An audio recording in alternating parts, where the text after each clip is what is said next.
the residence where the gunfire was coming from. As deputies began searching the area, unfortunately, they began finding multiple victims at this scene. At this point, we have six total victims. We have victims that are located inside the home. We have one victim who is alive as deputies arrived, and CPR was being given to multiple victims on scene. Unfortunately, no one, including the man who went to the hospital via ambulance, he was also pronounced dead at the hospital. We can tell you that we believe we have at least two suspects at this point. We also believe that this is not a random act of violence. We believe that this was a targeted family.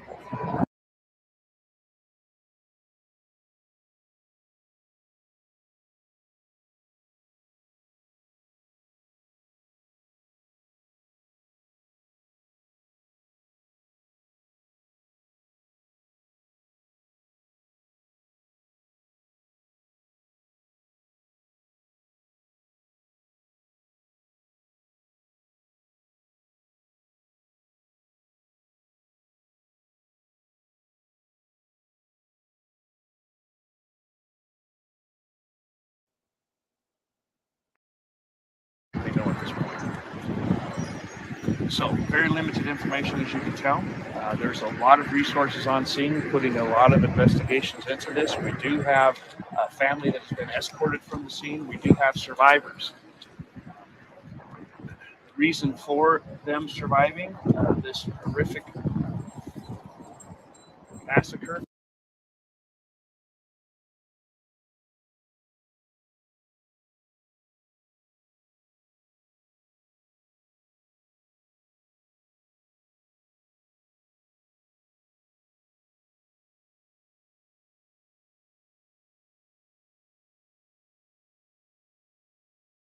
for lack of a better term.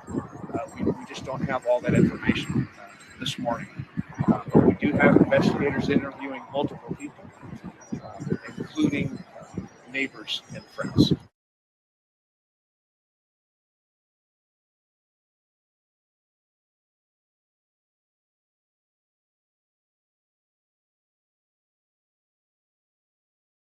Deputies arrived about 7 minutes later.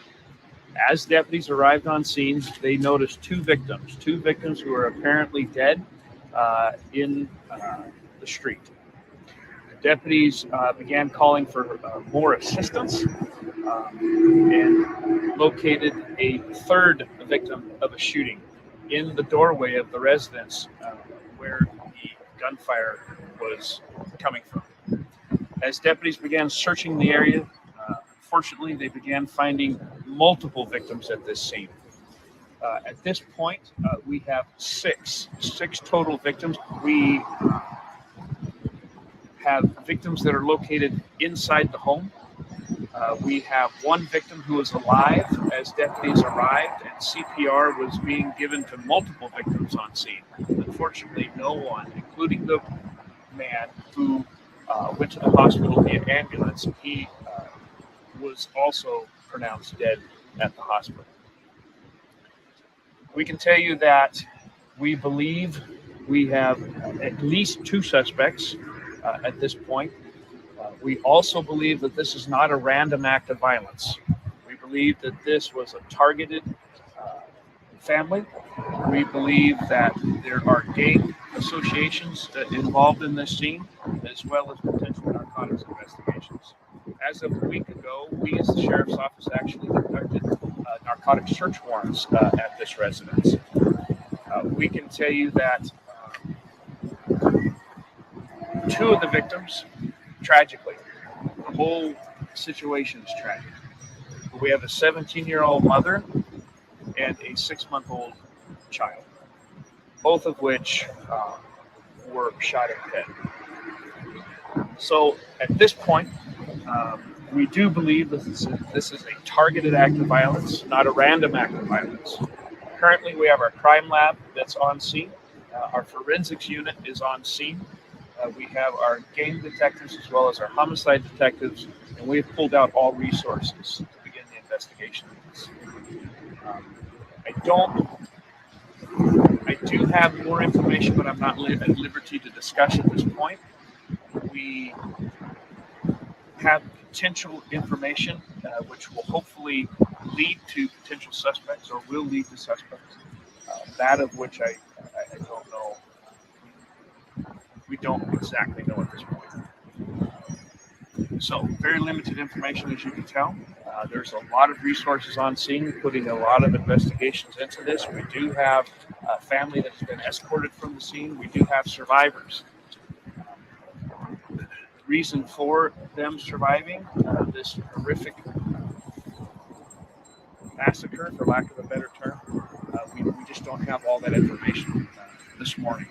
But we do have investigators interviewing multiple people, including neighbors and friends.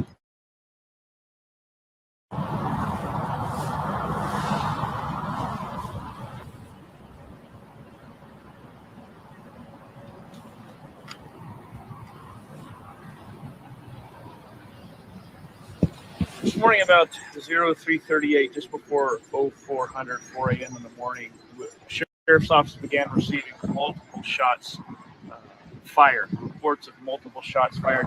Actually, the report was they believed an active shooter was in the area because of the number of rounds that were being fired. Deputies arrived about 7 minutes later. As deputies arrived on scene, they noticed two victims who were apparently dead in the street.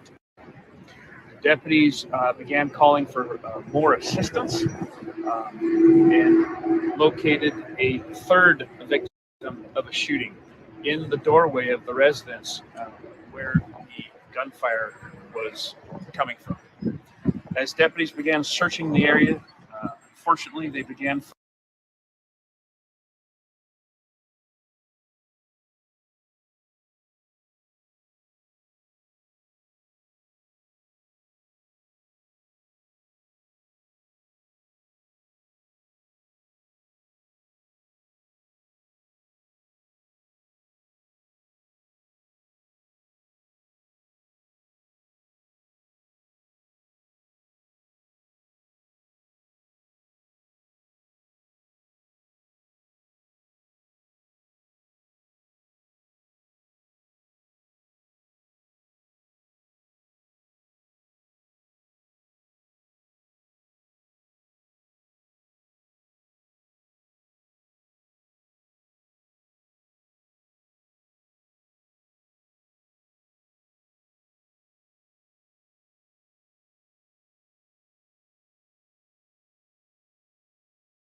Wow. Hey.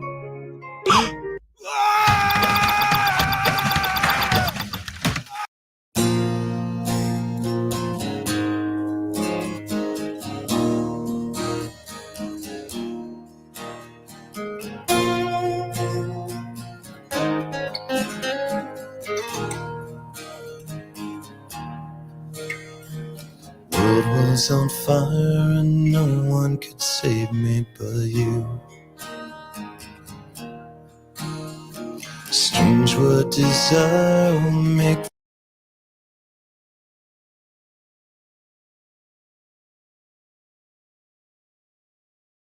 foolish people do.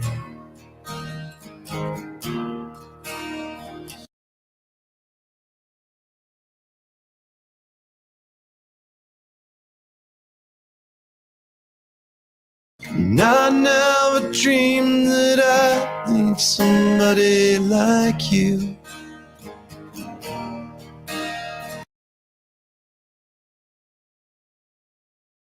Not now a dream that I'd lose somebody like you. No, I don't wanna fall in love. No, I don't wanna fall in love with you.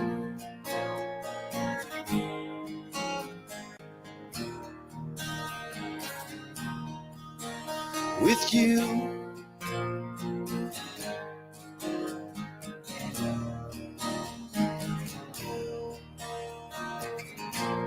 What a wicked game to play, to make me feel this way. What a wicked thing to do, to make me dream of you. What's up, man? What a wicked thing to say.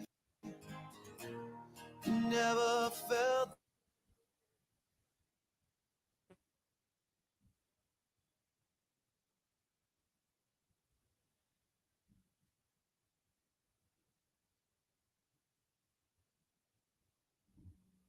What it do? What it do, laughing dog? How you doing, buddy? What's up? Headphones on. What am I thinking? Can't hear you. Give me a second.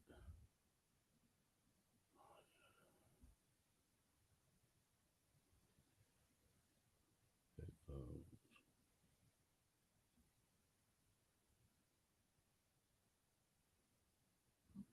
Talk. Let me see if I can hear you. Hello. How's Hello, it going, hello. buddy? Hello. Check, check, check, check, check, You there? check, check, Can you hear me? Check. check. Give me a second. I'll be back.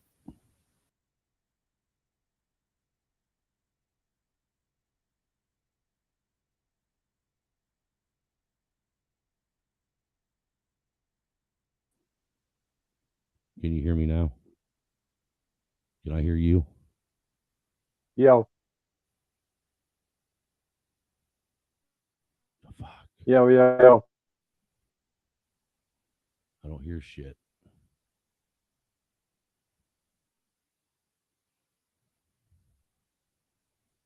Hello.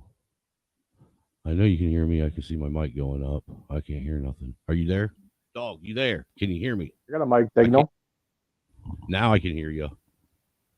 You got me? Yeah, now I can hear you. Jesus Christ. Can you hear? Can you hear me now? Can you hear me now? Who? What? No. Someone there? Huh? Dave's not here, man. Dave, who? It's me, Dave. I got the stuff. Yeah. Cover up. Be quiet. No, man, open up. It's me, Dave. I got the stuff. It's me. It's Dave. It's Dave, man. Come on, open up. I think I saw the cops watching.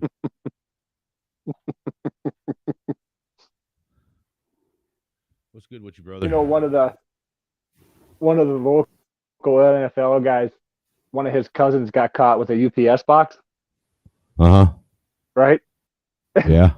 And this is before they were letting everybody out. It was kind of funny because they watched, and the box got dropped off. And of course, he picked it up Mm. and he went traveling with it, and they nabbed him. And he totally got off on it because he never opened the box. Say what now? He never opened the box. So he stole a box. Got caught with No, a no, box. no. He had no. He was running dope. Okay. He was running dope. You know, you can do it through FedEx and UPS, right? Right. Yeah. If you're not stupid. Okay, yeah. So the narcs, they watch the box get there. The box gets there. He picks up the box, puts it in his car. He goes for distribution. And they nab him, and they have to let him out because He he never, never opened opened it, the did he? box.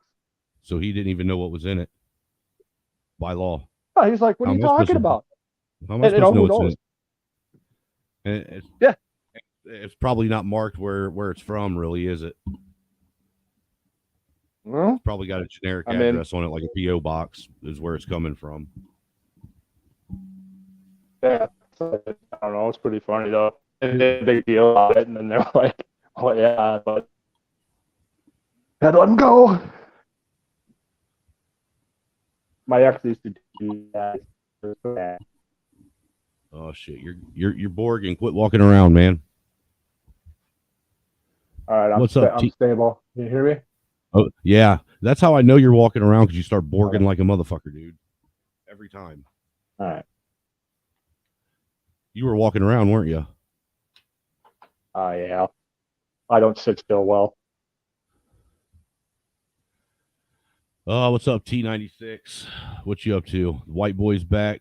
Don't smoke crack, but he'll lick the wife's vagina crack, booby crack, and ass crack. I sure will. And do it without prejudice.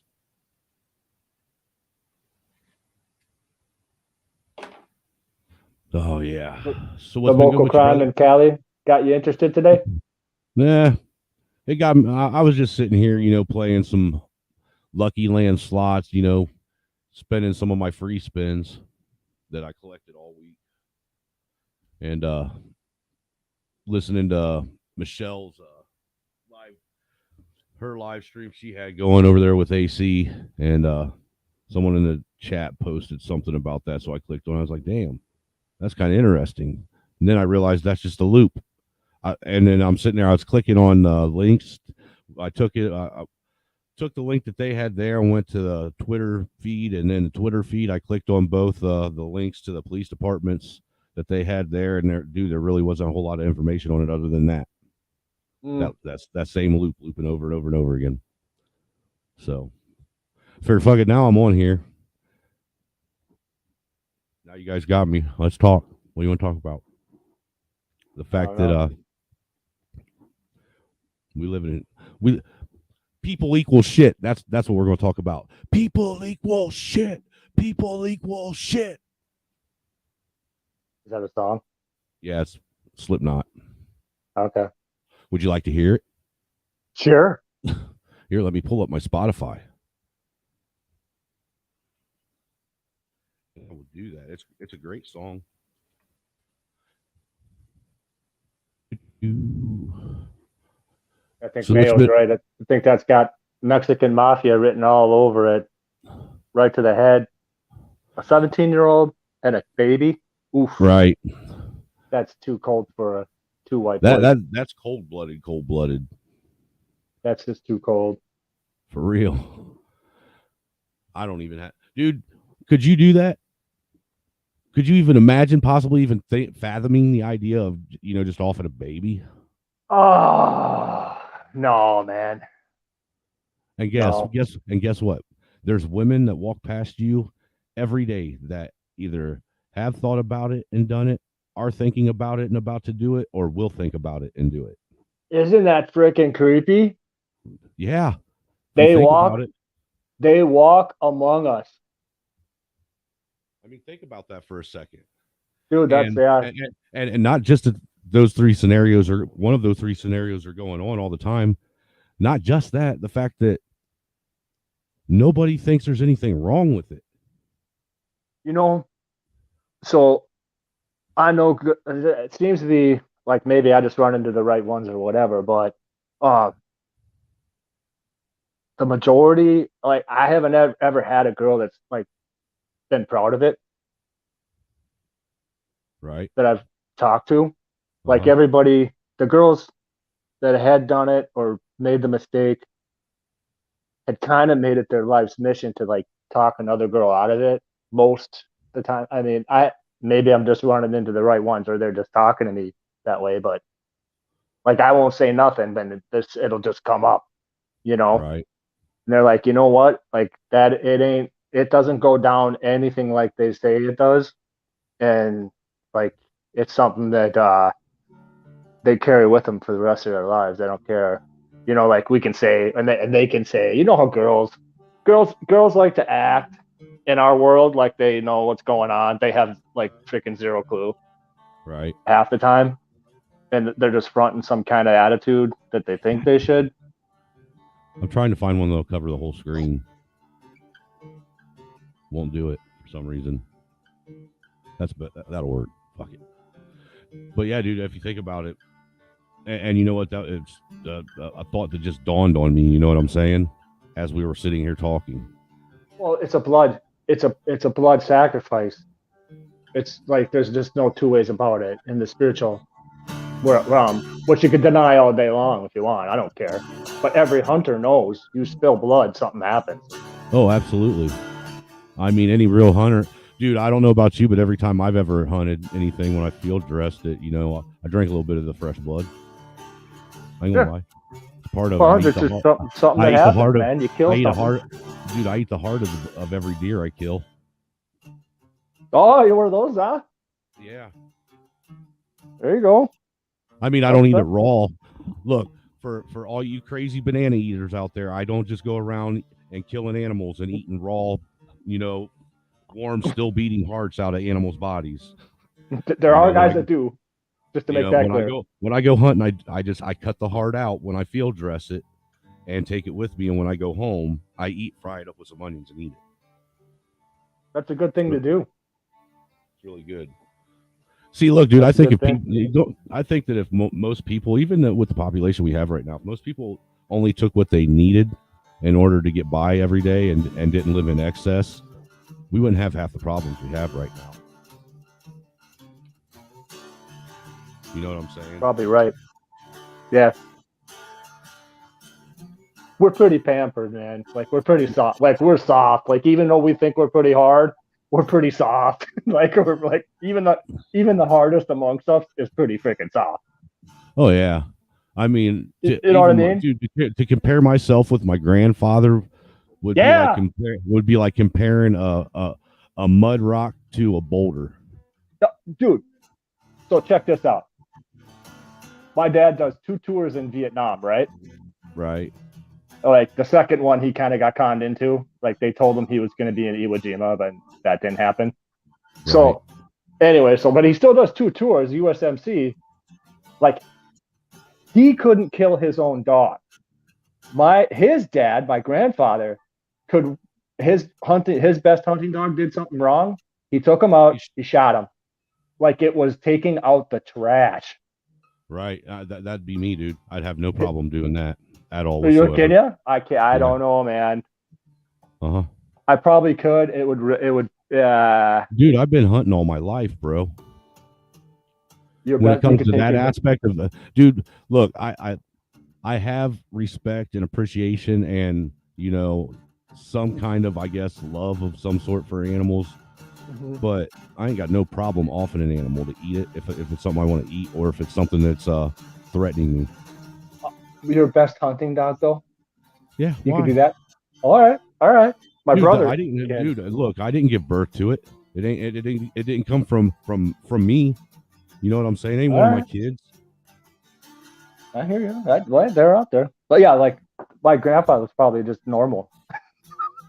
Well, my dad was telling me. That was just a normal dude. Well, look, dude, my dad, now, mind you, my dad is known for telling some of the most elaborate fucking fish stories that he heard 3 other people tell before in his life. All right, for real. He was that kind of liar. Yeah.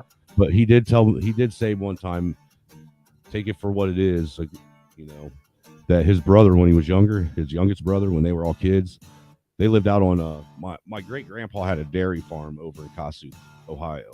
That is true. All right. And that's where basically all the brothers that from my dad, because my dad's mom was his oldest daughter, and she lived in a house on the property. So all the boys had to do work on the farm. So they were there all the time. Dad said his youngest brother, my Uncle Bill, when they were kids, man, he took it was a litter of tomcat or a litter of cats from one of the farm cats out there that they had, and he said they couldn't have been like maybe 5-6 months old, and he took them and buried them in the ground with just their heads sticking out, and then went over top of them with a fucking lawnmower, dude. Did it for real. Yeah, cats, yeah. Oh yeah. I mean, I don't like cats, but I don't think that I could do that. To me, that shit right there sounds like potential for to be Jeffrey Dahmer or some shit. That's either somebody that's really goddamn bored or that's pretty sadistic. I mean, don't don't get me torture. wrong. When I was a kid, I played crawdad baseball before. Have you ever done that? No. I stuck a firecracker in one. No, we used to take crawdad and use them like baseballs. Blew them up. Yeah. Those things don't have nothing inside of them. There ain't no life inside a crawdad. Have you ever seen one of those like that come out of canals and shit? Oh yeah. Yeah. I mean, we even have lakes around here that got them. Where do you live? Well, I grew up in Minnesota. I'm in Wisconsin now. Right. I've never been to Wisconsin. Or yeah, I have been to Wisconsin now. I went there I think it was last year. Might have been the year before last. I can't remember, man, because I'm getting old now and all the years kind of start blending together because they're going so fast. Yeah, don't ask me about the 90s. I have no idea. Dude, the 90s is like 1 year for me is all I remember. I have no clue. The 90s was Gen X's version of fucking Woodstock, basically in the 60s, for real. It was bad. Yeah, a whole lot went down. In the 90s. 90s changed everything. Tell me it wasn't the best decade to live in, though, in your opinion. Oh, man. Dude, in the 90s, I was in high school, and that was when because I graduated in 98, so I was in high school for the majority of the 90s, And dude, it was just the most amazing fucking decade of my life. So awesome. I mean, there ain't really nothing I can think of that I would change about that, because that was probably the best part of my childhood and one of the funnest times of my adult life, because of just getting out on my own and doing whatever I wanted and nobody telling me I can or can't. There was like no rules. Dude, I don't know about you, but like when I got out of high school, I hated where I lived so fucking much, and I hated everyone around me so fucking much that I went as far away from it as I could. Yeah, I had kind of had the same thing where I didn't. Go ahead. I don't know. Yeah, I guess my mom, she used to get completely not fit in, but I just didn't totally fit in, I guess was the deal. He was one of those guys that you could hang out with everybody. It was just a matter of whether or not they were being a dick that day or not. Mm-hmm. Right? Yeah, I mean, because I wasn't an outcast or shunned or anything like that by the time I was in high school and stuff. But it was one of them things where it just it just depended on the day and whether or not people were being a dick. I wouldn't say that I wasn't popular by no means, but it isn't like I was hated or anything. Had friends, but didn't really necessarily need them. Right, yeah. But dude, man, I'll tell you what. I remember the first time I moved out of Ohio. I moved to Indianapolis, and I didn't get a hold of my mom for like a year. Holy shit, when I finally got a hold of her, holy shit, I thought she was going to beat the hell out of me. Were you 18 and out or something, or you were on your own or what? Well, I'd been on my own since I was 18. I moved out, and still I worked for a little while I was going to school and shit, and but I think I was probably about 20 or it was about 2021 before I really like moved away from where I grew up, like to a whole nother state. Mm-hmm. And see, my mom was used to me moving like a town over or something and not hearing from me for a month or so, but she'd never experienced not knowing where I was at all and not hearing from me for over a year. I mean, she literally she thought I went missing, man. She put out a missing persons alert on me several times. Oh yeah, kind of good mom. That's pretty cool. Yeah, there are not many of those from that era. But yeah, man, it was definitely I just wanted to get out of there. I hated where I grew up.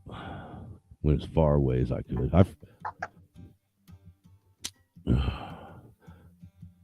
So what's good with Would you? you have What- liked to have been more comfortable? Oh, Do what? Well, we lost him. What's up, Mayo?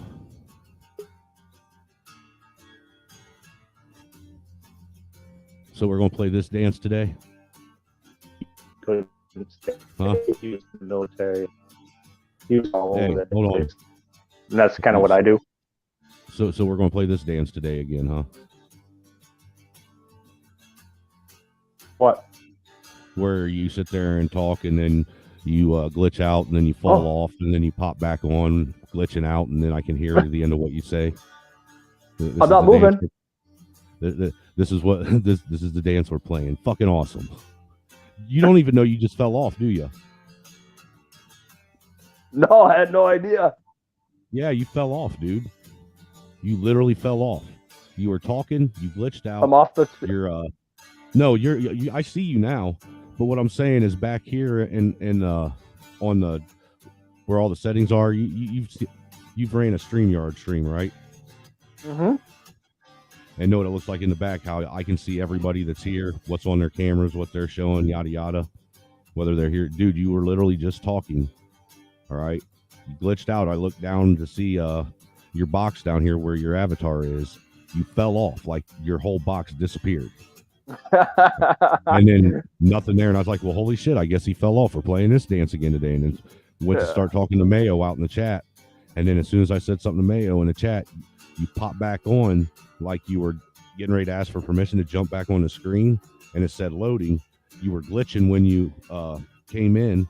And then all I heard was the tail end of what you said. So I have no clue what you said other than, hey, and yeah.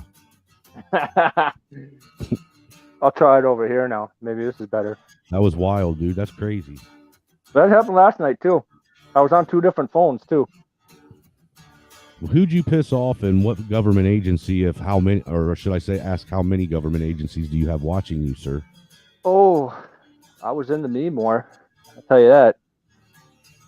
Jesus. Yeah. So last night's stream, I woke up this morning. I got my warning strike. For playing music? I don't think it was for playing music. It was probably for all the shit that I said and let other people say and talked about, because I just don't give a fuck anymore. Hey, if this channel gets struck down, remember Angry Snowman 3 will be the next one. If you can't find me, go on to Angry Snowman 3.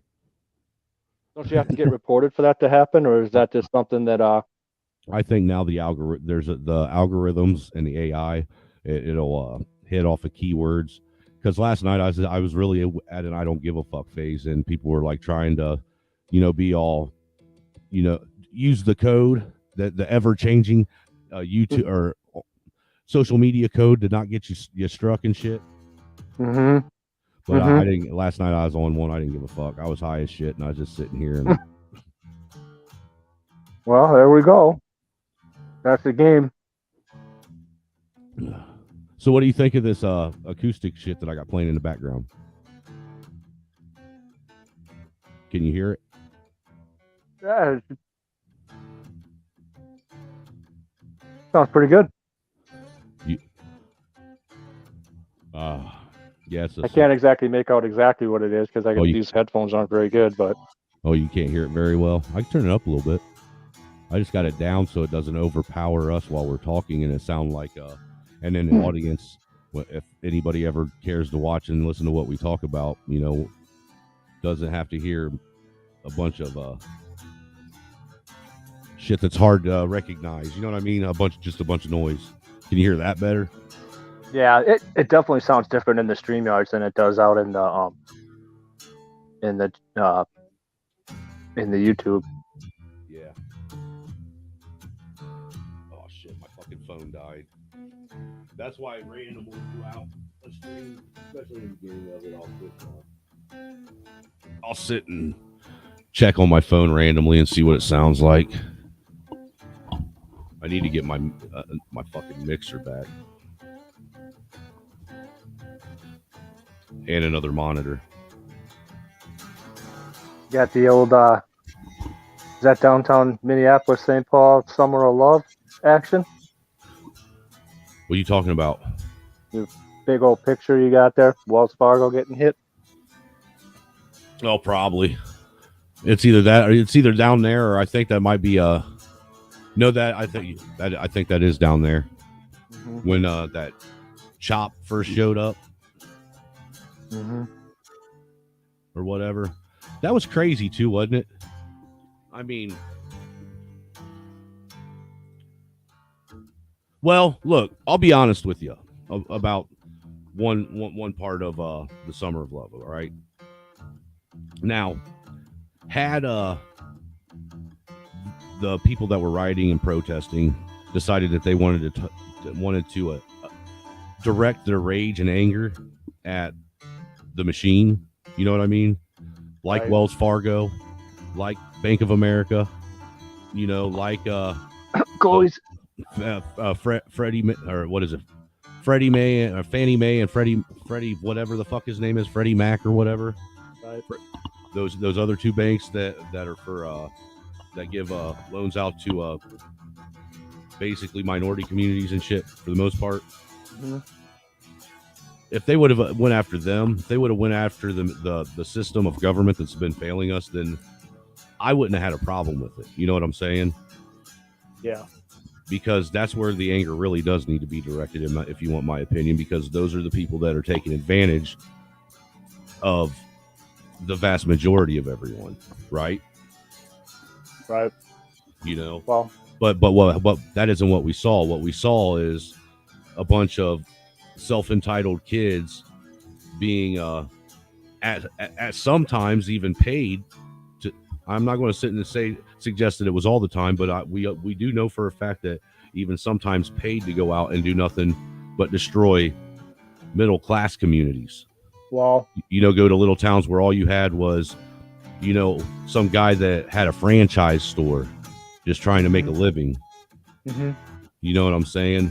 And taking it out on them. And those aren't the people. Those aren't the people that are causing problems, in my opinion.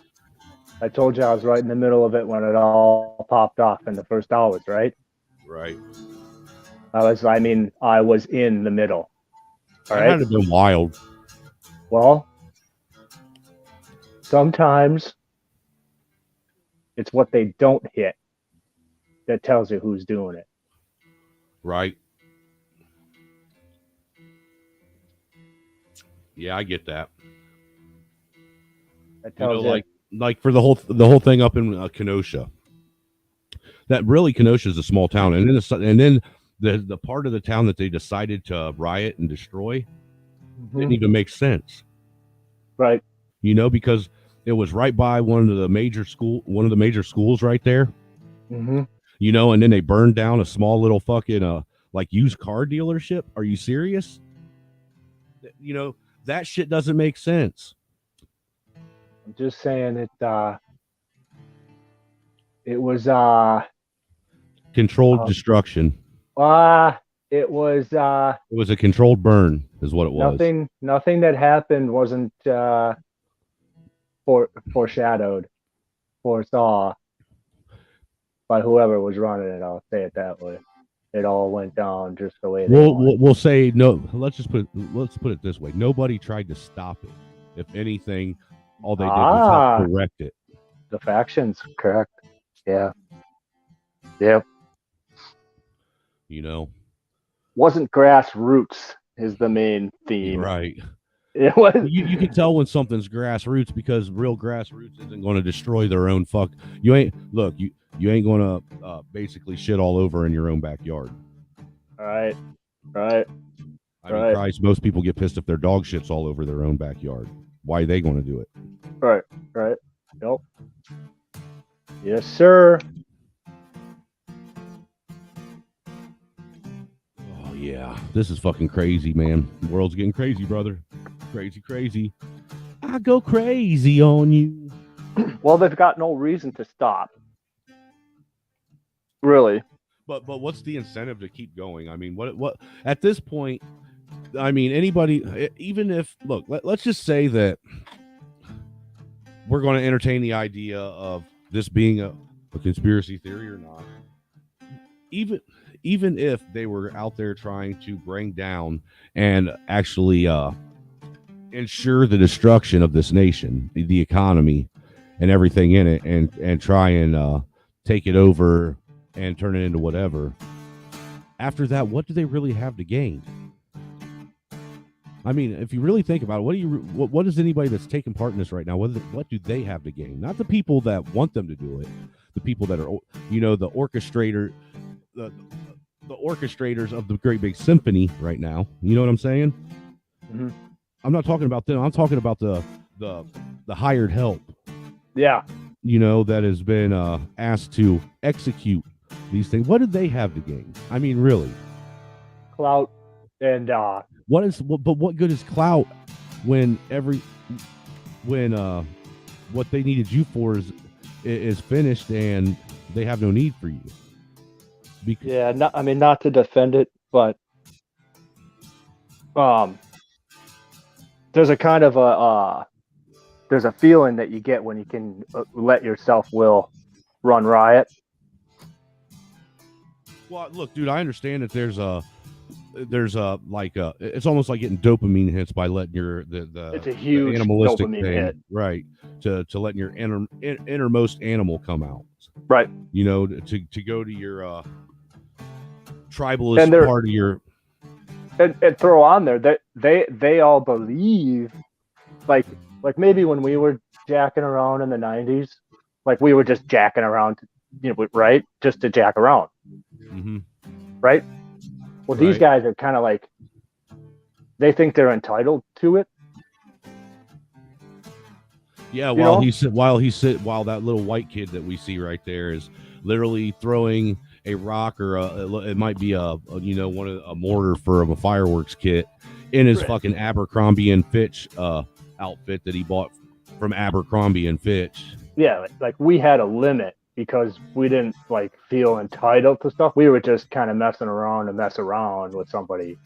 These people, they've actually been raised where I bet you his mom's a school teacher somewhere. Probably teaches she's probably like a 4th grade teacher. Teaches or she might be an English teacher or something at school, math teacher. But I guarantee his mom's a teacher. His dad. All of the white boys into this are the upper class, mid to upper class. None of them are poor. It's all the upper class. Middle to upper, every one of them. Trust fund babies, trust fund types. Yeah, none of them are. I think there was even a guy on the north side. He had said that too. He's like, "Hey, man, the people that were here, they're not from here. I know everybody." Well, a lot of times, all you got to do is if you pay close enough attention to this stuff, you can just look and you can see who's local and who's not. You can tell it. A local area usually has a local look by the people that have lived there their whole life. You know what I'm saying? Because people tend to try and compete with who's, in their area. 30 years. If you follow what I'm trying to say, I could just be rambling off a bunch of gibberish and it come off like I'm speaking Greek or, Klingon or something. Yeah, they're starting to get some payback now, though. So I don't know. Maybe that'll probably scare a bunch of them off. Who knows? You never know. I don't know, dude. I mean, look, the truth of the matter is if you look at things the way they are, the way things have been going, it's only going to go one of two ways. It's either going to get better or get worse, right? That's one thing I can guarantee. Yep. It'll either get better or it'll get worse. Yep. You know what I find, though? What I do find interesting for myself personally is now that it's been quite a substantial amount of time since I've had cable or watched TV. I mean, literally sat down and watched TV. Yeah. On a regular. You know what I'm saying? That a lot of stuff that seems to be important and hit the masses and everyone else is getting bent out of shape and going out and arguing with their family and friends over and shit. I don't get any of that. Don't come into my life and it doesn't bother me. And I feel I don't have that fucking constant brain fog over. Yeah. Oh, dude, the it's best fucking, thing I ever did was stop watching that stupid TV. I'm telling you, dude, it was the greatest fucking thing in the world. Yeah, you know what? And it's funny. I heard an old time guy told me that like 15, 20 years ago. That old time guy was like, "Hey, man, I'm just telling you, someday just turn off that TV." Right. And I was like, crazy. You're literally missing out on everything you're Yeah. here It's like now you realize you're not missing out on nothing. They're just kind of like steering the herd. for. Bro, I tell you what, right after those fucking feds stopped by the house after they arrested those guys from Michigan. Yep. I got rid of my cell phone for a little while. I was like, fuck it, I didn't want it. Yeah. I talked the wife into being okay with me and with me not having a cell phone for like maybe 3 months, and then I went and got. But I had a landline in the house. That way, if anybody wanted to get a hold of me, they could hit the landline. Yep. Right. Dude, it was only about 2-3 months that she'd allow it to happen, but those were the most pleasant, enjoyable 3 months of my life. Yeah. I'm telling you that I ever lived. To be able to get in my car and take off and not have to worry or care about that fucking phone, it felt like somebody took chains off of me, took the shackles off. I really didn't realize just how shackled down I felt when I had it. Yep. I mean, there was a buddy of mine. He got a heart condition for the girl he was dating. We're 25. 25. He goes to the 25 doctor. years old. 25. And he goes to the doctor, and the doctor's like, all right, man. He's like, no more tobacco, no more drinking. You got to cut back on your work, and like just you got to exercise, all this stuff. And then he kind of like he gets out of the doctor's office, and there she is again. She starts blowing up his phone. Right, this chick was like super jealous, like just psycho jealous. Right. That and he was tethered, man. And I'm not saying this is your wife, by the way. You ain't what? I'm not saying this is Mrs. Snowman or anything. Oh, dude. Hey, dude. Look, you do not have to give disclaimers to me, dude. I don't take. If it doesn't apply, I let it fly, dude. This is a specific type of female that was just out of this world. And he gets out of the, he looks at his phone, and they were pretty new at the time. And he's like, how about if I just dump her? Right. I've done that before, man. Be with a bitch that's just so ratchet and just so fucking over the top, you know. You're just like, you know what? You just ain't worth my time. But bye, he bitch. played the game too, though. I mean, that was kind of the thing where it was kind of cool. He realizes, like, dude, like you're a part of this, man. Like you're playing this, you're allowing this to go on, you know. And he kind of caught on. It was like, wow, that freaking almost killed me. Like, how did you get? I don't know how he got so stressed out over a girlfriend in the first place, but he did. So it was just a girlfriend, no kids, no nothing with her. Yeah, like not just a girl he was dating. I don't think he got to date a lot of girls. He kind of funny he's looking. One of those guys, late bloomer. He's kind of funny looking, and he kind of he was just kind of an arrogant dude, off-putting. Like only a certain kind of girl would even. So basically, another girl just like him was the only girl that would fuck with him. Is what you're saying? Yeah. See, there you go, glitching out again, man. You're glitching. Oh, I reached for some water. What the dude? What do you live next to? Do you live next to like Area 51 or some shit? No.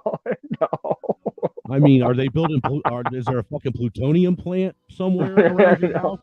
Do you live next to a nuclear fucking energy facility? God, I have titanium in my shoulder. Do you got vibranium somewhere in your house? Like, I got an anchor in my shoulder that's titanium, supposedly. It could just be me. I don't know. I am sitting here on another tab while I'm streaming and talking to you, playing dude. Actually, those free spins, I they've come up, and I've gotten a little bit of money off of them. So I'm kind of playing them to see where I can go. There you go. You know what I'm saying? I don't know if you ever play any of them stupid. You know how they started those stupid online slots on off of Facebook where you could get they call them scatter coins or something, or free coins that you can actually, if you get enough of them, you can trade in for money. No, I You've haven't even seen what Facebook looks like for dude, there's a some of long these time. on. There's quite a few times I've hit these for like $1,400, man, off of. Oh wow. Because yeah, dude, because if you, a lot of these places, they'll give you like $1 a day free, and if you take that $1 a day, cash it in every day for a couple weeks, and just save them up, you know, or use them up like maybe once a month, you can start out playing with like, you know, 30 free spins, 30. You know what I'm saying? Basically $30 worth of free money. And there's been a couple times that $30 worth of free money's paid out pretty big. There you go. There you go. But you also got to have discipline to not want to spend your own money, because they'll allow you to invest your money too. That's the hook. Because it's just like it's basically a casino on your computer or your phone. One thing I've noticed though, there's a difference. There's a difference the way the algorithm works on your computer as on your phone on these. Yeah, I tried to turn on my computer that's been off for like 2 years, and it doesn't work. So no, I'm all on my phone all the time. Well, you probably just have a regular computer too, don't you? Apple. It was a MacBook Pro or something. Get it like Best Buy or something. We got it from Apple. Oh, okay. Apple Store. Back.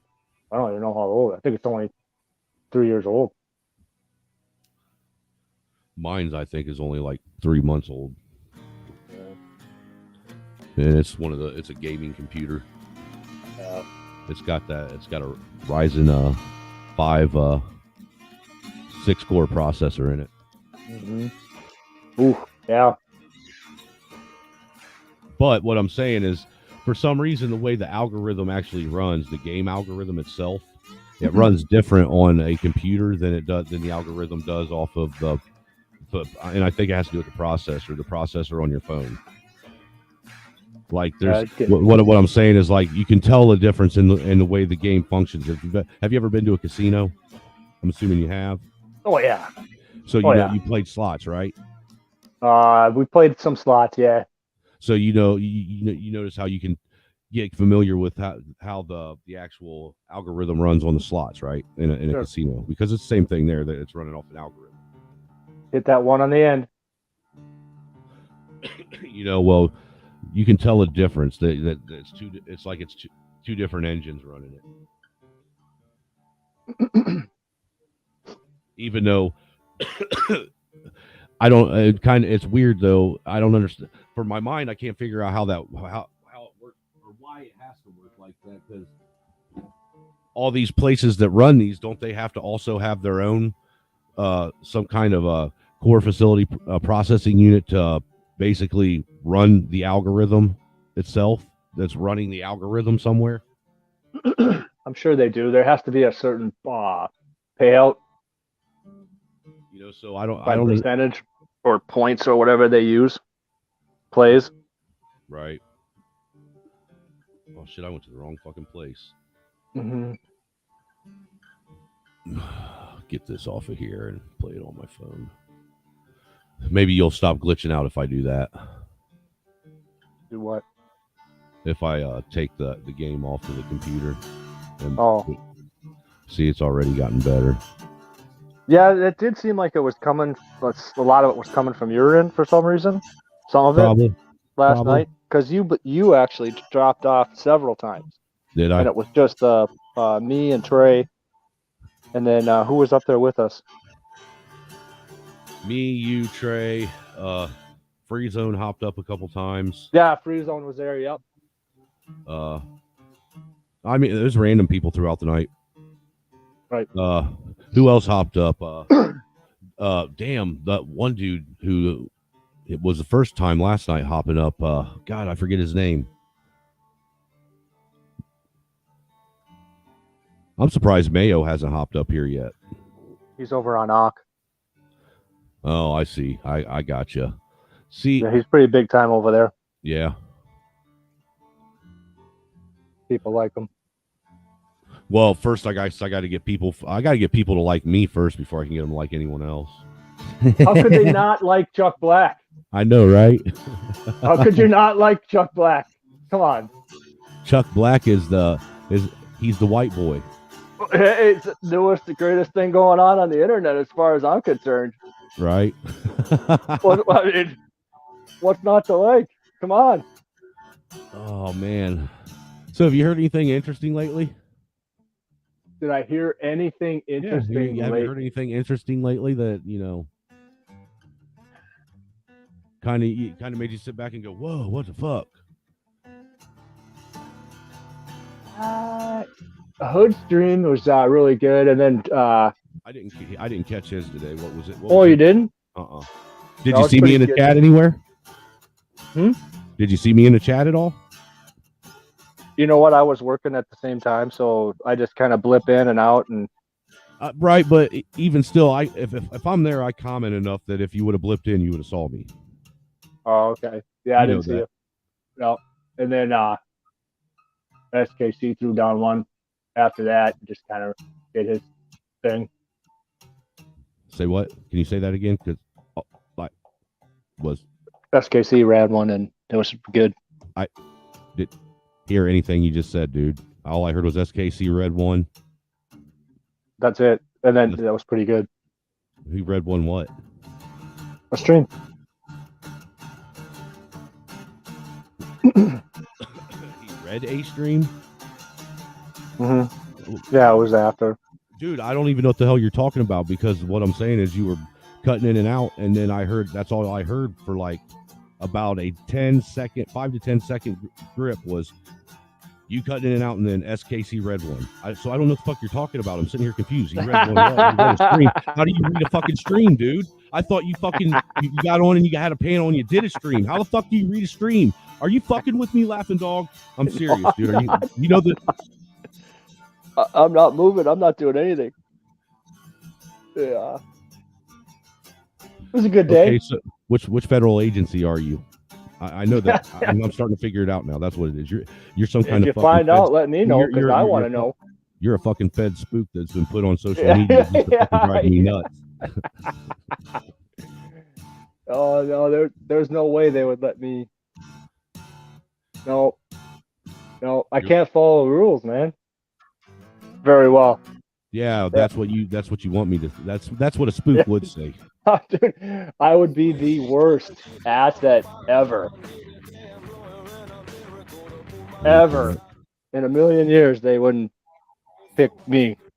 I don't believe you. Well, I don't believe you. if I get a knock on my door, you could be the I first think it's guy all I'm gonna fucking tell. cap, dude. I think it's all cap. You know who you are? You're that motherfucker that knocked on my door after they came and got them guys from Michigan, aren't you? You're the guy that was sitting in my fucking porch swing outside in my front yard interviewing me in front of my neighbors, aren't you? That's who you are. Well,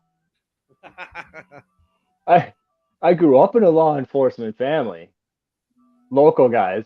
I think everybody whose family is prominent in a neighborhood has somebody that's been in some form of law enforcement.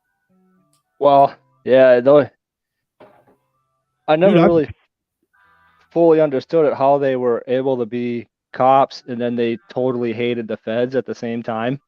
Because the feds are unconstitutional and corrupt as fuck, dude. They've always just used the power of the Fed to be able to just throw their weight around. There was more than one time when I was like, as a kid, I was like, but dude, you're a cop. And you go, but it's different. I go, what do you mean it's different? It's different just because different. I'm a cop. Yeah, it's just different. Dude, it's like this. You served, right? No. You didn't? No, they wouldn't take me. No. I thought you did. Well, you know that I know a lot of people who have, and they've been over here and whatnot. I guarantee it's probably the same as talking to someone who served and someone who's not. They understand. They have respect for someone that's in the military, but to a degree. You know what I'm saying? It depends on. Are you part of the problem today? Or are you do you understand what's going on and you want to whatever?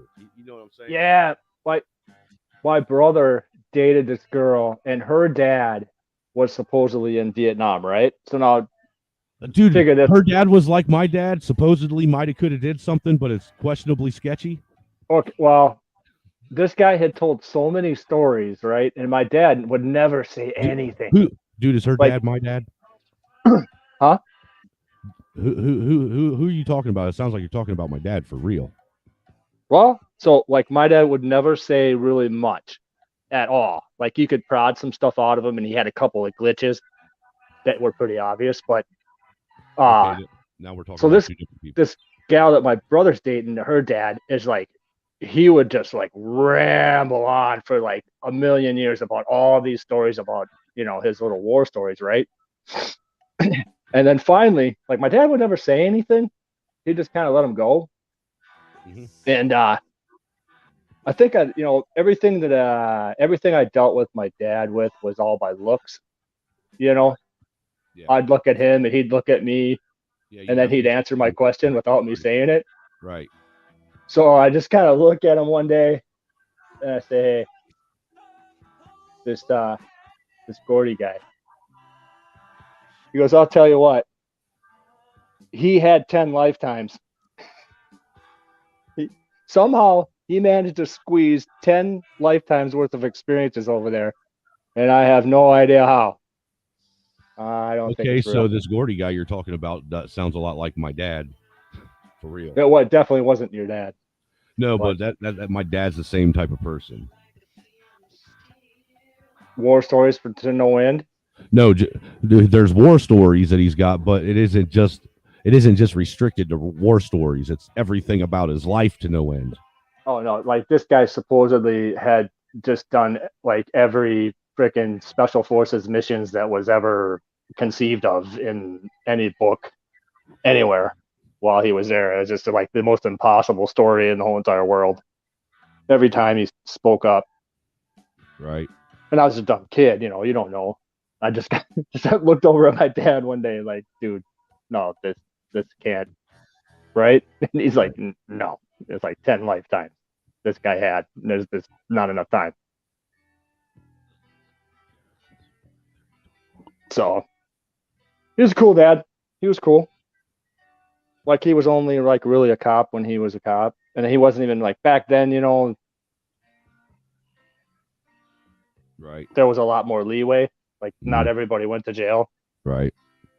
It was kind of like they kind of saw themselves more as just trying to keep everything copacetic, keep everything cool. Right. They didn't really want to get involved with too much. And now it's like, well, this person's scared, so this guy's got to go to jail kind of crap and like all this stuff. And he's like, no, that's kind of bullshit.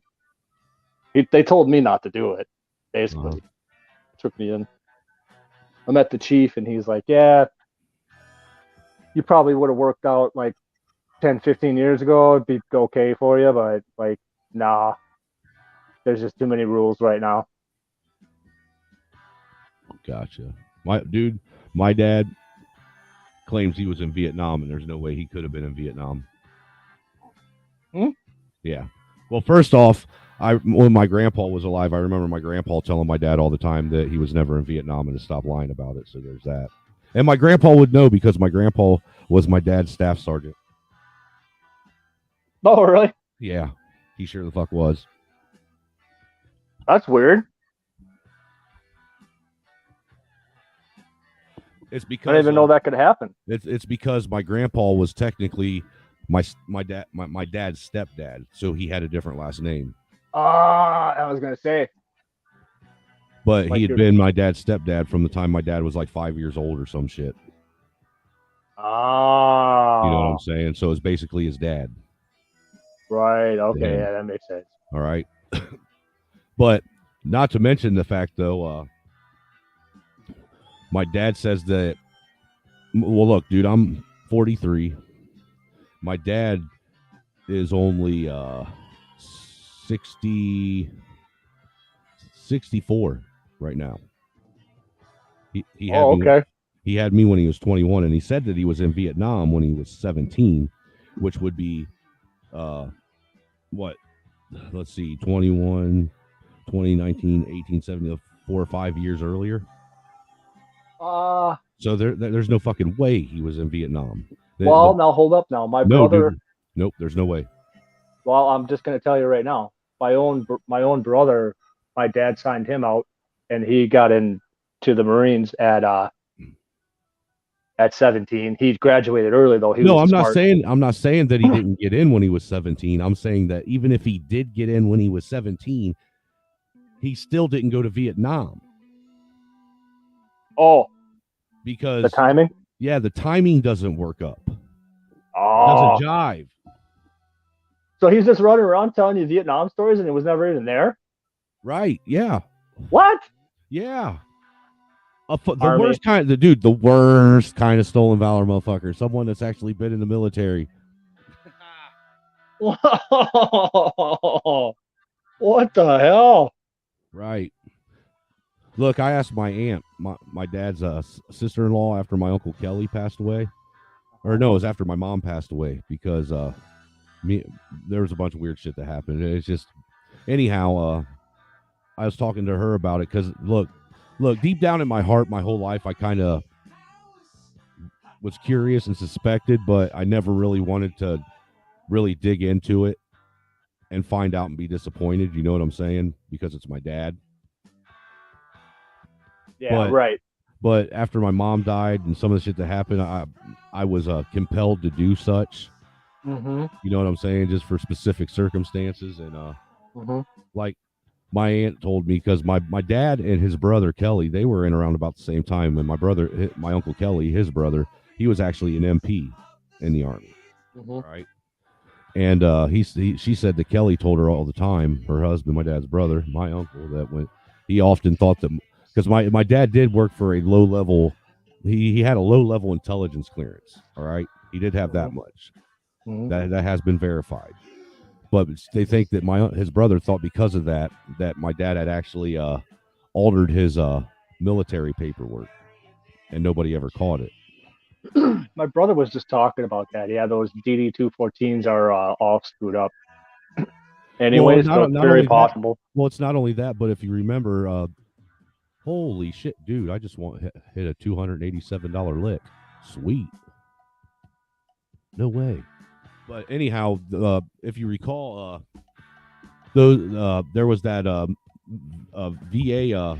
It was a archive facility that burned down back in early 2000s, and it housed all the fucking paperwork for everybody that's been in. You know, basically anybody I think that had been out had got discharged since the 80s was pretty much registered there. And they were trying to catch up all the back paperwork and put it online. And that was the stuff that never made it, and it all got burned up in the fire. So there's really no way for anybody to prove otherwise now for a lot of that stuff. Really? Yeah. Was that for all the branches or just the Army? Or no, that was for all of them. Oh, wow. I didn't hear that one. That's pretty good. That's crazy, ain't it? Well, I suppose there's a lot that they don't want.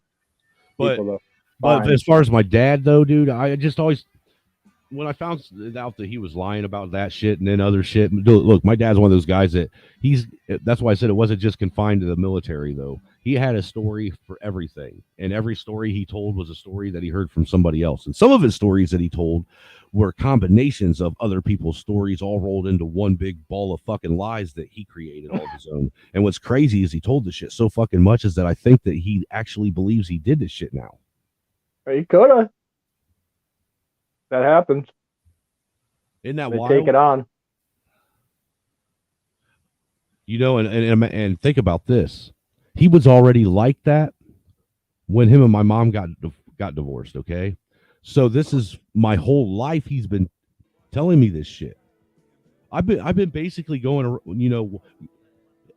when I was a little kid, just getting up and leaving with a fucking complete and total stranger just because he looked familiar to me.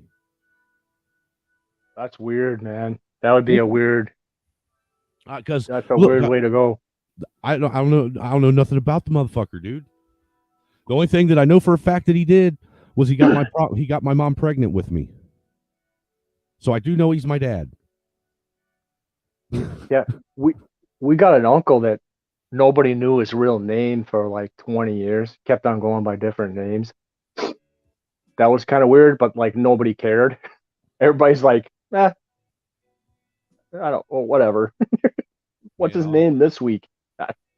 Chuck. Okay, dude, I tell you, it's because of him. I'll be honest with you, is why I can't stand somebody who lies about shit.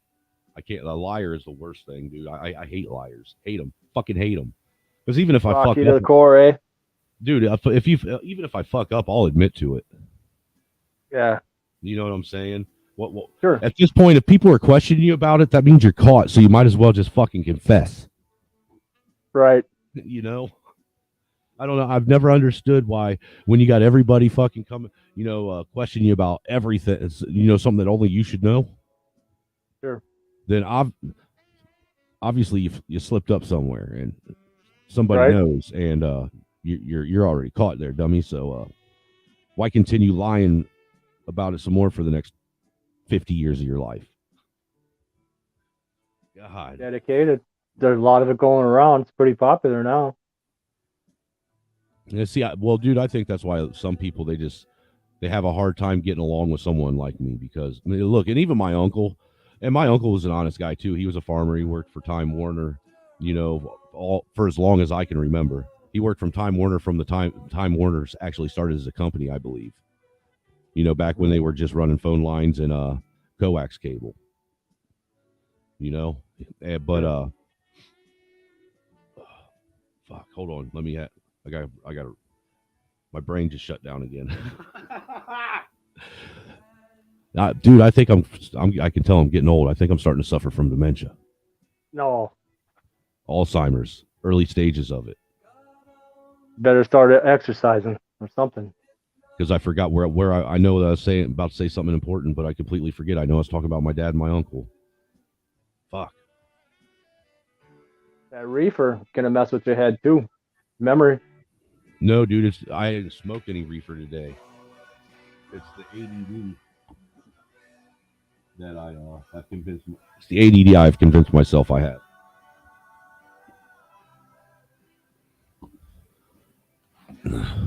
Hook a couple of speaker wires up to your ears. I got CRS. What? Mayo, bring your ass. Can't remember shit. Fuck you, dude. You ain't shit. You dumb mayonnaise cracker boy.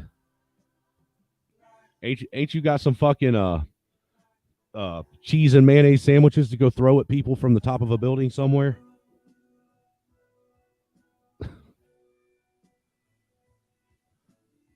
No, but yeah, dude, that's why I can't stand a liar. This is because of my dad. Yeah. No, that's what I was going to say. My uncle, he told me that I'm sometimes too honest. He said there is a such thing as being too honest. He said you ain't got to tell everyone everything, bro. The angry snow. What True. we were talking about. We were talking about my dad and him being a narcissistic, compulsive, pathological liar. Have you ever met someone like that? Actually, what brought us this route was me and Mayo, or me and Laughing were sitting here talking, and I said about people that are evil, and I brought up the fact that there's people that if they haven't already, or how'd I put that, Laughing? There's people that are either have thought about killing their child every day and doing it, or have already, or are right now thinking about killing a child and are going to do it, or plan on someday killing a child and are going to do it, and you walk past one of those people every single day of your life. A whole mess of them. They're everywhere you go. There's one where your kids go to school. There's a person like that thinks like that where your kids go to school. There's teachers that have done this. Dude, it's every woman. That's what I'm talking about. And these are women. and That, do you know how to can't tell? Do you know how to tell though? I knew he was going to come up here and get all loud and mess with the fucking mojo, man. God No, damn. honestly, I'm just messing you with will you, never Dale. find a woman that has had an abortion that can call herself a murderer. That's wild too. And if you think about it, because I don't that's care true. what you say, regardless, that's what you're doing. It's what you did. Well, I was telling Snowman, I've known girls that have done that, and it seemed maybe I'm just running into the right ones or something, but they would talk their friends out of it afterwards. AC, you better watch your mouth, or I'll make you pay me to get that wrench back. Like I've never come across one that was like the ones you see on TV that are all like stomping for it and all that. Yeah. Personally, I've met a couple, but you're right. They never did say it was they're all murder. fucking nuts. You know, Uh huh. It I definitely think they're needs soulless guidance. afterwards. I think their women are soulless afterwards. I think they're dead inside. You just think. Just think. Well, That's it's it. it's a blood sacrifice, so I don't there's think. no I getting around fucking that. I know they are. You know, I mean, because how else could you? How could, dude? Think about this. After you have an abortion, you choose, you willingly and coherently murder a child, and then Well, they're hold talked on, into it. hold on. Think about this. I'm posing a scenario, and then say 18 months later you get pregnant and decide to keep that child. How could you do that? What kind of fucking weight and what kind of like havoc would that wreak on your mind? Well, not to get religious, but let's just I'm not being religious about it, dude. No. I'm talking. This is what I'm gonna say. Not to be religious about it at all, but just to take let's take a story from the Bible and because those are allegories, right? It's actually like a multi-level meme, right? If you want to say So what happened in the garden? Adam. a lot of things happen in the garden. A lot of things happened in the garden. Adam decided that he was going to let his prize, his own flesh and blood, he was going to just let her out there. He knew the serpent was out there, and he knew what the serpent was going to do. Now, let's just spin the whole story around.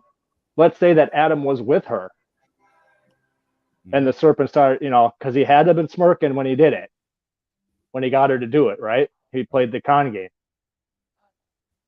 Because they're susceptible to the little shiny thing. So it is what it is.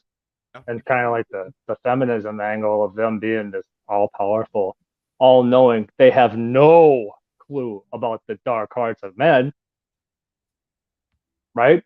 Because we all know somebody that's like just sick as a son of a bitch deep down, right? Well, look, dude, to be honest with you, every single one of us are just one bad reaction or one trauma away from becoming a psychotic lunatic. That's what I'm trying to say. See, they don't understand that. They have no clue. They think that's just a thing. I mean, all it takes, that can happen at any time. Yeah, it's just a matter of taking something that'll break your mind that you can never come back from. Yeah, that's what I'm saying. So they, like, to them, the bright shiny thing, and they get talked into these things because there's not somebody there to correct it. And that's kind of like, the SKC and stuff. Those guys were talking about that today, where there is this natural law of order that's just all out of whack. Oh yeah. Oh yeah. I mean, and Adam took instruction from his wife. That was his first mistake. Yeah. He took her advice Yeah. on a moral issue.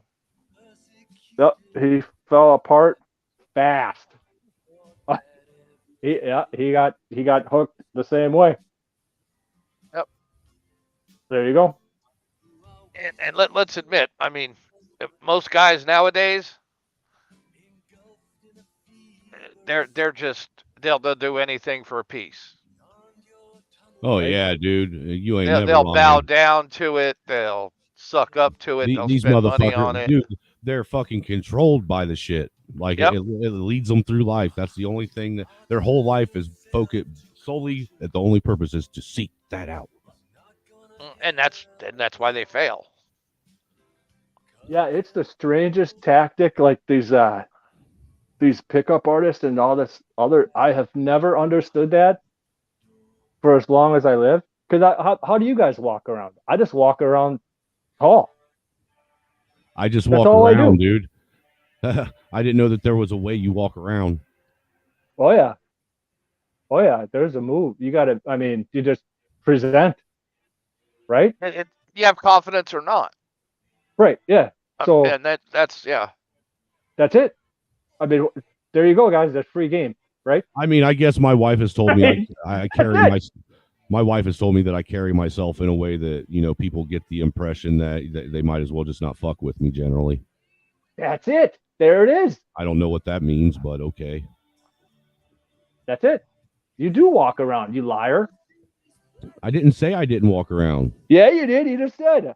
I didn't know there was a way to walk around, and here you're walking Well, around. I didn't know that there was a specific way. You know, I mean, The way that you walk is a it's specific more way. a way you carry yourself. Carry yourself. And I'm honestly the best way to get chicks, act like you don't care. oh, dude, dude, you ain't never lying. You act like you don't care and you treat them like shit, dude. I'm gonna tell you what. Before I met my wife and I was a woman, I never got more wives than more pussy than I did when I was womanizing women. I shit you not, dude. Yep. I could not get them bitches to leave me alone when I was womanizing them. It was annoying as fuck. There was days that I didn't even answer my phone. I didn't even bother turning it on. Like I ain't dealing with none of you hoes today.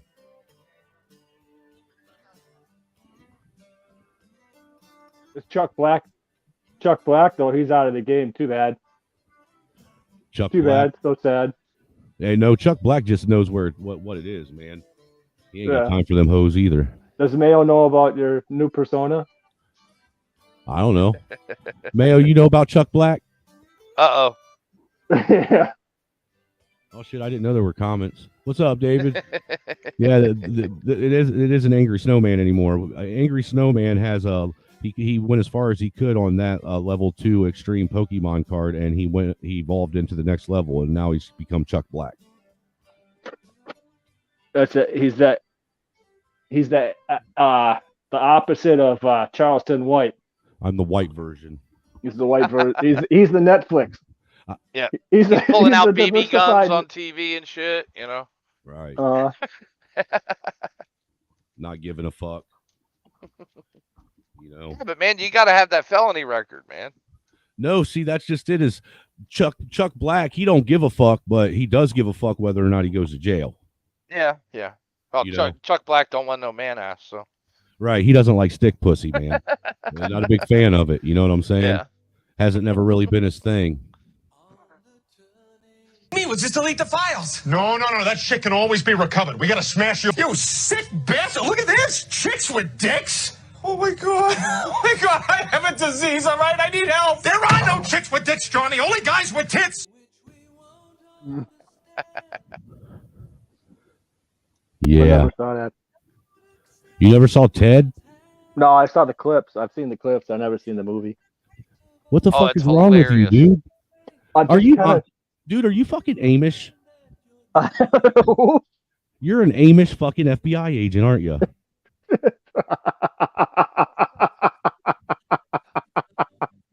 Your last name's really Yoder, isn't it?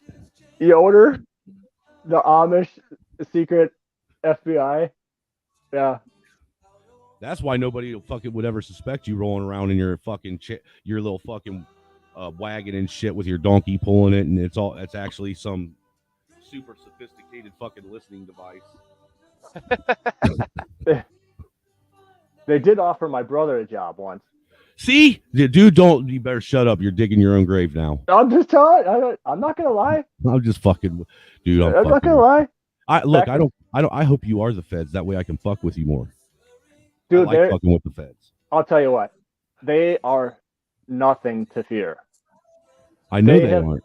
They have been defunct and inadequate They've been defunct since the 1990s when they offered my brother a job, and he fucking laughed at him. I know, dude. They've been so defunct that I watched them put 2 innocent men in fucking prison for almost damn near their entire life now. Well, they need to create criminals to catch. That's how bad they are. Yeah, a bunch of guys got off on that one too. So don't forget that. That's not a big success. That guy, he made a mistake. I guarantee you. You know, they find some halfwit somewhere with a grudge. Mm-hmm. You know, provide him with everything he needs to do some halfwit job, and then they spring into action. Yeah, it's pretty freaking pathetic. The whole thing's pretty fucking pathetic, if you ask me. You know, the whole motherfucking shit, all of it. You know, because I know both of you are a lot like I am, and you get caught in this fucking it seems like perpetual fucking reoccurring tornado of, okay, yeah, really, let's be realistic. I there ain't shit I can do about anything. You know, I might as well just suck it up and deal with it and stop bitching about it. And then, fuck this fucking shit, man. We all should just rise up and fucking hang them at the courthouse for everybody to fucking watch, man. Soak the streets in their blood and shit, man. You know, you go from trying to be understanding to fucking complete and totally fucking militant radical and shit about it. Well, no, I don't think it's worth my time. Dude, I don't think it's worth my time to try and break something that's going to break on its own. Mm-hmm. But is it really ever going to fucking break, dude? Because at this point, man, like that fucking train just keeps right on fucking chugging along, man. The cities will fall first. They're already falling. Yeah. Because look at New York City, right? They got Giuliani in right when they needed to in the 80s. Well, that demographic that voted him in the 80s no longer exists and never will in New York City again. They're gone. Yep. So that saving grace, that chance is over. Mm-hmm. They're going to have to do something else. And they're not willing to socially. You know what? They love it. The more it's... Make no mistake about it, Snowman. The people that are in those cities right now, they love everything that's going on. Forget what you see on the TV. They love it. Right. They keep voting for it. They dedicated to life. Every time some student gets killed outside of what's that school in Philly? It's smack dab in the middle of the hood. Temple. Herschel Walker High School. I don't feel sorry for them. I don't feel sorry for their families. Why would you throw your kid in a fucking blender like that to learn something? Do what? Yeah. Throw a kid, man. See, was it a woman that did it? Was it the baby's mama? No, it's always hood rats. Mm-hmm. Mm-hmm. But why would you throw your kid into a blender? Right. Yeah, your own kid. Because you know what's going on. So, yep. They love it. Oh man, it's the hardest thing maybe to come to terms with, but they love it. They're not like us. Yeah, just you see all these people in Chicago, right? I was watching something tonight it was an Al Jazeera program, how the American dream's dead. The American dream was a trap. Well, the one thing I noticed about everybody they had, number one, they were illegal. Right. Half of them were illegals. The white adults that they used as their example didn't start adulthood until they were like 24. Oh, Jesus Christ. They graduated at 17 or 18, smoked dope, rode skateboards, hung around with their buddies for the next 6 years. Well, yeah, it's going to be hard. When you start 6 years after the fucking starting pistol goes off, and you're surprised you're behind.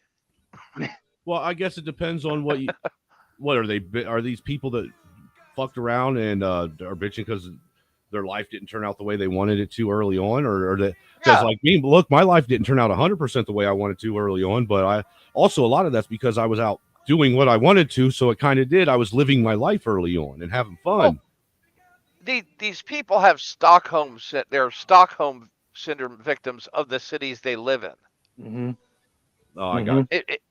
If you live in Chicago, well, guess what? wages are going to be cheap because there's a lot of people. Hmm. Yeah, you guys would be surprised how many people paid.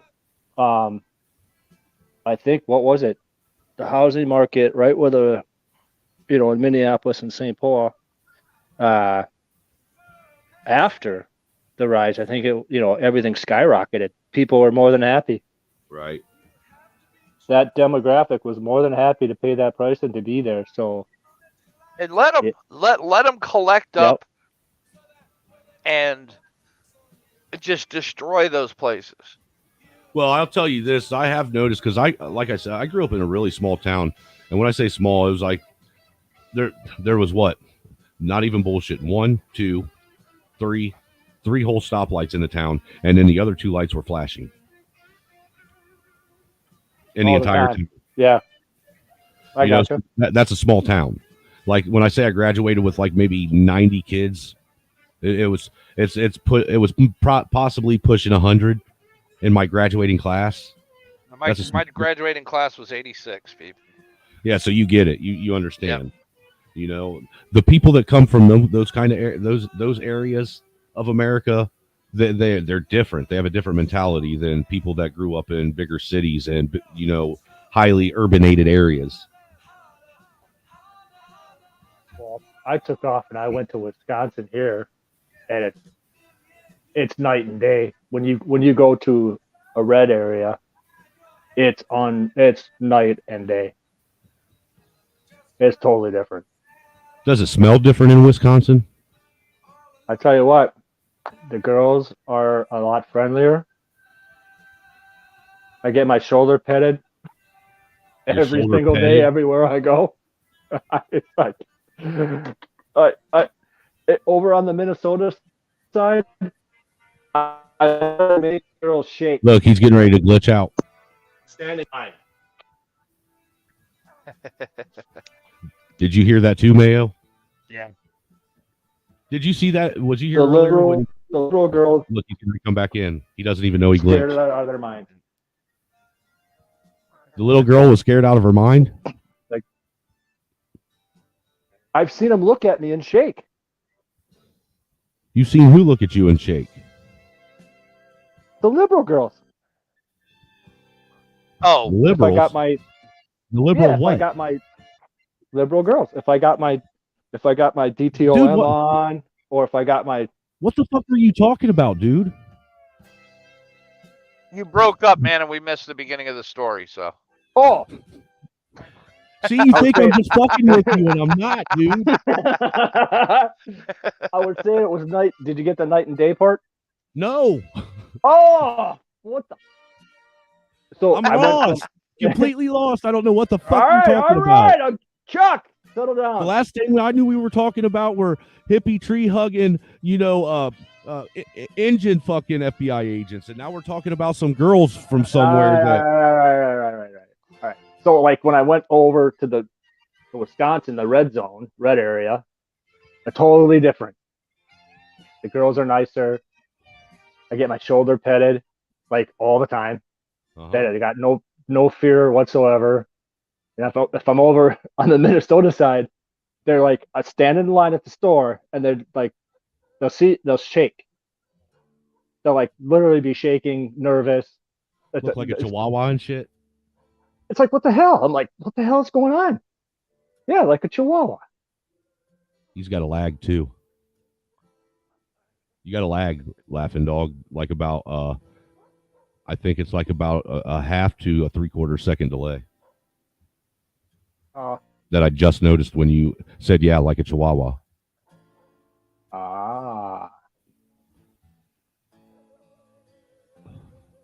So like the zone, yeah, like just totally let those zones just eat themselves alive and spend their own resources and ammo to do it. That's fine with me. Well, if people realized what the government isn't going to be able to do in a collapse situation. Sure. Think about Fort Riley here in Kansas, right? The 1st Infantry Division has to cover from the Canadian border to probably the Oklahoma-Kansas border, from the Rocky Mountains to the Mississippi. Right. Oh, That's pretty good. That's a pretty good chunk of area. it's a lot of You know, spread. the 101st has Kentucky, Most of it's in Tennessee. Tennessee to the Two Great sep- Lakes, Yeah, because they to got the Appalachians. Wow. Impossible. Exactly. and dude, we're talking about where the hillbilly redneck inbred Appalachian areas, like where all the coal miners and shit are, were.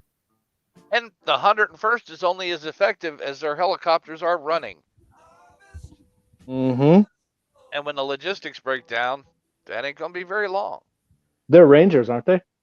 No, They're airborne. they're just infantry. They're airborne Okay. infantry.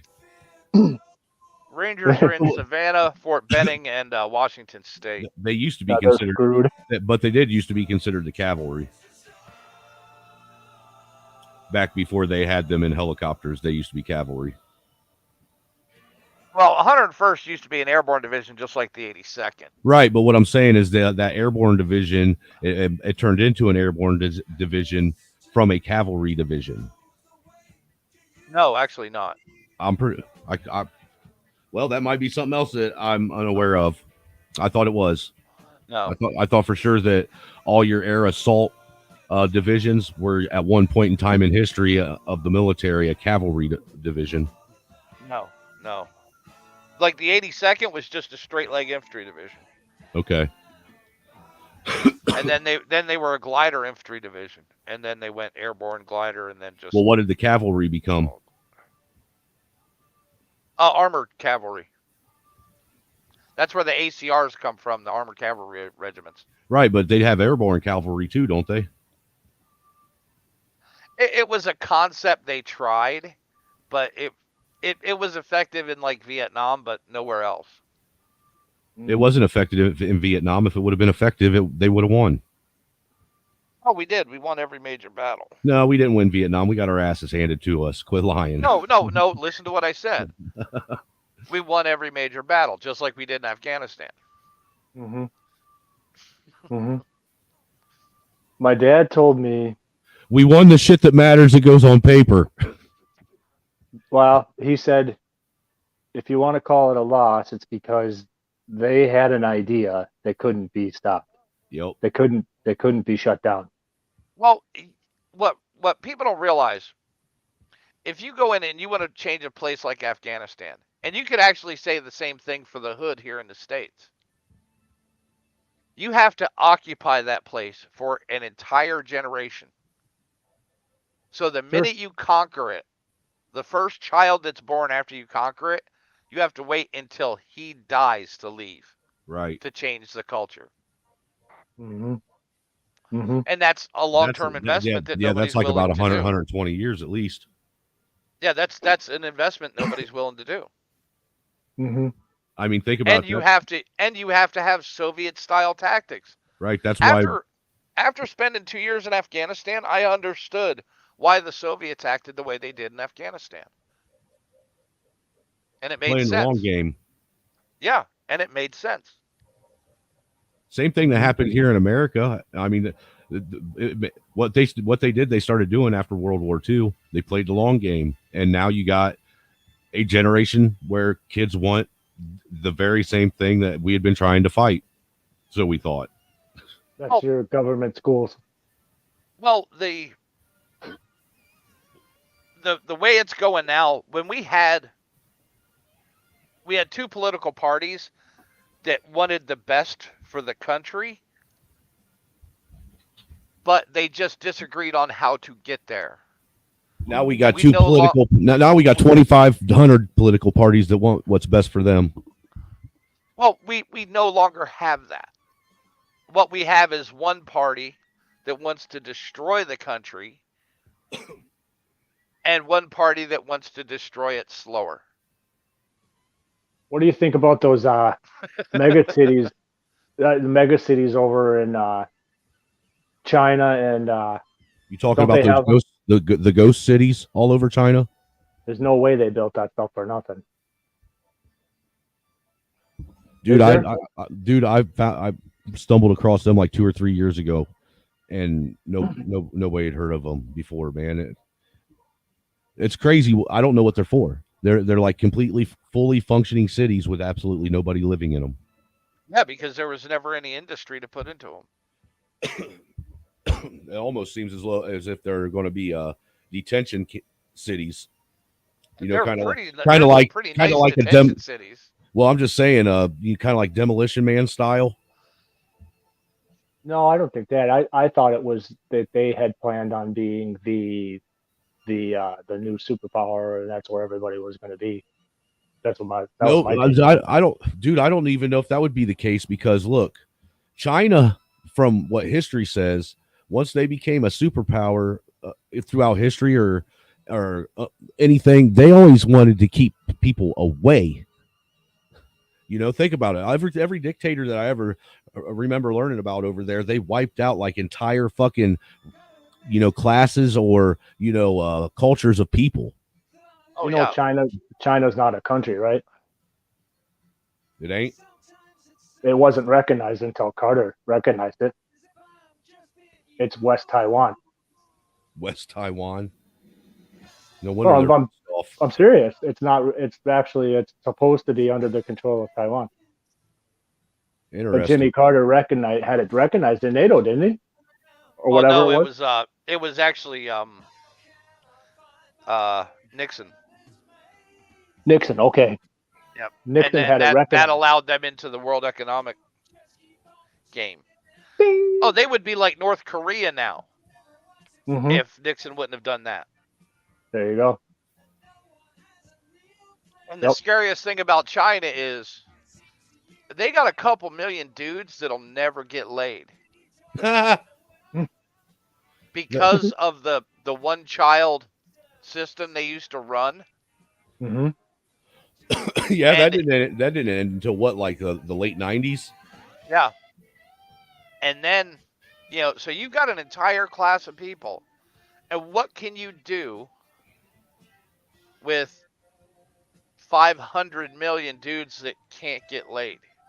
Oof. Build a bunch of sex robots in a porn industry. No, it's easier just to kill them. No, Yeah. you get them build a bunch of sex robots in porn industry. It's that easier. Why? It isn't. That costs electricity. No, because they're making money off of them killing themselves for them. They can make more money sending them to Africa to take over shit and be with the black chicks there. Then why do they have the monkey Mayo? Why do they have the weirdest fucking porn known to man over there? Japan has the weirdest porn known to man. Japan does. That's It's not China. Okay, China. I'm sorry. Respectfully, they all look the fucking same to me for real. Oriental is Oriental. Yeah, like the birth rate in Japan is almost like hit negative numbers because of that. Yep. They're bad. Look, the only ones that actually look different are Koreans, and that's because their eyes slant the opposite direction.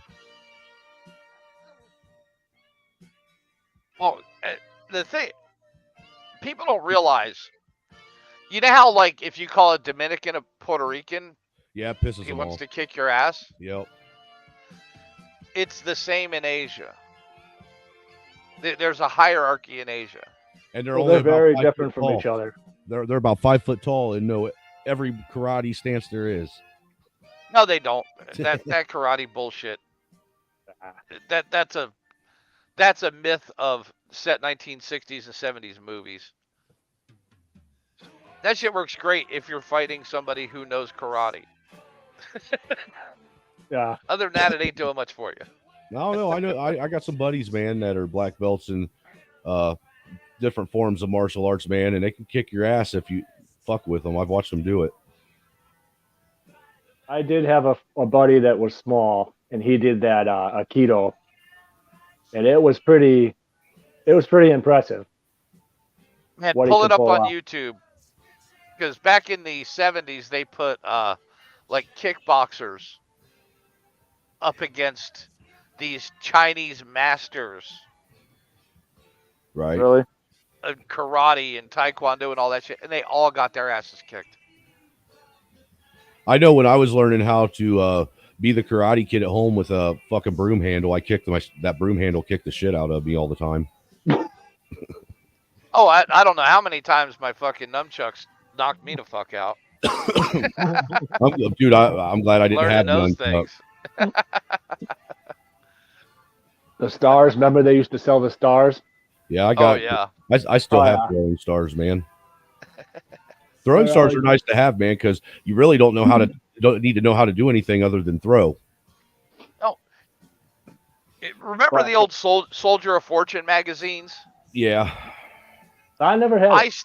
I still had one thing that I ordered in high school out of those, and it's one of those Russian ballistic knives. Nuh-uh. Yep, still got one, man. What That's was that one? It Like the was Rambo knife? no, it's a spring-fed knife that shoots out of the handle. Yeah. Oh, stiletto. Illegal as fuck. You know, they can sell those now, but they no retraction. No, this is the switchblade. The blade leaves the handle. Yeah, stiletto. Yeah. I got like it. a No, bullet. like a dart. For real. It's coming out like a blow dart. Yeah. Oh, like all right. Yeah. He's not talking about Oh. he's not talking about a switchblade, bro. No. I got you. I never saw Yeah, that. that was one of the That's a good first thing. things I ever ordered mail order. And you still got it? Oh, yep. I want to Sure see do. it. I want to see it. If it ain't fucking Facebook verified, it ain't real, dude. I'll take a picture of it. I got to get down in the gun safe tomorrow. I expect to see tomorrow's avatar, fucking spring-fed fucking Russian knife.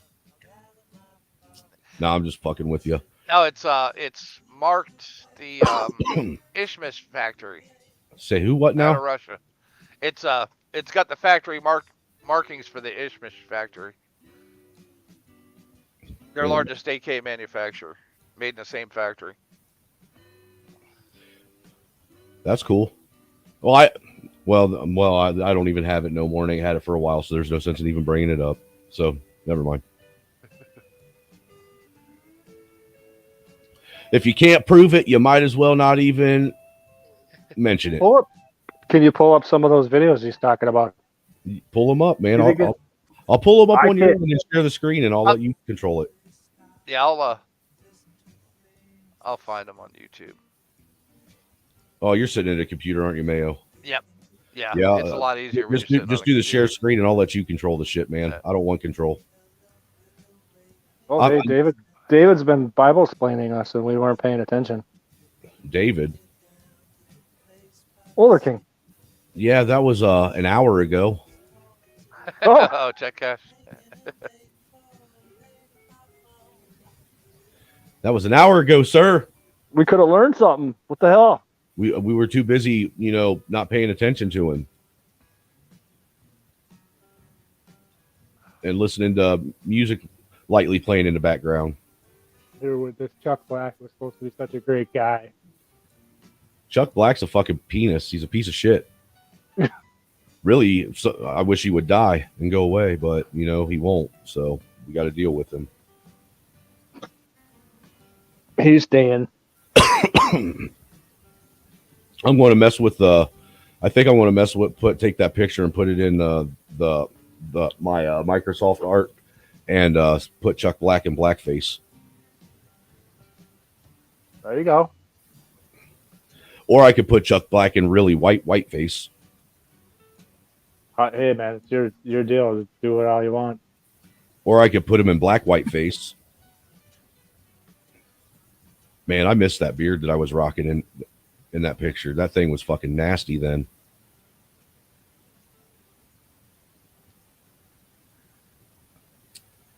Yep. I can't wait. I'm having another fucking crumb snatcher going to be delivered to me from the hands of God. Thank you, sir. Just what I wanted, another fucking life to have to worry about.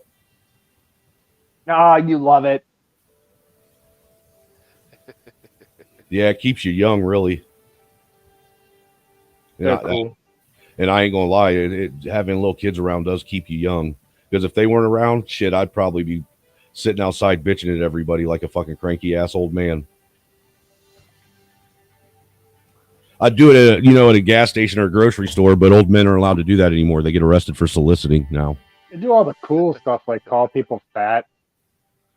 That's what we're missing in today's world. Those cranky ass old men that used to sit outside the hardware store. They still had those when I was kids, man. The ones that were playing checkers or chess. Like the kids with their dumb honesty. Well, the reason why they had dumb honesty is because of those crazy ass old men sitting outside of the stores, man. They were the town fucking dads. Anybody's kid got out of line, they'd fucking smack them upside the head and ask them what the hell was wrong with them. Oh, yeah, that's good. See, that's what we're lacking today. Adam Calhoun said it. He did a little short like 2 weeks ago. He said, we need old men with sticks to come back. Well, they better be more than sticks now. Don't you remember that when we were kids? The old men with sticks that would fucking crack you upside the fucking side of your head with a switch? Little fucking stupid bastards. I think we just need elderly people to come back in general. There's not. Have you noticed there ain't the elderly population is disappearing. There isn't a nice balance anymore like there was when we were kids. Well, that's what COVID was about. Yep. Because it is the elderly that kind of help keep everyone else in line. Well, they've seen the code.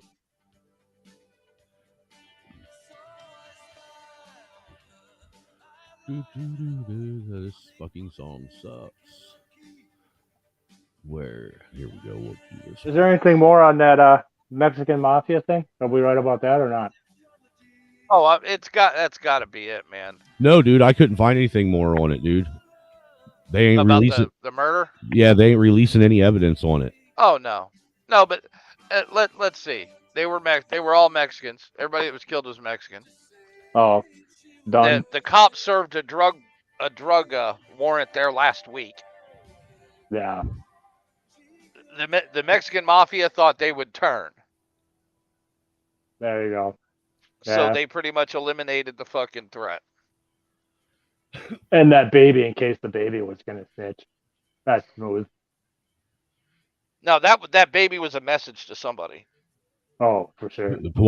Yeah, you know what? Now you mentioned that, it probably was message to whoever got away, probably the baby's dad. Wherever you ran to, you might as well either just stay there. Well, every group like that's got at least 3 or 4 fucking babies, young infants in it. That's true. Because they're family affairs. But yeah, dude, man, I don't have that kind of evil in me to be able to kill a baby just to send a message. What if it was baby Hitler and you knew it? I just don't have that kind of evil in me to kill a baby, dude. I don't know. Now, you can bring a bunch of what ifs in to change the situation, I know you are. I know that we can bring a bunch of what ifs, and it would always change the variables, Yeah. But still, at the end of the day, even then, I think you would still question it before you did it. You wouldn't do it without having some kind of reserve. Oh no, and if you could, you're just a fucking psychopath. Right. It ain't like killing an animal. I'm a psychopath, but I ain't that much of a psychopath. Right. I mean, like I said, I know this is going to piss the tree huggers off, me making sure I repeat it so you hear it, but it ain't an animal or something, that you can just kill it and not have any feelings or attachments to it at all whatsoever. I mean, that might be borderline psychotic to say that, cause you guys to be quiet for a minute and question me, but I don't care. I don't have no emotional attachment to animal life. I do too. I like if it's a good dog, I definitely will. Like I like him a lot. I don't go like he's my best friend or anything like that. But hold on now. I've had German Shepherds though, so like they're pretty much the most loyal thing there ever was. Okay. And like that story I told before, Grandpa could take out his best hunting dog and just Sounds like I'm like your grandpa. He didn't have no attachment to well, animal life either. my brother can do it too, but like, I don't know. If I spill some blood, I definitely feel something about it. Right. So whatever that means about me, I don't know. But It means you're a fucking pansy. That's what it means. yeah, like I don't know. I just kind of like I just believe that something. Mayo, I think we need to put this motherfucker in a manhood probation again. He needs to do a 30, 60, 90-day trial period. No, I mean I can do it. I can do it easy. It's not that big of a deal. But like I definitely feel like there's something that happened. Like something that I don't understand. Does that make sense? Oh, sure. Absolutely. Are you just agreeing with me to pass fire? Hey, man, if you're going to act like my wife, I'm going to treat you like my wife. What do you mean? No, I'm just fucking with you, dude. I'm just giving you a hard time. Hey, you guys asked for Chuck Black. Now you got him. Don't get mad that you got to deal with him. Because Chuck Black don't give a fuck. Whatever you want in Chuck, whatever you're searching for out of Chuck Black he will gladly oblige you with. He will be your Huckleberry.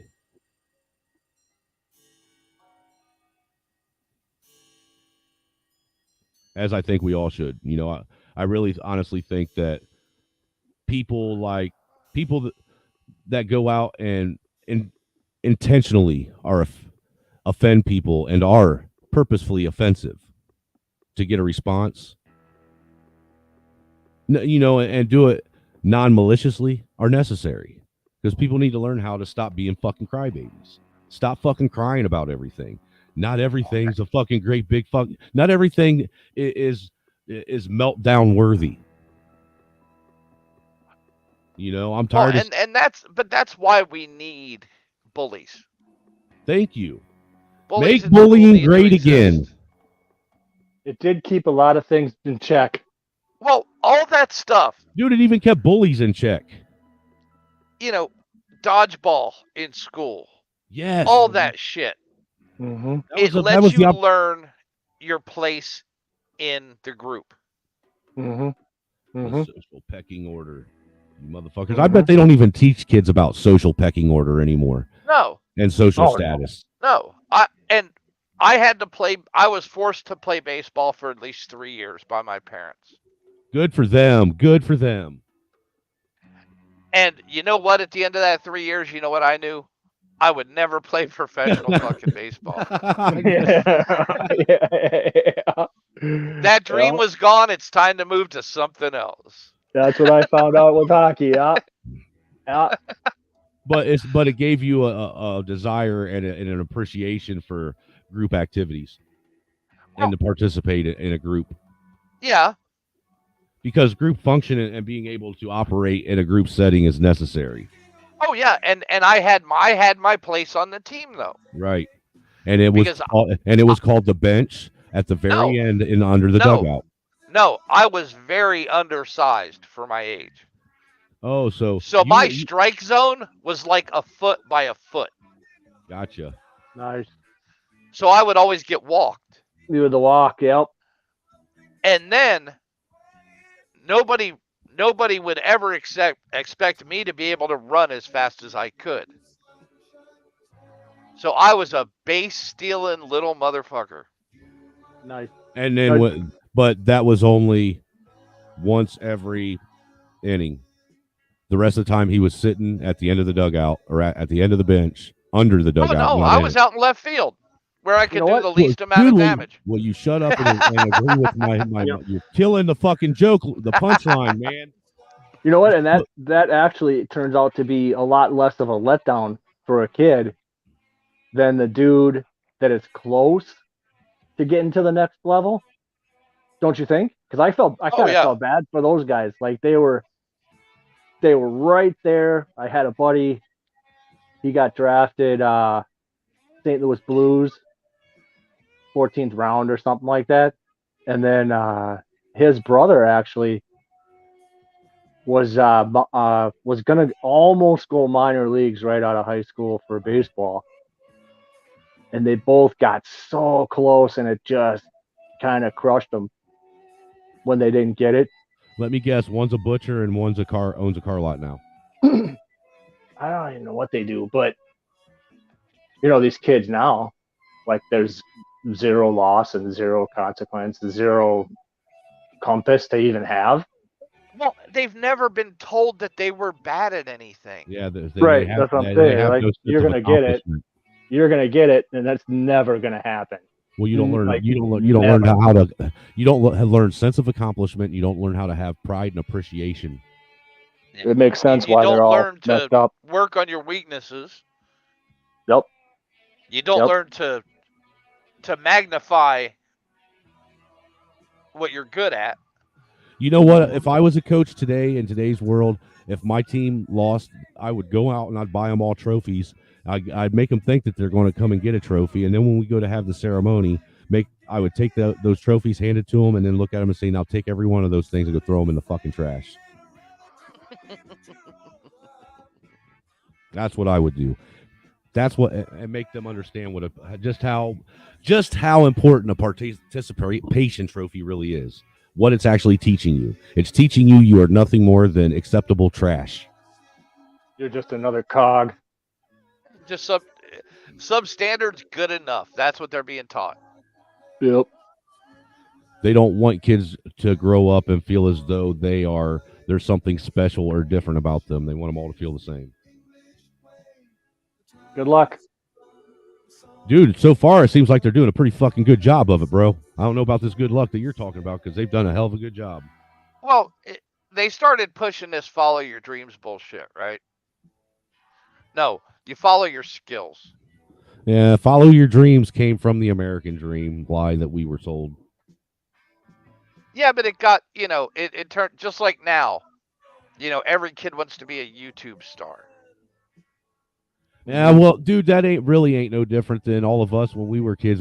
Everybody either wanted to be a rock and roll musician or a fucking athlete. Yeah. But you pretty much knew when you were 18 whether or not you were going to do that or not. Whether that was even a choice. Yeah, whether or not that was even in the cards. Sorry, man, that one didn't get dealt in the hand you got, buddy. You might as well just move on to the next card. And that most of that has more to do with luck than skill in the musician side. To a degree. But also, look, now music has nothing to do with talent anymore, and it's all to do with luck. Well, I disagree to that comment. It depends on what kind of music you're listening to, because there are some very talented independent musicians out there that aren't getting any kind of recognition simply because that they refuse to be a part of the music industry. Well, could you imagine Bob Seger making it in today's music world? Yeah, I could. No, he wouldn't. Bob Seger would see because he was an ugly motherfucker. That doesn't matter. Look at some of these fucking kids out here, dude, with their fucking faces painted up like fucking cartoon characters. Think about that. And it ain't removable paint anymore. Now these motherfuckers are tattooing that shit on their face. Oh, those fucking idiots, yeah. And girls still like Post Malone. Look at him and his fucking face. I don't even know what he used to look like. He obviously was his face has always been a part of a Tattoo Flash magazine. Post Malone is what happens when you let your kid in 3rd grade dye his fucking hair green.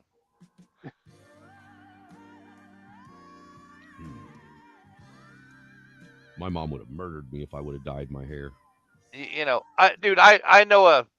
I know this one kid here. He's the kid of a couple of mine that's married, and they let him dye his hair in like fucking 5th grade. Now this fucking idiot's got ball bearings in his skull. Oh. Fucking pie plates in his earlobes. God damn. Fucking bone through his nose. The whole not fucking playing, 9 yards. Is he? Well, have you ever? It's just it's the same way I look at tattoos, right? Hey, you know what? You can eat shit as far as tattoo goes there, buddy. I don't care about your opinion. Oh, this is my opinion on tattoos. It's cutting for adults. It's what? Could be. Yeah. Cutting for adults. Could Yeah. be. Well, they used to mean something back in the day. But now And it's now- just like the thing to do. Yeah. You know, Yeah, There I was guess, three- I guess I've never 3 asked a young tattoo adult. places. Now there's 15,000 of them. Yeah, I was going to say, I guess I never asked a young adult today why they would, what the reason is on why they get tattoos. My millennial nephew had a word tattooed on his arm, and it was spelled wrong. That doesn't surprise me. Imagine, hey, dude, imagine if he went to misspell, and tattooed that on his arm. It's supposed to say resilient. No one caught it until he had it for like 3 months. That Somebody says a said, lot "Hey." for the people he's around. Hey, that's not resilient. You know that, right? It's misspelled, right? So, what? It's like, what did you do that for? Like nobody caught this. But that's you brought up another thing that I haven't thought about in a long time. Back when I was a young man, 18, 19, 20, hell, all the way into about my 30s, tattoo shops were really scarce. So it was hard to find them. Yeah. Now they're fucking everywhere. Yeah, now you'll have a fucking strip mall that's nothing but tattoo shops. Yep. With some point. I think it's just, because I know guys, it's just an adult form of cutting. Kind I've of like always used it as a way. self-abuse. No, for me, tattoos are like sponsorship stickers on a NASCAR. You know what I'm saying? But nobody's paying you. Right. It's what's important to me, but I'm not getting, like you said, I'm not getting paid for it. Now I don't think. No, but at least it means something. Right. These kids are just getting them, especially on women. They look fucking horrible on women. I'm not a fan. Yeah. Some women. My wife, she has a tattoo. And I completely understand, dude. I grew up in the time when chicks were getting those the ones on their lower back, the tramp stamps. Yeah, I would shoot, dude. I would fucking. I think I'd slap my wife if she got a tramp stamp. After a kid, it looks like an ink stain. Yeah. I'd be like, "What's wrong with you?" And she'd be like, "Ah." I've seen very few that I would that I'd like. Tramp stamps. Well, they always do not stamps, but I mean, like I think a girl early when people first started getting them, she was younger, she was fit, she had this kind of a snake that went up her leg. It was kind of cool, but then it just like was chest things and all that. Nope, just like Yakuza attempt, or I don't even know what the hell it is. And no, I can't do it. Can't.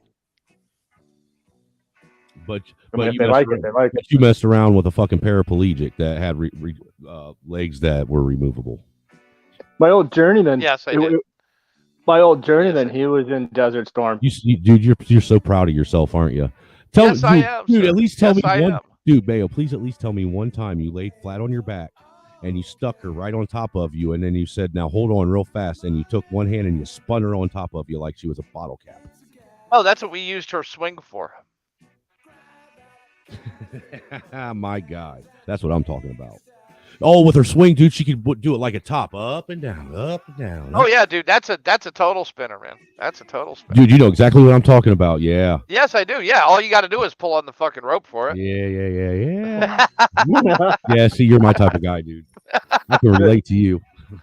My old journeyman was a Marine. Grab her by her pussy and yank on it.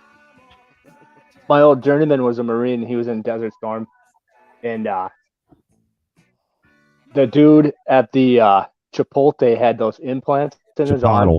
Chipotle, right? So he's got he's got this freaking bumps going up his forearm. The fucking guy just totally glitched, like right there. Dude, how the fuck did we go from talking about having sex with a paraplegic to a guy with bumps on his arm? We just start talking about tattoos and bones sticking out of noses. Yeah. Weird shit. Mayo, quit helping. This dude's like totally calm 23 hours out of the day, and then all of a sudden just black. Just, we're out of here. Like, what the hell? Like, what's going on with you? You fucking, I ain't getting no goddamn burrito from Lizard Boy. Holy And I'm shit. like, holy shit. They better start learning how to put that guy in the back. I'm not getting no fucking burrito from this motherfucker. Like, oh, shit, Bill, we got to go. Do you guys know what a 5200 series lock is? Sounds like a really big, like a pickup big truck lock. style lock. No, it's a big stainless steel padlock. The military uses them. Now you know I'm never been in the military, Mayo. We've spoken Okay. on this multiple times, so you know I don't Okay. know what the fuck something Okay. like that is. It's about. But thanks for 2.5 making sure. to- Thanks for asking a question to where I had to answer and say no. I've never been in the military. I appreciate it. I'm sorry. Officer, I'm sorry. officer asshat. Because let me guess, you would have kicked the drill sergeant's ass, right? That's why you didn't join. No, I would have shut up. I would have fucking shut up and stopped bitching just like everyone else and talk shit about him behind his back when he was. I know. I'm just. But no, this is about. It's about a 3-pound stainless steel lock. Nice. And in Georgia, we used to carry them around when we'd go downtown because downtown Savannah has the Savannah College of Art and Design, SCAD. And that's the first He place said we saw SCAD. those gauged ears. Yeah, that's what it's called, SCAD, Savannah College of Art and Design. And we would walk up behind these guys and click those fucking locks on them. In through their ears. What a dick! What a dick! I You love ever it. seen a guy I try love and chase it. somebody with a 3-pound lock hanging off his earlobe? Oh, it's not even But I would possible. love to. I'd never It's not happened. I even would love to possible. see it. I want to see the angle grinder to get it off. That is great. Oh God, we were fucking assholes. That's better than Ding Dong Ditch. Could you cut it with a diamond wheel? You would actually hurt them if you tried to cut them off with bolt Yeah, cutters because, they dude- destroy bolt cutter blades. Well, not only that, and if you try and cut it off with a disc grinder, you're going to heat up that fucking steel, and it's going to burn. Oh, the yeah. fucking barrier. Nice. Oh yeah. So you'd have to get a. You'd have to get No, a. what, no, you have to get a locksmith to get it off. Nice. That's the most original. That's the most original one I've heard in a long time. Oh yeah. Dude, We were and assholes. you know what, Mayo?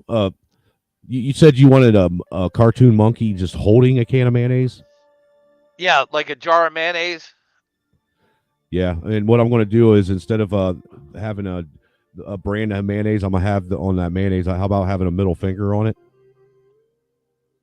Be cool with that on the mayonnaise jar, a middle finger. I was just thinking of mayo, but middle finger will work too.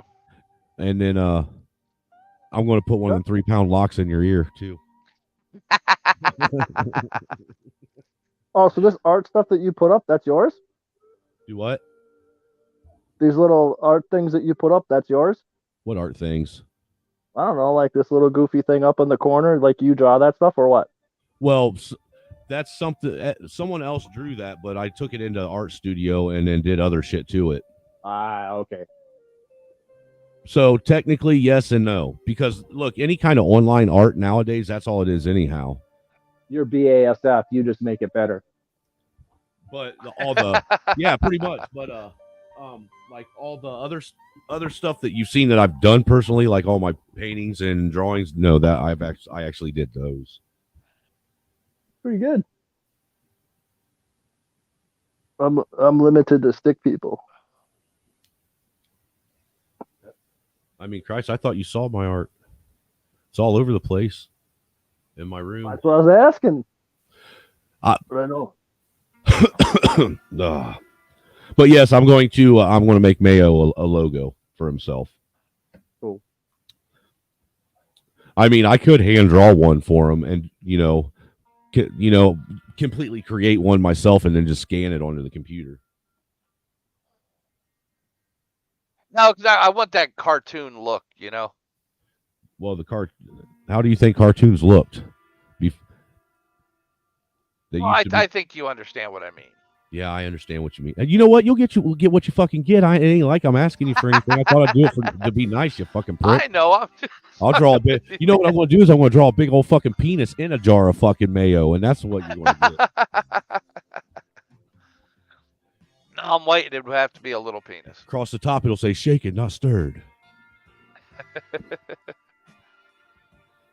I think we need more Sean Connerys back in the world. You know, assholes that were polite assholes. Oh, I love that. I love that interview he did with Barbara Walters. Yes. With Barbara Wawas. Yep. Barbara Wawa. Do you remember that on Saturday Night Live? Barbara Wawa. Back when Saturday Night Live was good. Right. Right. What happened? They took him down not long after that, too, didn't they? Dude. Oh no. No, Sean Connery was too smooth for Hollywood. Hollywood couldn't cancel him. That would have been like, yeah, he's dead. I think he died like back in 2012, 2013, something like that. Yeah, I think so. Okay. Yeah, it was a real disappointment to see him go because he was actually cool. I mean, as far as I'm concerned, he is the only 007 that there will ever be. Oh yeah. Yeah. He was 007. Yeah. There will be no other James Bond. All of you guys are just fucking copycats. He is the original. What's the next one going to be? A furry? Jesus fucking Christ, laughing. I wouldn't doubt it. What? Here you go, like completely changing the subject to farm animals and fucking orgies. Well, you're here. Hey, now what are you trying to say about my wife there, buddy? Do I need to go wake her up? I'll let you deal with her. No, I'm just talking. I didn't say nothing about no wife. Do I really need I'm to just talking my about wife you. That you're online calling her a farm animal? You're dragging. Why are you dragging her into it? I didn't say nothing. I said you. Man, the last thing you want to do is fucking deal with a pissed off pregnant redhead. You don't want to deal with a pissed off redhead, period, let alone a pregnant one. Dude, I hope that this summer she goes off at least once real good. That way I can catch it on camera and put it on YouTube. Oh, yeah. Because I will.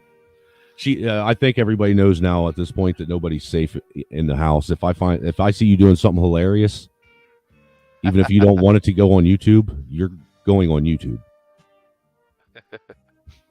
I had one of those neurotic Polish princesses, and it did the opposite to her. It freaking right the hell out. It was like two. So you know how I take Speaking of redheads, kicked in. Speaking of redheads, yeah, I know. I never. You remember the first show with Kaylee Karaku or whatever her name is? Who? The one from oh fuck. You talking about the Big Bang Theory girl, Kaylee Kuriko? Yeah, that's it. Kukos. Kelly Kukos. There you go. Whatever happened to the redhead that was her sister on that show? Because she was pretty fucking hot. What redhead that was her sister? What are you fucking talking about? Amy Davidson. She had a sister on that show. I don't remember ever having a fucking sister on there. Yeah, she had a sister on that show.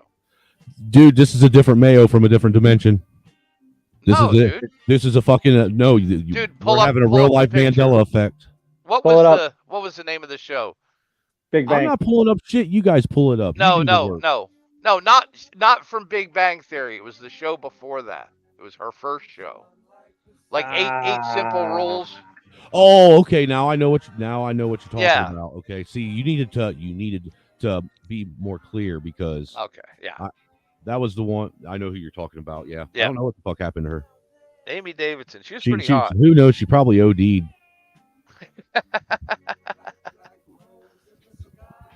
Hey, let's check Instagram. How's that? I mean, would it surprise you? It wouldn't surprise me.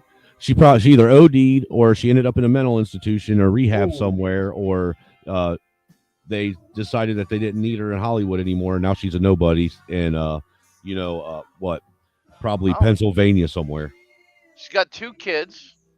Or no, she's got 1 kid Reminds me of Kelly LeBrock now. a little bit. Yeah. She lives in a normal neighborhood, so she's not rich. Good for her. She made it out without becoming a fucking horrible person. She didn't end up to be a complete and total fucking screwed up child. Yeah. Good like for her. Miley Cyrus. Oh, God. See, country music changed when her father made it on the scene. What her country music was already changed by the time. No, but it changed forever with him because he was the first manufactured from scratch country star. Hey, Hood's live. I think. Oh, is that why they did it? And ever since then, it's just been a bunch of fake fucks. Yeah, I was never much into country, so. But I definitely saw Billy Ray Cyrus and made sure I saw that, so wondering how that happened. Yep. Who's listening to Pink Floyd? All of us. Well, yeah, but who's playing? Have you ever heard Pink Floyd done by the London Philharmonic Orchestra? No, but I bet that would be fucking amazing. It is fucking amazing, man. Pink Floyd is one of them bands that I guarantee you it would sound amazing orchestrated. Oh, it is, dude. Oh my God, dude. Pull it up and play it. What? It's on YouTube, man. Jesus fucking Christ, Mayo. Why do I got to change? As good as you think it is. Why do I got to change? Dude, you're making me change the fucking vibe now. Because now I got to do shit. Oh my God, it's still Pink Floyd. But it's not. It's someone else playing Pink Floyd. Well, let's all admit Roger Waters turned into a fucking idiot anyway. So. No, it ain't Roger Waters. That was the problem. It was fucking goddamn David Gilmour who turned into the fucking asshole prick. Thought he was too good for everybody. Well, Roger Waters is just one of them fucking environmental fucking morons now. Well, truth be told, if you want to go that route, they're all a bunch of fucking hippy-dippy, tree-hugging fucking morons that just so happen to make some really good music. Oh, yeah.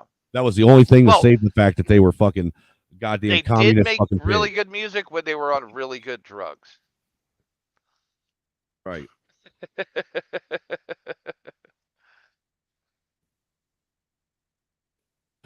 Fucking Dark Side of the Moon and The Wall and the Wish You Were Here album were the only ones that were really, really, really good, though. I like the final cut, the whole thing. Yeah, I can't say that I do. I like the whole thing. Like, I like all of the Wish You Were Here album. Yep. Because that's what I was playing was the Wish You Were Here album. Yep. You know, hell, that Shine On You Crazy Diamond is a fucking 16-minute 5-part song. Yeah. And it was dedicated entirely to fucking what's his name? Syd Barrett.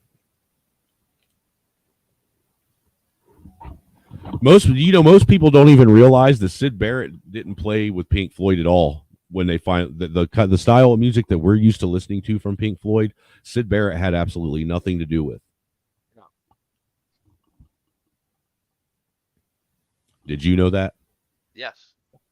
I took lessons from one of those studio guys before. The guys that play all the music on the studio.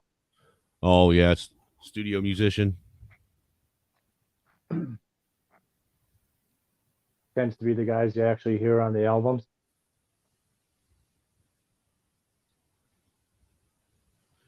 Now I gotta fucking go back over here and re-fucking share again and fucking all this other fucking stupid shit. You're such a penis. You know what I would like to hear is the London Philharmonic do the entire fucking Queen of the Damned soundtrack from first song to last song. because that is what they and my that's the only movie soundtrack that I've ever listened to that I can listen to from start to finish.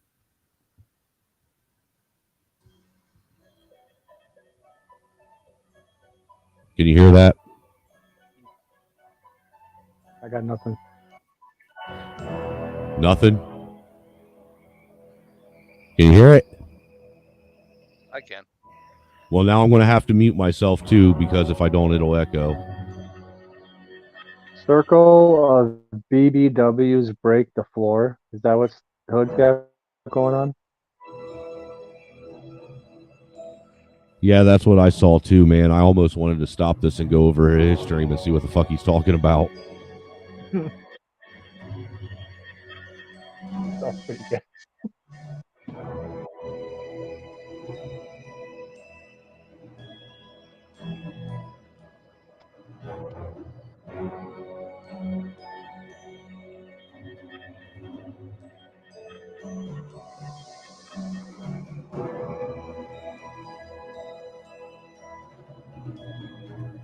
I bet you I could sing almost every one of these songs and know exactly when it's supposed to start if they play it correctly.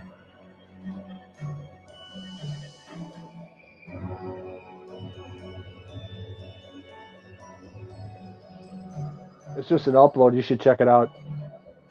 It's pretty good. What, Hood's thing? Yeah, it's pretty good. Okay. Conservative. Yeah.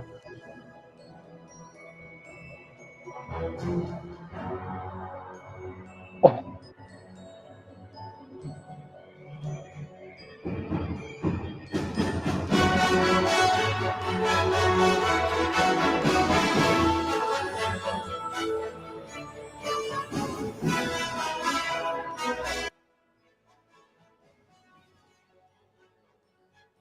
Yep. Nope. I like how it sounds, but that is the wrong vibe for what I had. You just like that music completely changes the fucking vibe over here now.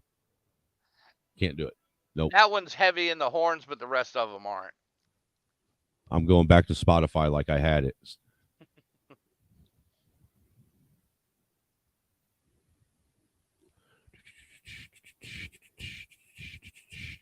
Pow, pow, pow, pow, pow.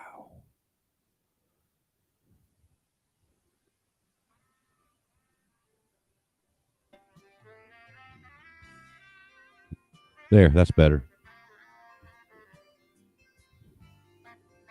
Fucking penis. Man, so what'd you get into this weekend, Mayo? Oh wait, it ain't the weekend, is it? Ha, no, that's how you know I ain't got a job. No, it's 2 days past the weekend, and I didn't do shit this week. See, I called myself out before either you two fuckers could. How you like that? I ain't got no job either, brother. I'm retired. I'm retired too. Not by choice either. Yeah. Tried to take my daughter bowling on Monday. The place was freaking packed. Oh yeah. Oh, you couldn't get in. Oh, and then that's just what I want to do is go hang out with them. Bowling. You really think that a bunch of black people went bowling on Martin Luther King Day? Oh yeah. Really? If they're not shooting up a car. What? They're not shooting up a car show. If they ain't shooting up a car show or in some dark alley somewhere playing craps, then they're out bowling.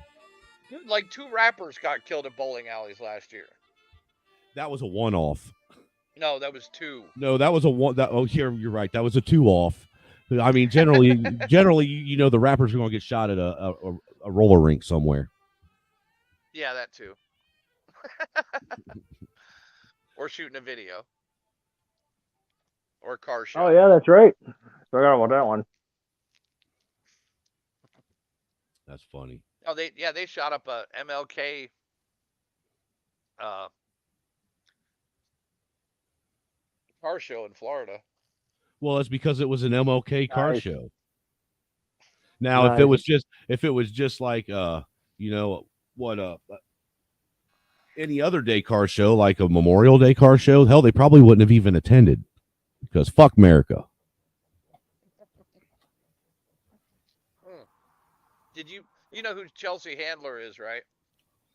Oh, yeah. I don't know who her handler is, but I know who she is. She said that until she was 40, she thought the sun and the moon, she thought the moon was just the opposite side of the sun. That is what it is. Say again? Huh? I didn't catch that. She thought the moon was the opposite side of the sun until she was 40.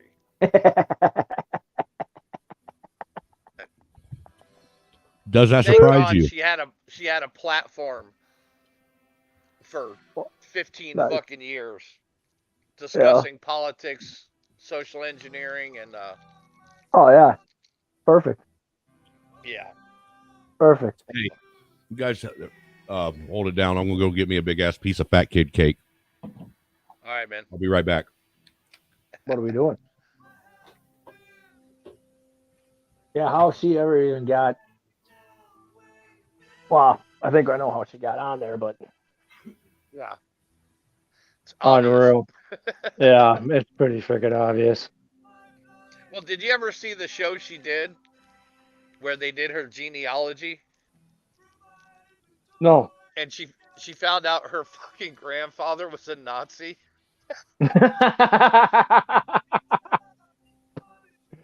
Nice. Nice. What, should you cry? Oh yeah, she was not pleased. Like, beside herself with tears. And it was a whole series they were doing with different stars. Did he work at NASA too, or no? Oh no, he was just like an artilleryman, Okay. but he was a member of the Nazi Party in the German army. Nice.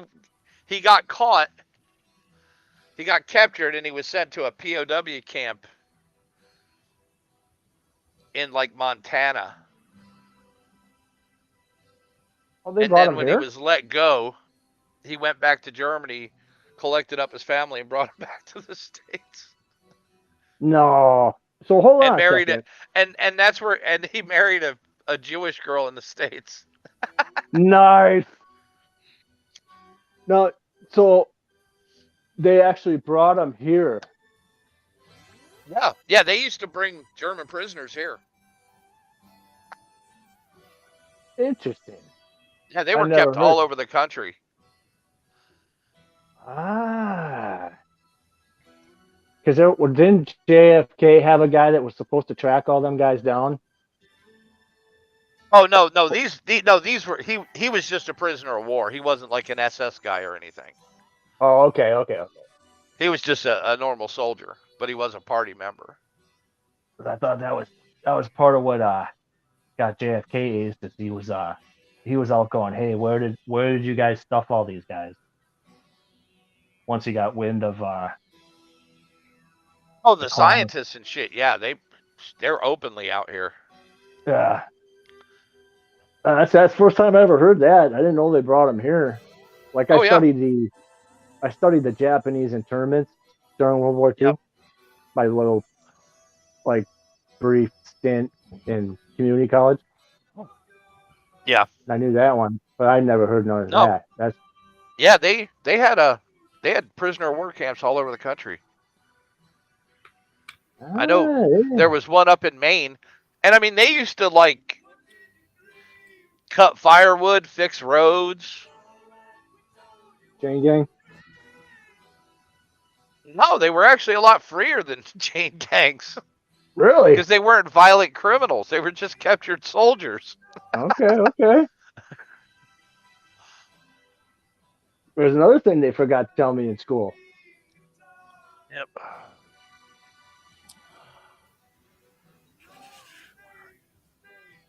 Yeah, there was one up in way up in northern Maine, and most of the prisoners either stayed or came back,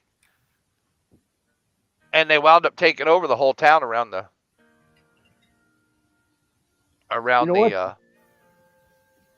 That explains a lot because in Minnesota they like to tell everybody that it's just the Scandinavian heritage, right? Oh, half of them are probably fucking German. Well, so yeah. So I finally went and looked at it. I'm like, nah, this isn't something's going on. And then sure enough, throughout all that history, the majority of the populations in all the Midwest is predominantly German. It's not Scandinavian at all. No. There is a lot of German in the Midwest. There is a specifically the northern Midwest. Well, then the other, they'll say Minnesota does, well, we're the land of 10,000 lakes. Well, Wisconsin has 14,000. So why'd you even put it on your license plate? You know? That makes sense. That makes sense now. Right now. You what?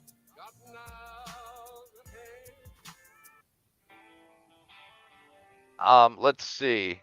There was 3 up in northern Minnesota, real close to each other. 2 in Wisconsin. Look at that. 10 in Michigan. I've been living with the freaking Nazis. I've been living with the Nazis. Yep. I can tell you that. 3 in Illinois, 2 in Iowa, 4 in Minnesota. You're living around my people, my family. Yep. And what year? This is like 50s or late 40s. This map is from 44. Son of a bitch, I'm a racist. I mean, that's what you're thinking right now. Except for like Massachusetts, Vermont, every state pretty much had at least one. Nevada didn't have one, and Montana didn't have one. North Dakota didn't have one, but every other state had them. You see anything in Regina, Saskatchewan? I know nothing about Canadian ones. My grandma was an absolute psychotic freaking Nazi. That's where she was from. Oh. Like she was next level. Like, I mean, like totally. It just like. Who was? My grandmother. She freaking hated Juice Crew. Like it made no sense. Now it does. Okay, Wisconsin, there was Antigo, Wisconsin, Appleton, Wisconsin.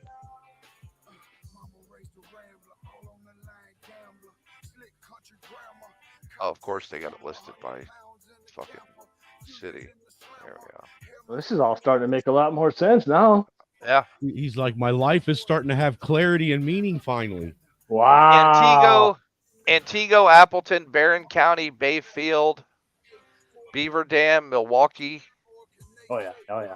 Cambria, Clinton, Cobb, Columbus, Altoon, Fond du Lac, Fox Lake, Fredonia, Gatesville, Genesee, Green Lake, Hartford, Hortonville, Jamesville, Jefferson, all kinds of them. That sounds like a bunch of racist towns. You can tell it. You can see it in their lawn. In the summertime, they will manicure that shit. They sure the fuck will. Like a golf course. Dude, German towns are some of the cleanest towns I've ever been in my life. Oh yeah. Well, yeah. Oh yeah. My dad used to. Yeah, it appears there was like 25 of them in Wisconsin. At least. So like the definite German over here is way heavier than it is over there. Yep. On the other side. Yeah, like the one in Milwaukee was 3,000 German POWs. Mayo, you know that you just caused his fucking head to explode. His mind is blown right now. Yeah. Most of them were like between 300 and 600, but yeah, there was a couple of really big ones. This whole time, Laughing Dog's been trying to figure everything out, and it all came to one sudden screeching halt right now tonight. Yep. Oh, dude, yeah, that's like yeah, that just cleared Camp up the Sturgeon ward. Bay. 2,000 German POWs were housed at 7 locations, and they worked in local cherry orchards. Dude, like around here, I'm telling you, they kept this quiet. In Germantown, Wisconsin, they worked on farms and in canneries in neighboring communities. Yeah, Fort McCoy, Wisconsin, was Japanese, German, Italian. So they had slave labor. They had slave labor. Yeah. Well, you can use them for non-war labor. Right. So It's they legal. had them. They had them picking corn instead of cotton. And peas and See, look, there was somebody other than black people out in fields picking shit and not getting paid for it. That's freaking fascinating. That's unbelievable. I can't believe it. oh yeah. That's insane. But it makes sense. Boy. Well, that's how our ships didn't get torpedoed coming back from Europe. Those boys were in it going back. Because they loaded all the POWs up into ships and had them on the deck. Nice. It's smart. It's Yeah. smart. Yeah, it is. So are you saying that those German POW ships were the first slave ships that were real slave ships? Well, no, they were POW ships. See, you said POW slave. Ships. Yeah, they were.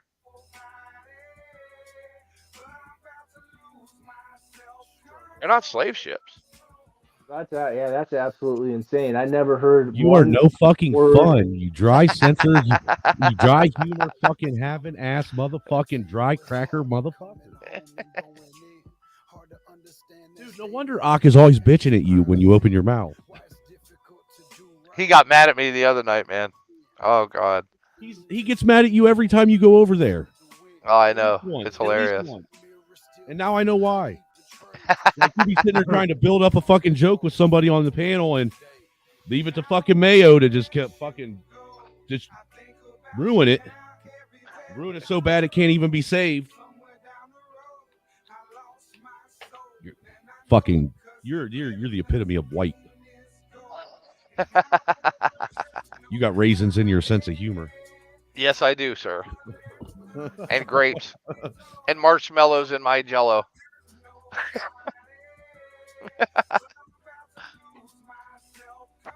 Oh. No, I don't think that dude. Yeah. So, what were we talking about? Because I wasn't even paying any attention. You were working up to some super joke, according to you. No, I wasn't. Oh. Nope. But yeah, there was all kinds of POWs here during the war. Yeah. That's just 175 absolutely incredible. branch camps serving 511 area camps. 425,000 prisoners of war, mostly German. I'm gonna walk out tomorrow and I'm gonna say something to somebody, and I'm gonna look like an idiot. They're gonna go, "Oh, you didn't know?" Because I'm telling you, nobody ever said this before. Can you record it while it's happening? That way we can share it I'm gonna have on to YouTube. because I cannot believe. Like, if this is something that everybody else knew that I didn't know, like I know stuff, and I didn't. Oh, know. He said, "I know stuff. Damn it, I know stuff." Don't. I know things that This is I pissing didn't me know. off. This is fucking me up that I didn't know this stuff. get this too. 90% of the Italian POWs pledged to help the United States by volunteering in the Italian service units due to labor Out of shortages. here. Italian service units worked on army depots and in arsenals and hospitals and on farms. What in the ever loving? There's a book on this somewhere, right? Oh yeah, I'm sure there's several. This is insane. I'll put the Wikipedia link, and that can lead you to some places. Wow. Nobody said squat.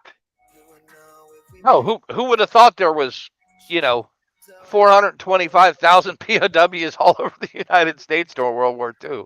Not me. But it totally makes sense now. I knew. Yeah, it was 'cause I a mean, dumbass. They had segregation camps for like the true hardcores, No, that Okay. didn't happen. That only happened to black but people. most of them Quit were lying. just like single wire camps. Now you're putting false information out there and negating the black struggle, dude. You can't do that. Yeah, see, I finally got sick of all their. I'm looking around, and I finally got sick of all their. Oh, you're Scandinavian this, Scandinavian that, and I started looking around, and I'm like, no, this is all freaking German. Oh Like, my what are God. these people talking about? George Gartner escaped a camp in New Mexico, 21 September 1945. Finally surrendered in 1985. He was the last escapee, having remained at large for 40 years. Cool. Good for him. Nice. That's a cool story, though. I mean, He got to live his whole life. They finally caught him at the end of it. That You know, wasn't there that movie? There was a movie that they had, and the kid caught the dude dressing up in his Nazi gear. You guys remember that one? no. no. I have no clue what you're talking about, sir. It was like God dang it. I'm sorry. I didn't grow up watching Nazi propaganda. No, I didn't. I mean, it's Now, just, but now you understand why you did. like I tell you what, nobody would ever say like, okay, so they stuffed grandma into a juice crew nursing home, right? Because that's how bad she was. Uh-huh. I think it was just to torture her,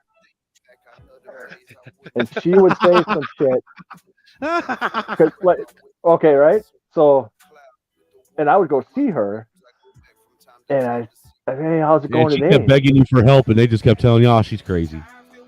No. She didn't need no help. No. Don't get it twisted. She was something else. I said, "Hey, how's it going?"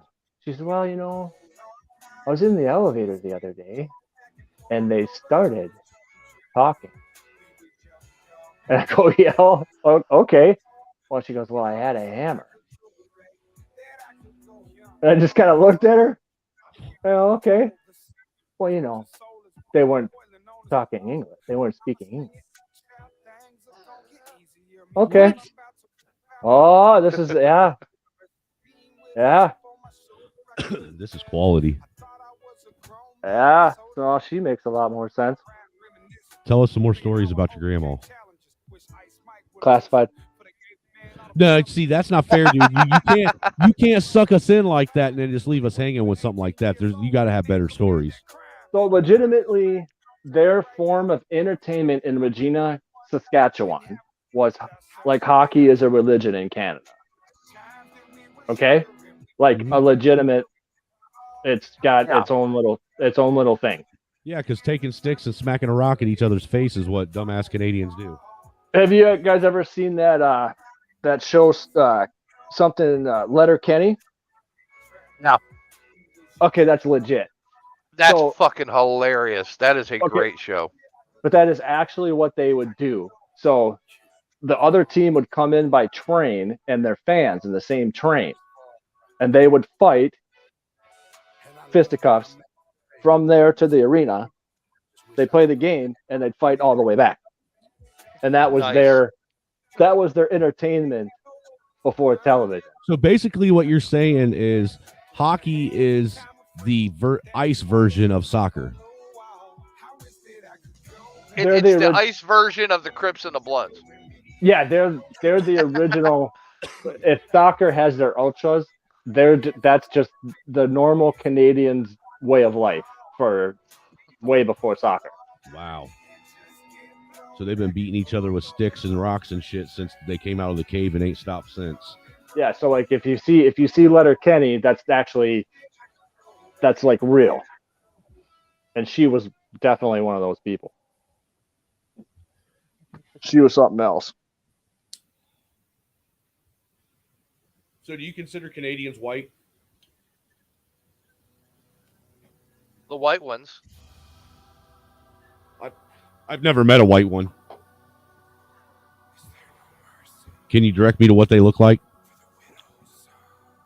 Us, but they say a lot. No, those aren't. No.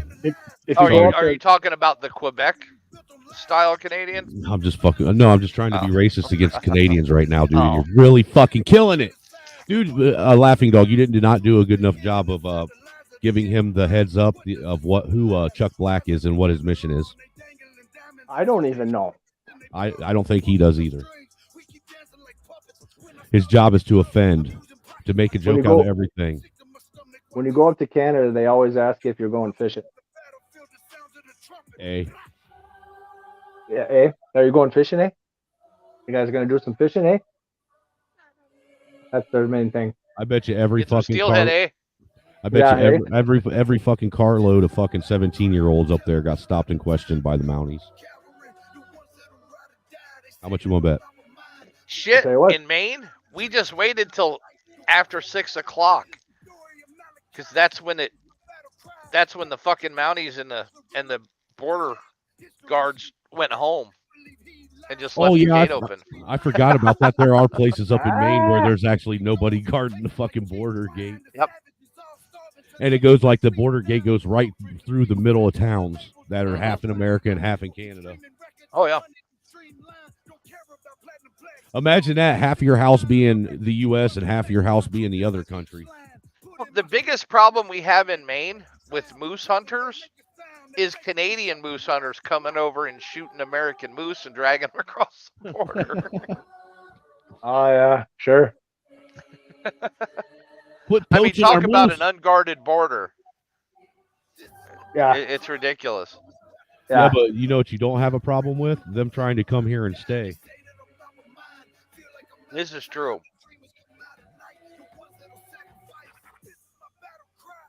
That and that's really an interesting. You know what? That's actually an interesting thought right there. Though, now you bring that up, that we've seen how our government uses minorities and shit, right? And specifically, like Mexican, Guatemalan minorities down on the other border, and use their immigration status and shit and this, that, and the third as ways to politicize it. It's interesting that they've never done that with the Canadian border. They did actually. Back in the 20s and 30s. Oh yeah?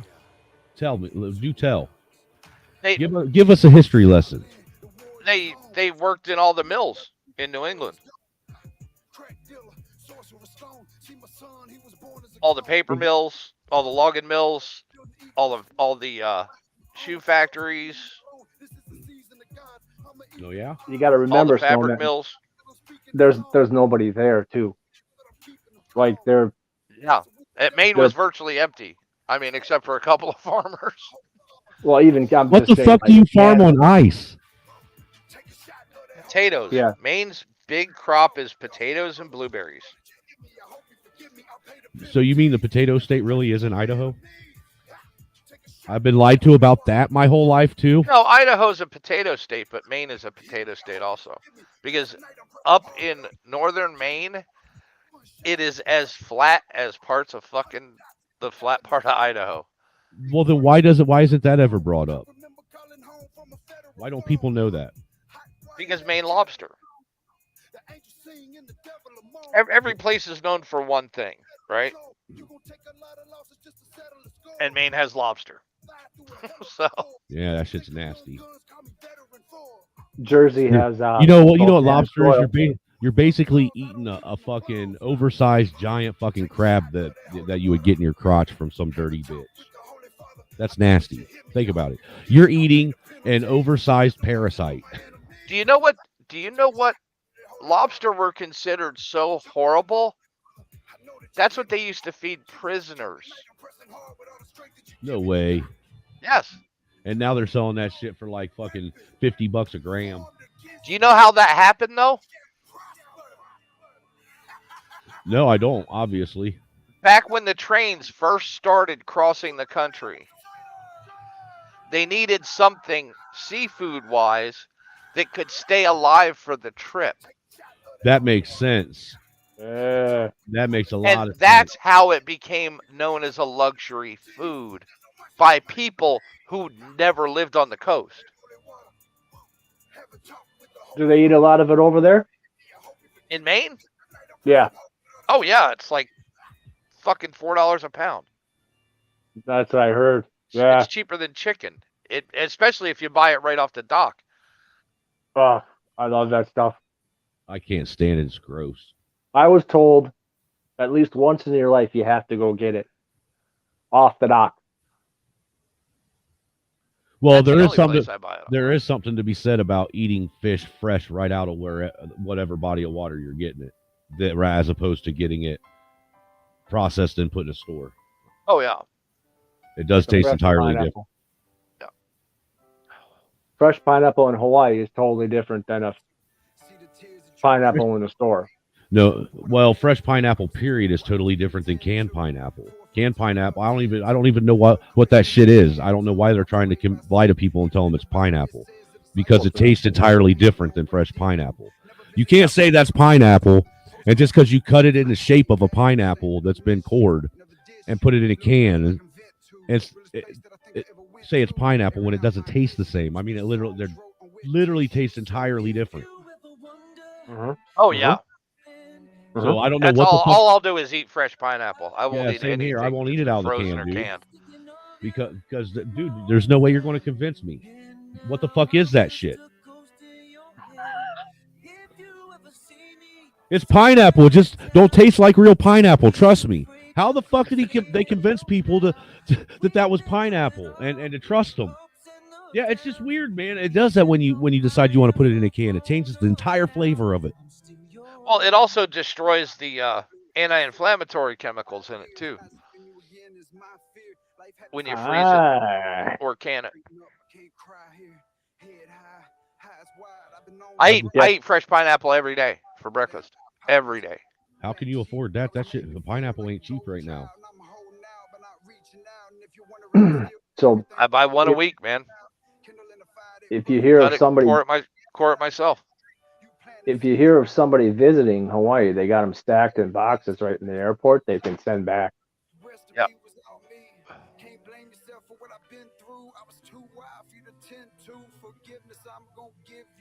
I don't think I'd go there now. I have no idea what's going on over there. Well, I'll just say this much. I know that real Hawaiian natives hate people that look like you and me. Like, they hate us worse than black people hate us. Oh, yeah, we're howlies, man.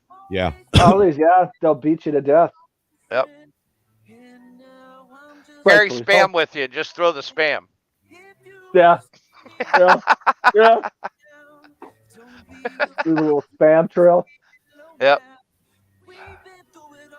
It's like chaff to fucking heat-seeking missiles. Yeah. My brother was stationed there for a while. Oh yeah, there's like local only beaches and shit. Mm-hmm. You'll get your ass fucking handed to you if you go there. That and there's a bunch of fucking meth heads there. Yeah, they're usually. Oh yeah, that all started there. Ice. Yep. Hawaiian ice. Came over from Asia. Yep. Well, they needed it. I think that was because in Asia they needed something to wake up all the fucking people in the opium dens that were nodding off. Yeah, I don't know. The first time I heard about it was a long time ago. They called it Hawaiian ice.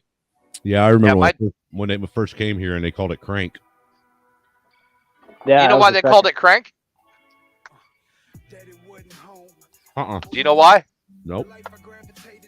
Because bikers used to smuggle it in the crank cases of their bikes. I tell you what, those boys are making some money now. Oh, all that meth's made in Mexico now, man. Industrialized. Yeah, and it ain't the same meth. Not even the same recipe at all. Nope. But I still have to buy my fucking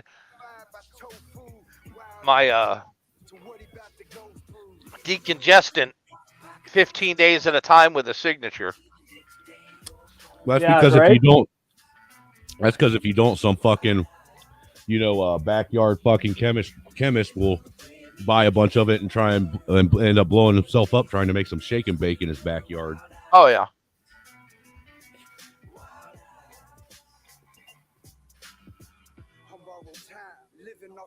It's still. I'm not going to corner the meth market with 30 Tavis D fucking tabs. You know.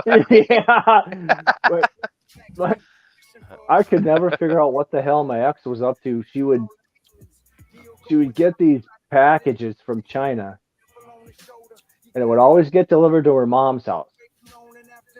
And it was always this like rigmarole about when the package got there, when she would get it, and she was squirrely, man. And I could never put it on her, but I was like, what in the hell? You mean you used to date a tweaker? You know, she was so freaking sneaky. Oh yeah, they are. It was just like the craziest shit. They are the ants of the drug world. She might have been then. I don't know. But it was wild. Pack horses or pack mules. Fuck, man. Yeah, you ever seen that movie Spun? Yeah, I have, dude. No. That's fucking meth life right there, man. It sure is. That is straight what a quarter of fucking Oklahoma looks like. Hell, that's a quarter of the fucking Midwest. Especially if what you're was the talking deal? about I drove down to Texas last winter, and I came up, I think the way down, I went the western side of Oklahoma, and then the way up, I went the east side. It was like the Flintstones, ginormous casino, gas station. Oh yeah, field, ginormous casino. Yeah, it's all Indian reservation on the east side. Okay. Yep. So it was like I was in the Flintstones. I was like, didn't I just frickin' pass that casino? Like 50 miles ago? Like, what the hell is going on? No, the state of Oklahoma just gave, well, the courts finally settled that most of that is owned by the tribes. Ah. Like 80% of the fucking eastern part of the state. Jeez.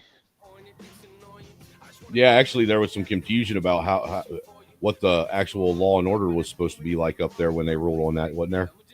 Yep. Simply because of that, because technically, by all rights, what the area that they gave back to the tribe, anybody that lives on it now has to abide by tribal law. Yeah, but they figured they wouldn't be able to do that, so they just kind of shut the issue off and just let things go. Let things be what they are. But once somebody with a good enough attorney gets prosecuted in a state court, they're going to get that overturned. Somebody's going to find a way to capitalize off of that and profit. Oh yeah. Oh yeah, sure. Spin it back and say, "Oh no, I was on tribal." Oh yeah, they are right now. They're growing dope by the fucking acre in there. Yeah. Why not? Right? I mean, they may as well. Peyote buttons for everyone.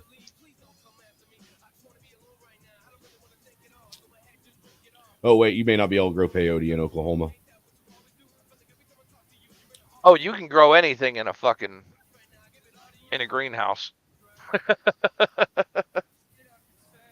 Most of this shit isn't being built outside or isn't being grown outside. It's all in greenhouses and hothouses. Oh yeah. No snow on the roof. Yeah, like that big greenhouse Trey drove by yesterday. Look, I know a guy in Maine, because Maine is, if you look at tractor and trailers, cargo trailers, you'll notice like 80% of them are registered in Maine and have Maine tags. Last night Trey was on the stream, and he was driving back from Canada, and he drove right past the town that the wife grew up in. So he asked me, he's like, "What's that fucking big ass yellow light over there off to the side?" It's a greenhouse, man. They just put it in like maybe 7-8 years ago. Big ass greenhouse. It used to be about a quarter that size. They've been steadily adding to it. You growing dope in there? Well, eventually it's supposed to be a marijuana grow. Yeah. But right now it's supposedly locally grown. What they call it now, fucking organic fruits and vegetables. So I don't know. Yeah, I just know a bunch of Mexicans work there. I'll tell you, the growing is going to get really fucking hairy once the feds legalize marijuana. Well, if you notice, growing anything, they're starting to try and put restrictions on it. Oh yeah, but If the northern growers aren't going to be able to compete with the southern growers when it comes to marijuana. Well, see, when it comes to that, your best bet is to not even try and grow to compete with anybody. Just grow to fucking for your own personal use. No, but I'm talking for the industry. Okay. I'm not talking for personal use. I'm talking for the industry. You like really all these guys up north putting in hot houses and shit. Mm-hmm. It's going to be too expensive because they're not going to be able to compete. I don't see how, dude. Because Texas, because it's going to be cheaper to import it from Texas than it's going to be to grow it in Wisconsin. Yeah. Government's gonna stamp tax and like crazy then. What's going to dictate that? What you say, Mayo, is quality. Then, what quality's coming out of what area? Oh yeah.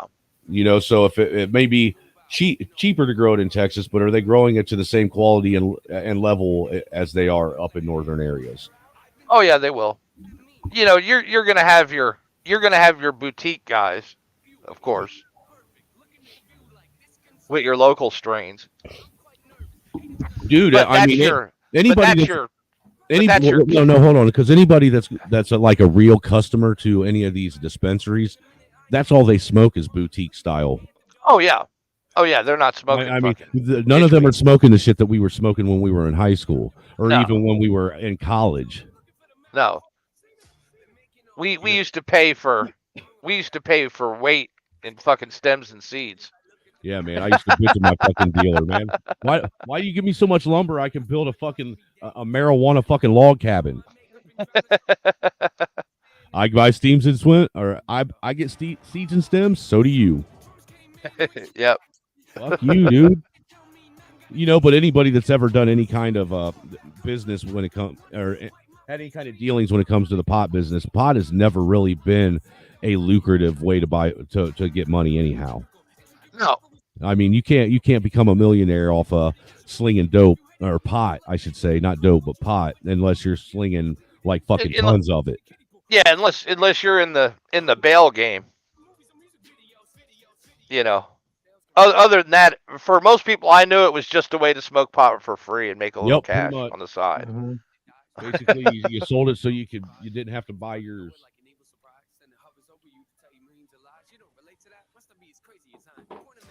Most of them kept it small enough they didn't attract any attention.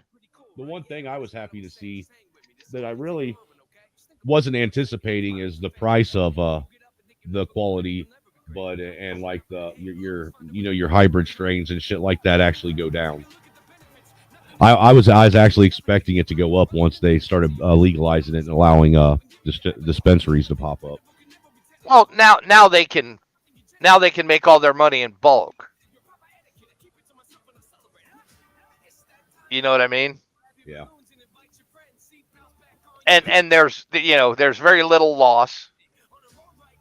Well, yeah, but I mean they're literally able to capitalize off of every single part of the oh yeah, they're taking all the shake and fucking pressing the oils out of it and making product out of that. I mean, that's one thing with hemp. You use the whole plant. Well, hemp is different than marijuana. The hemp, it's in the hemp family. But the marijuana plant is different than the hemp plant. Yeah, but it's the family. You can use the whole plant. Right. I just still remember that kid in high school. He's like, dude, I only made like $10.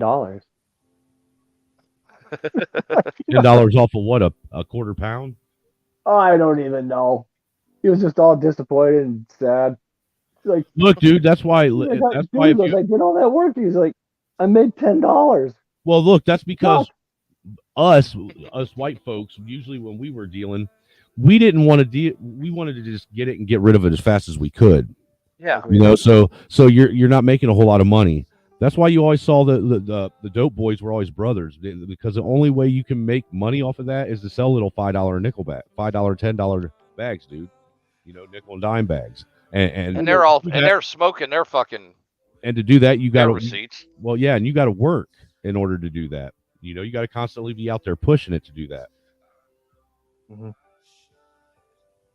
You know, that's how we got to that stage. I'm sure all you guys have heard it before from one of your fucking plugs. You know, where you say, you know, what's the ticket on that? You know, that green you got over there. Well, it's $10 a point. What the fuck you mean it's $10 a point? Do you understand that? What I just said?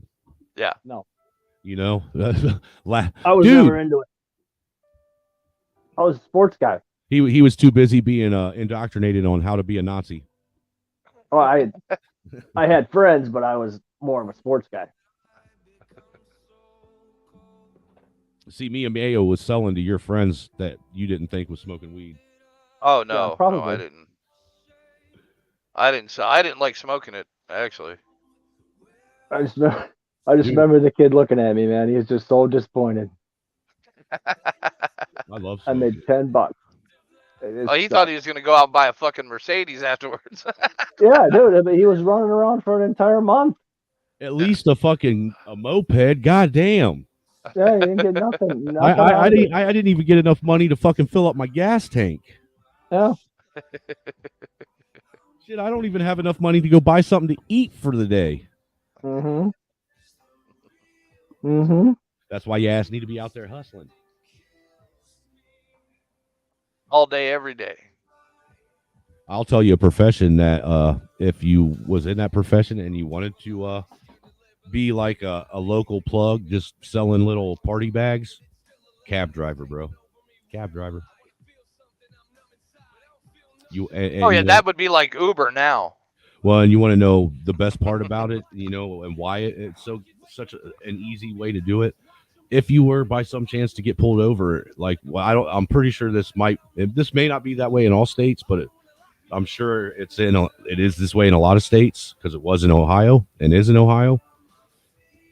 If you are driving a vehicle and have a chauffeur's license, you're a cab driver, and you go to get pulled over, all you got to do is take that shit and throw it in the fucking back seat and say you didn't even know it was back there. It's not, you know? Yeah. Well, that, and let's be honest, it's rare a cop pulls over a cab driver. Yeah, you got to be really fucking up for that. You know, the cops and the cabbies they usually have a pretty good relationship because they sure do. They count on each other. So, hey, dude, I'm gonna tell you what. That's why I ended up why I drive with a lead foot still, because I was a cab driver for 2.5 years in Lima, Ohio. And I'm gonna tell you what. You get away with a whole hell of a lot more when you're in that cab. I mean, I literally flew past cops doing 45 mile an hour right down Main Street in downtown Lima, and that's only a 25 mile an hour road.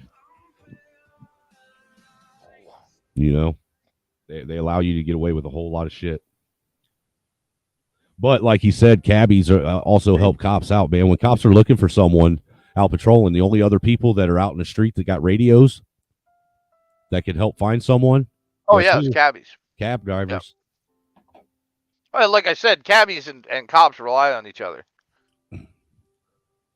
So cabbies get away with a lot of shit. Dude, I've watched so many police chases in the middle of the night being a cab driver.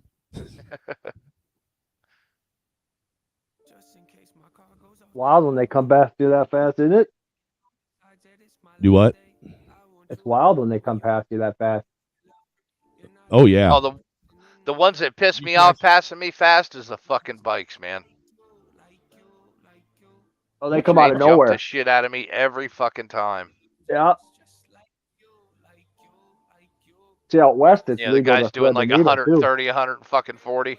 Dude, my favorite thing to do is to pull up to someone like you at the stop sign and just pipe off my fucking motorcycle when you don't even realize that it's coming. Watch you about fucking jump out of your seat, flip me off, get pissed, start sweating. Are you driving a Harley? You don't need a Harley to fucking make it sound loud. No, but the sound of fucking a crotch rocket makes when it passes you at No, 130 miles an hour. It is a cruiser style bike. Yeah, Mm-hmm. is a lot different than a cruiser. Yeah, it sounds like a fucking race car just went past you. Oh, it sounds like a rocket. Dude, you ought to be on one of those motherfuckers doing like 180 mile an hour. Oh yeah, I've owned them before. I've never owned one because a buddy of mine, his girlfriend had a crotch rocket, and she let me take it for a ride one day. I got on it, and I took it for a ride dude. I was gone for about 5 minutes, and it was probably about I think I did like maybe a 10 or 15 mile there and back. You know what I'm saying? And got off of it and gave it to her and said, "Yep, I can't ever own one of these." Yeah, I didn't own a crotch rocket until I was 32.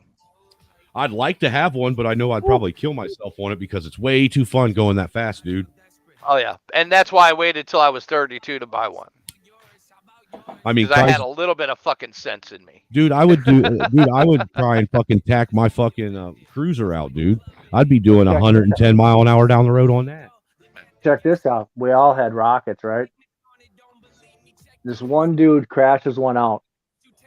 Pretty bad, but not like horrible. Like I think he just got spun up, but it was kind of a wicked little crash. Yeah. So now his girlfriend buys him another one. Oh, thank you. Oh, baby, you're just the greatest, you know? Uncontrollable shaking. He couldn't get on the thing. No matter how hard he tried, he could not put his leg over that thing. Big old pussy, huh? Dude, you know how many guys I know, their little friend group all bought Harleys? And then none of them could ride them because they were scared? No, and then one of them dumps. Yep. And the other 4 sit in a fucking garage for 4 fucking years till they get sold. Dude, I dumped my bike with the old lady on the back of it pulling up into the driveway. Dude, she jumped off the back of that thing like a cat. Oh, my buddy, I had a Honda 919, and I was working overseas, so my buddy would come and fucking start it up and take it for a quick ride once a month. Man, he laid that thing down in my driveway, like right outside the garage door. Yep. That's the classic, man. That's the story. Don't ever borrow your bike. Yeah, you know, I won't let nobody ever. Every single time. And concrete and cold tires don't go well on a fucking crotch rocket. No, they sure don't, man. We sat there, remember one night, and we're gonna go have some beers, and the one kid had a Gixxer, and the other guy goes, "Okay," he said, "Take it for a ride." He goes, "You know, fine." You could hear him the whole time. Son of a bitch. He just pounded it, right? Then he goes, and it just stopped. Oh, shit. He crashed. Yes, comes back about 20 minutes later. Ticket. He goes, "You dumb son of a bitch." I had one of my soldiers when I was at Fort Bragg. Never owned a bike before. Starts off with a fucking Gixxer 750. Oh. Hey, dude. 2 weeks before he cut himself in half on a fucking on a cable. Yeah. Holding a fucking power pole. Bro. Down in Myrtle Beach, South Carolina. I never owned a bike before, and then the wife got me it was the bike I wanted. It was a Vulcan 1500. That's a big ass fucking cruiser, dude. And it was the first bike I ever owned. That's what I learned on. That is ZX11. 2 of them. Yeah, but cruisers are a lot more forgiving when you make mistakes. Well, I will give you that. You might need help picking it up. I'm just saying that's a lot of fucking bike to be learning how to ride on for the first time. Most people get like a 650 or a 700. Yeah. I started out on 600 FZR. Well, I'm thinking the wife's wanting to learn how to ride, so I'm thinking about seeing if I can't find like a little Honda 550 You know what I'm saying? That You way can find those little Honda, because they used to make them in 250s. Now they're 300s. right. In every riding season, you'll find a ton of them cheap. Well, I want to get them I want to get it for her, but basically have it here. That way her and the boy can learn how to ride it. Yeah, and that's perfect bike, because either the chicks don't pick up on it or they instantly move up to something Right. bigger Right. after a season, and you can usually pick them up pretty cheap. Yeah, actually, I'm getting a new bike this summer. This spring. Actually, this spring. I just bought my last motorcycle last year. Well, the wife told me that I could get one this year, and probably end up using either her bonus for it or our income tax money for it. So it's get bonus time is the same time as income tax time. So it's getting about time you to know start that all working. got canceled out, right, when she found out she was pregnant, right? No, it didn't. No, it didn't. It's over, Prime. That Yeah. dream's done, man. Just You bury no, it it now.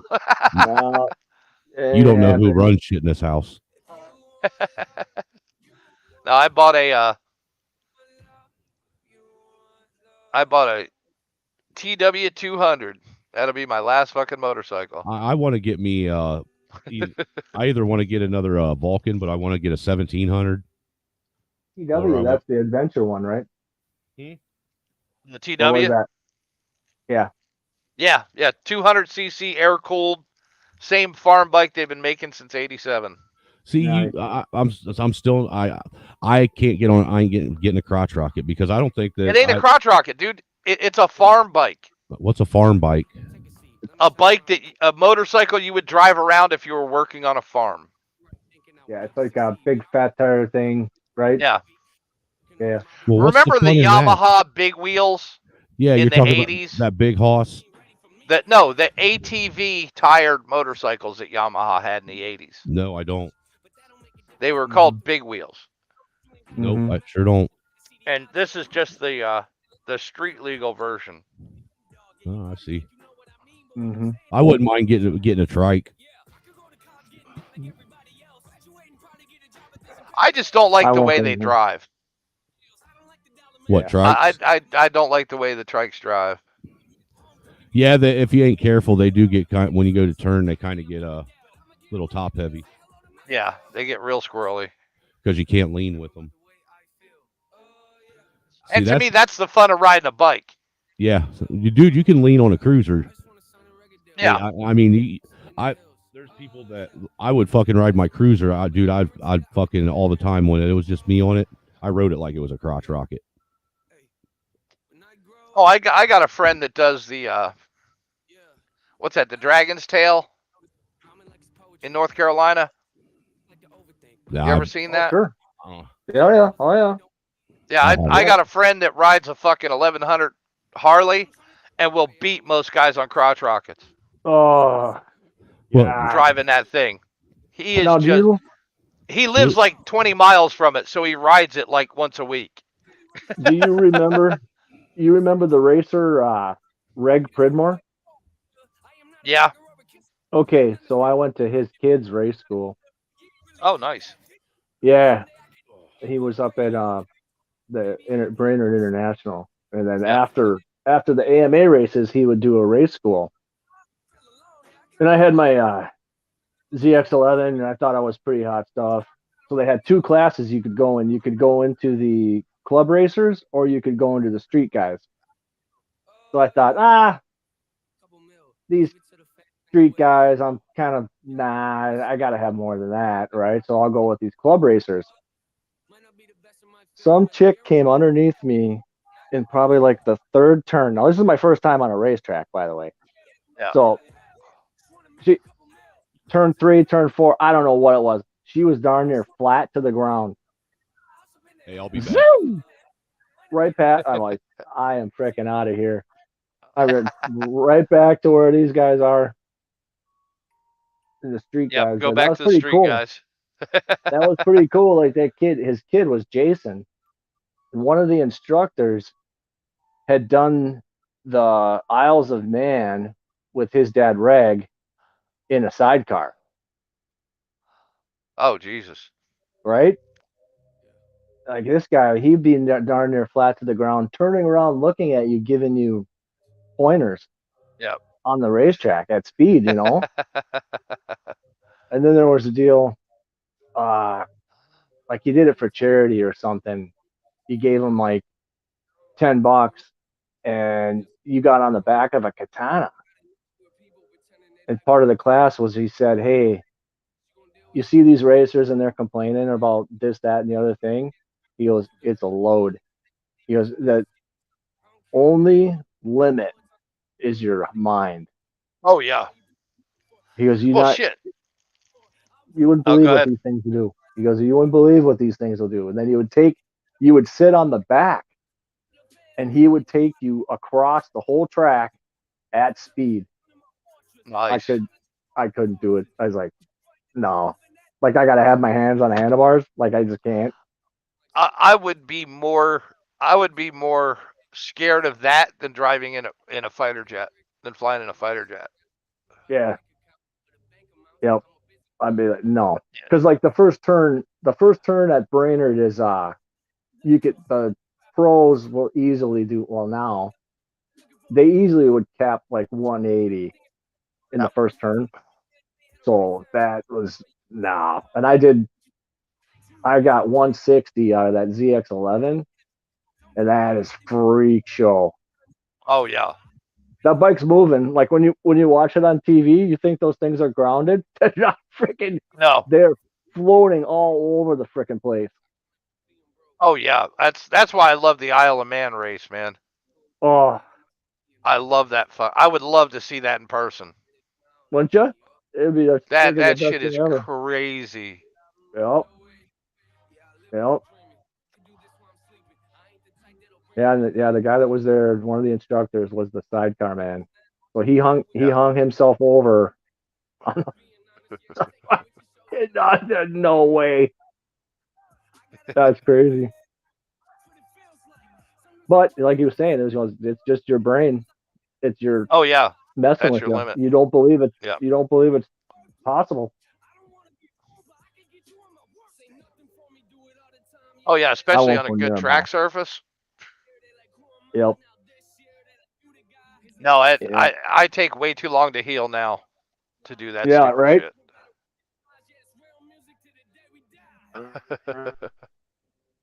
Broken bone take 6 months.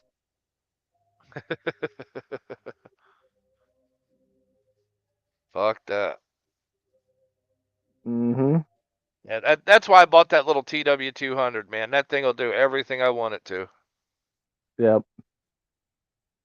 Yeah, I got And buddies now. they're They're big into the adventure riding. yeah. And what I like about it is it's such a small bike that you can literally just ride that to the end of its capabilities. Oh, sure. Yeah. You know what I mean? Mm-hmm. And Mm-hmm. because like I got a KLR 650. I was looking at getting one of those Tenere 700s.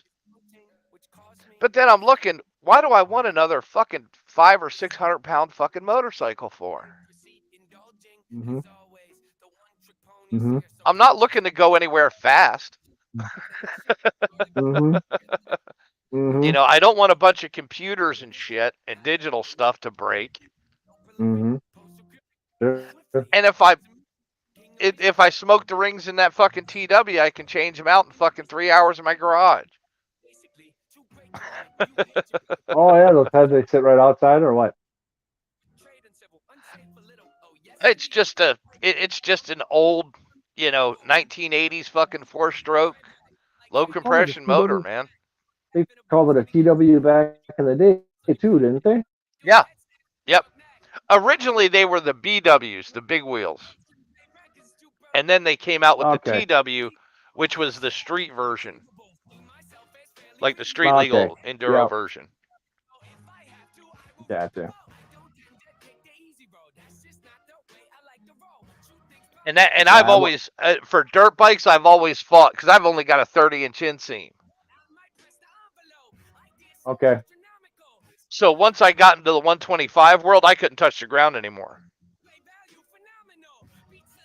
Yeah. Because dirt Sure. bikes are fucking ludicrous seat heights, 34, 36 inches. Right on. My KLR 650, I had to put a lowering link and a fucking low seat on that, just so I was comfortable. I think my last dirt bike was like an RM 125, and then it was right to the street stuff. Yeah. We just gave up the dirt, and then it was like, what are you gonna do on the road now? I started off back in the day on 3-wheelers, so. Oh yeah. The original Death Machine. I just saw one of those. I just saw another one. Honda. I sold. I had a 350X that I had for about 10 years, and I finally sold it last year because with my back, I just can't ride like that anymore. What do they sell for? Oh shit, man! I got like $4,500 for it. Yeah, unreal. How old was it? It was a 87. Brand new. What was it? A grand? Not even? No. I think those were like 1,800 back in the day. Nice. Oh, my first Honda 110 was under $1,000 when my dad got it in like probably 84. So like the guy that bought it, was he like collecting them or something? Oh yeah. I'd say yeah. Yeah, he's got a actually pretty nice collection. He's got an original Honda 250. He's got because my favorite, I love the 350X, but for just an all around, I love the 250SX. Okay. Because it was like the Big Red, but with full suspension, and it was shaft drive instead of chain. Sure. The first time I was on one was in pretty close to North Dakota, and they had 30-foot ditches. Not good. Well, you had to, because what actually made them dangerous was putting kids on adult-size ATVs. And we were kids. Yeah. Yep. You put a kid on a fucking 250. Yep. And it was nuts back then because I think the 350X was the biggest 3-wheeler. And then shortly after that, when they switched to 4-wheelers, Yamaha came up with that water-cooled 350 fucking 2-stroke Banshee. And man, that was a killer. I think more people died on those old Banshees than anything else. Look at this snaggy in the chat. 1978 Suzuki PE 250. Still got it. Oh, nice.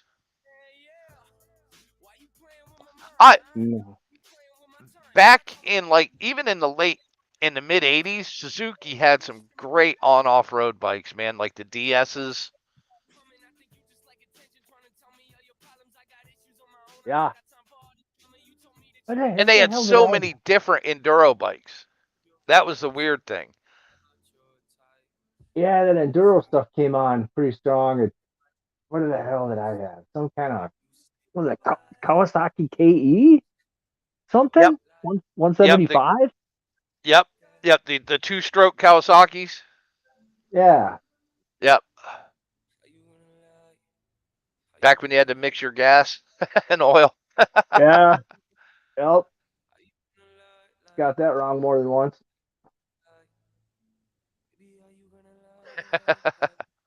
Well, Yamaha had that fancy one where it had the separate oil tank and it had the oil injection. But that didn't wind up being very reliable. I don't remember seeing that. Yeah. Yeah. And if I was gonna buy a bigger dirt bike today, I'd try and find like a XL or an XR Honda 350 because those motors put out like twice the horsepower as these modern motors do. Because they didn't have to worry about the fucking EPA bullshit. All right, yeah, sure.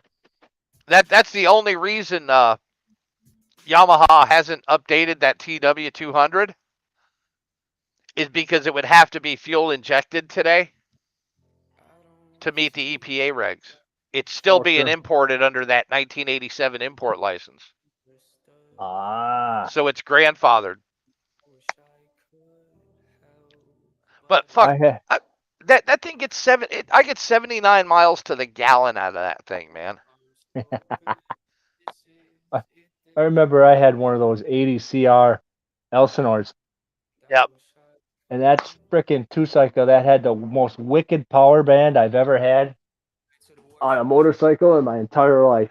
Oh yeah. Oh, those two strokes, boy. If you knew how to ride them and work that clutch, boy, man, those things were rocket ships. You had to know it though. Like you had to know when is that going to kick in. It was almost like a turbo you couldn't see coming. There's just all out of the blue. Yep, no boost gauge on it. Yeah, it was like usually right before you hit the whoops or right in the middle of them or something. Yep. That freaking thing. If you weren't watching it. You know, it was a wild bike back in the day. Those old Can-Ams. Oh yeah. They were fucking uncontrollable. Yeah. Like a Can-Am 350 when they were making them for I think right when they started making them for the motocross market. Yep. The professional riders were getting off of them because they were too fucking fast. Dude, we had a guy that used to come back to the track, and it was a comedy show because every time he came back, he never made it more than like 10 minutes. And that thing was flying through the air and without him on it.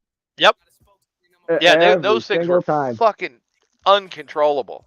Well, I remember that. Fun though.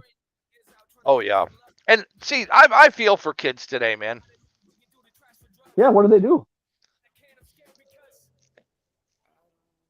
What the hell do they have to do? It's all illegal. Well, the price of the fucking bikes now. You know, unless you get these like little Chinese 50cc ones. Mm-hmm. But for a quality motorcycle now, fuck, man. $6,000 to start on the street. Jeez. And that's and that's going to be like a 300. Mm-hmm. Yeah.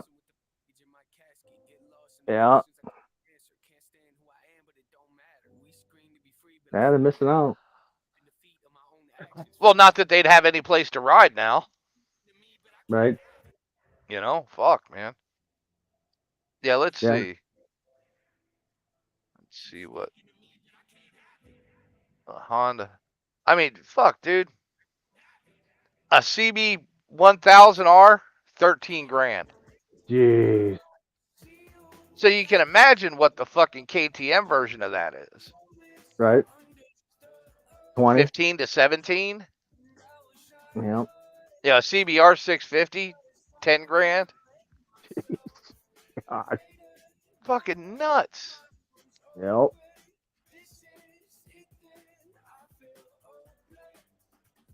Yeah, I don't. And it ain't nothing you can fix on your own anymore either. No, for hell no. Nope. Nothing. They were making a big push for motorcycle mechanics way back when, and I remember a buddy of mine had done it. And like they were just picking like as soon as he is done with his school, they were like, "Hey, come on over here, come on over here." I think he ended up working for Harley. Yeah.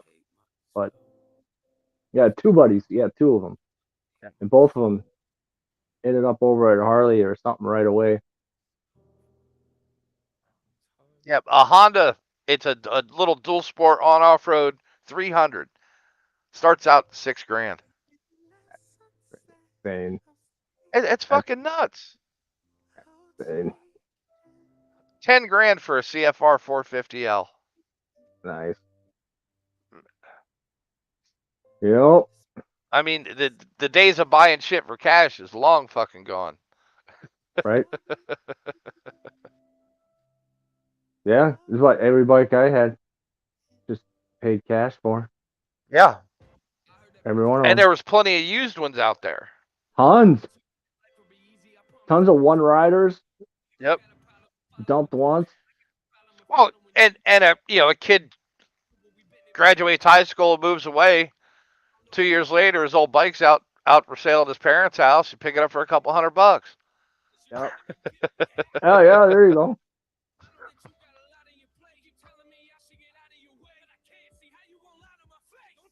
Making your own fucking go-karts and all kind of shit like that.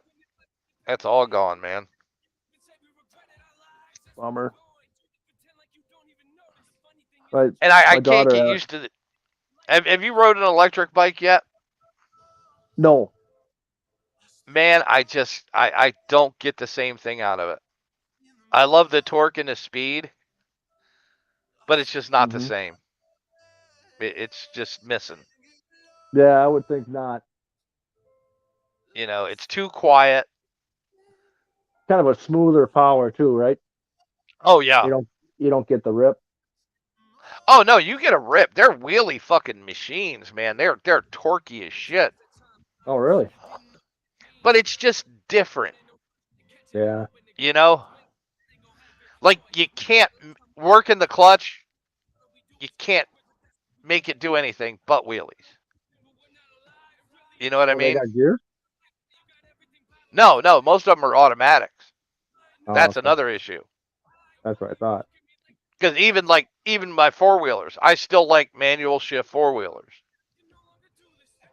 I cannot stand the fucking automatics. I like to pick my gear. Kind of defeats the purpose of having a bike in the first place. Exactly. That was one of the things in the race school was the downshift. Yep. They made a big deal out of that. And actually, I came over a bridge on the ZX11, and I would have T-boned the guy had I not been able to. Yep. Do a quick two. I think I went down about 2 gears and smacked it. Got, because you're not going to stop. There's a freaking bike, you're not going to stop. So you might as well accelerate the hell out of it. But yeah, at least you can do it on those, Well, exactly. Yeah. You ain't got gears. Yeah, and these new ones you got to lock up. You got to lock the brakes, and you're fucked then. Yeah, it's underneath that car. Yeah. Or over top of it. Mm-hmm. Yeah. I won't go near them, but I know what I would do. Yeah. No more bikes. Now that's why I like that little 200, man. It's just enough to get me outside Mm-hmm. and enough to have fun, but it's not going to get me in any trouble. Right. Well, the bike's gonna hold you back. Yep. Perfect. I have no need to go 160 miles an hour ever again in my life. No. None whatsoever. I was lucky to survive what I did. I almost got my neck snapped off. What was it? About 135. The visor in my helmet snapped back. I poked my head up off the windscreen. Oh, Jesus Christ. It snapped the visor back and yanked my head back. Oh, dude. No, yeah. That wasn't a good move. No. And they're just way too unforgiving, man. Fucking crotch rockets are way too unforgiving. Oh yeah. When I heard, so I had mine, and I can't remember what year it was, and that thing topped out about 120, 125. And then I'd heard of that kid. It was just a few years later. It used to be you got the race bike that was 3 years prior to the race bike off the floor. Yeah. And then they kind of started where you were buying the race bike, Yeah. and I heard that kid he got caught shore drive in Chicago on a 600, and he was doing 160, and I said, "What?" I go, "Did I hear that right?" Said, yeah, he goes 600 is going. He's going 160. 160. What the flip? And they're lighter. They're a lot lighter than they used to be. Oh yeah. That's just that's just going to be one more tricks and no. There's too much damage that can happen. No, and fuck at that speed, man, the smallest fault in the road There can he kill is. you. There's Snaggy. That'll throw it. Yeah, there was a place in Minneapolis on the freeway. One of my girlfriend's dad was a fireman, and he knew I rode, and he was like, you know, right over there, these guys always take these headers right into the wall, and they Oh freaking yeah. died. Oh, they freeze And up. I says, well, they were high siding. It was a left and a right, and it had a dip in it. I just wanted to take a second and let you guys know I just got done taking one of the most massive shits I've ever taken in my life. Congratulations. And that's when Oh, I dude. go to sleep. Thank you very much. Later, Irish. Goodbye. Right. Oh. Damn, he really did bounce. Damn, he did. That's funny. That's funny. Oh, so you guys still talking about motorcycles? Yeah, we were. Were you guys still talking about motorcycles? Yeah. Yeah. Laughing dog, you're a big pussy. Oh, I'm surprised Snaggy ain't popped up if he's still out there. He was up here last night. Finally jumped on a panel. And you weren't here at all. Oh, I found you on at about midnight, but I had to get to sleep, man. Yeah. I was fucking beat. I gotta get my sleeping hours back to fucking normal. Oh, yeah? Why's that? It just helps with the rest of the real world stuff. Oh, I got you. Yeah, you've been spending a lot of late nights on Ox Channel, ain't you? Yeah. It's crazy when you find that one channel that you like actually get addicted to, the conversation and the banter and stuff that goes on. Yeah. You know what I'm saying? You like look forward to it.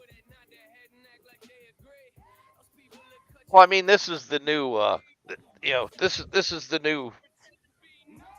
It's the new hangout spot, basically. Yeah, it's the new town square. It's a lot. It seems for one, it's a lot fucking safer and cheaper than going out to the club and shit now. Oh yeah, I don't do that shit anymore. You can sit in the privacy of your own home, do what you want, and still engage with people all over the place. Yeah. I enjoy it. I wasn't gonna get on any streams yesterday. Oh yeah. Fucking MLK Day, no, it's way too political. Yeah, I got, and then you got me who gets on, and I'm sitting there talking about revolution on MLK Day. I'm a white guy. We need to just let all these dumb darkies fucking burn their fucking their own communities down and then come in and clean it up afterwards and start over fresh.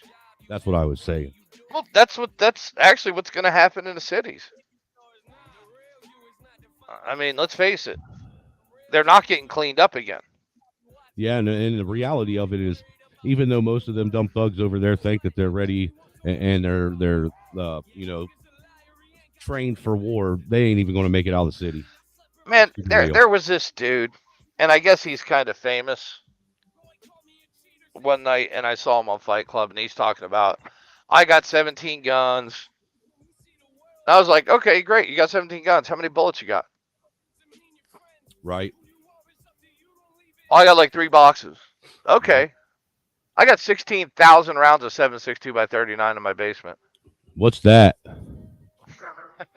Freedom seeds. What gun does that come out of? That doesn't come out of a gun. It comes out of a rifle, stupid. That's preparedness. So what kind of AK do you got, man?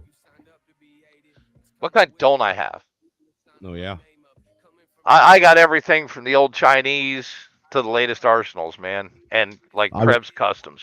I've always wanted a fucking a real Kalishnikov, a real one from Russia. I've always wanted one so bad. Or Kalishnikov. Only that's what thing it's I called. have from Russia are my Vepers, and those are by far my favorites. Well, look, they're- they because Russia was a communist country and they didn't want to keep making guns all the time, and they wanted to do it cheaply. They made the best the most versatile cheap gun ever made. Well, like and the reason a quality AK will never be affordable if it's American made is because all those AK factories overseas are still made with that post World War II Russian machinery. Right. And it's just, dude, you can't get anything. It would be too expensive to make them today. Yeah, and Russia, that they just took everything after the Cold War and stuck it in bunkers somewhere. Oh, and the countries that they were in just took over the factories. Right. I ain't gonna lie, dude. There was a big part of me that was hoping that Trump would end the sanctions on Russia when he became president, just so our market would get flooded with AKs, because it would. What pisses me off is when people talk about how great Reagan was. I don't think Reagan was all that great either. They act like he was the fucking second coming of Jesus Christ. Reagan screwed us on full autos. Because we could still, before 86, we could still buy factory full autos. Without a tax stamp. No, we still had the tax stamp, but we could still buy them. You still had to have a federal firearms license? No, just the tax stamp. You didn't need the whole license. Well, when I say tax stamp now, I mean license, because they make you get a full license now. No, they don't. It's still just a tax stamp. It's $200 tax stamp. Not in a state that doesn't allow them. You have to actually have the dealer's license in order to get one. If you're in a state that doesn't allow them, but why are you in a state that doesn't allow them? I'm not allowed to have a full auto in Indiana. You're not? No. Ohio, you ain't allowed. Ohio, you're not allowed to possess a full auto. Really? Most of the states in America, you ain't allowed to have a full auto. Actually, most of the states you are. Not from what I understand. It's just mostly the southern states. A lot.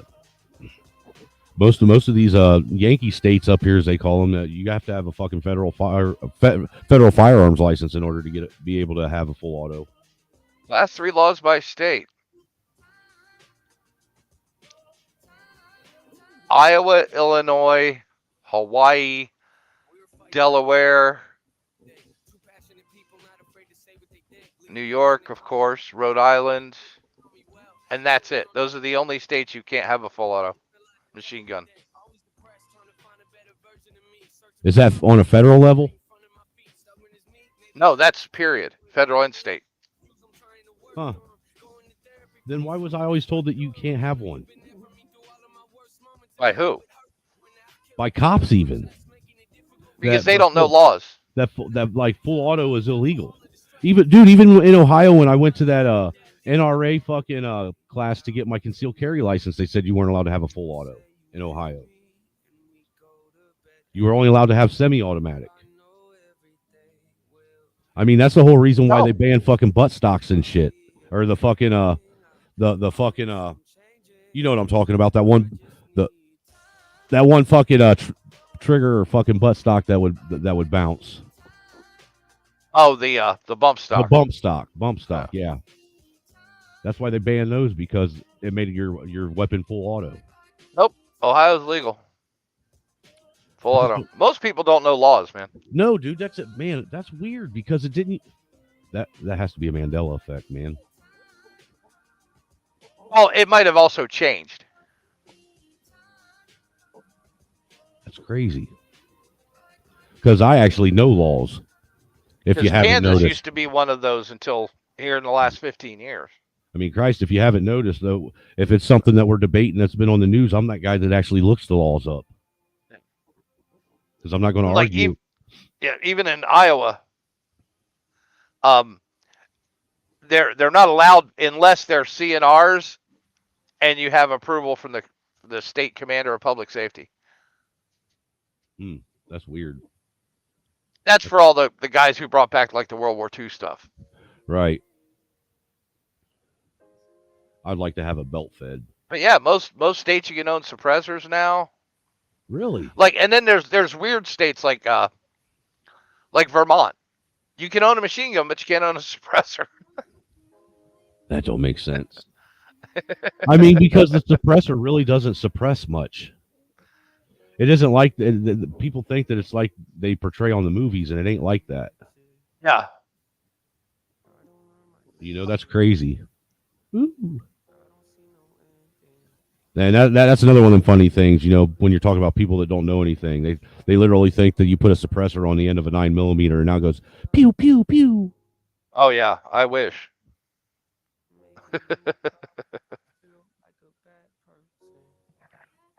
But no, it's yeah. But you know, Reagan ruined that. Reagan ruined everything.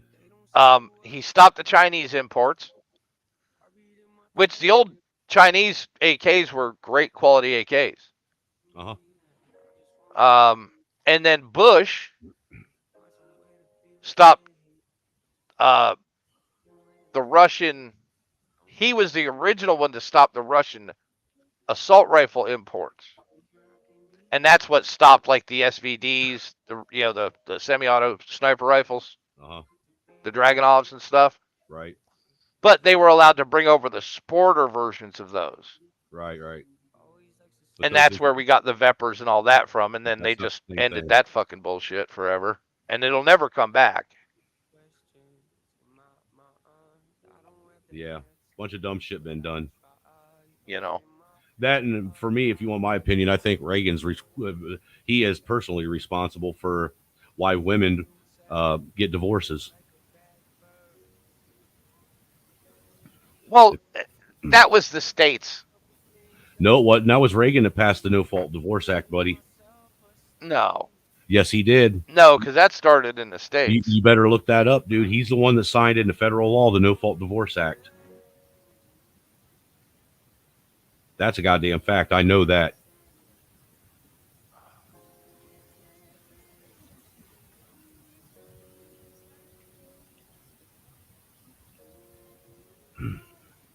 Because I still remember when I was a kid when getting divorced was one of the hardest things a married couple could do. Oh, yeah.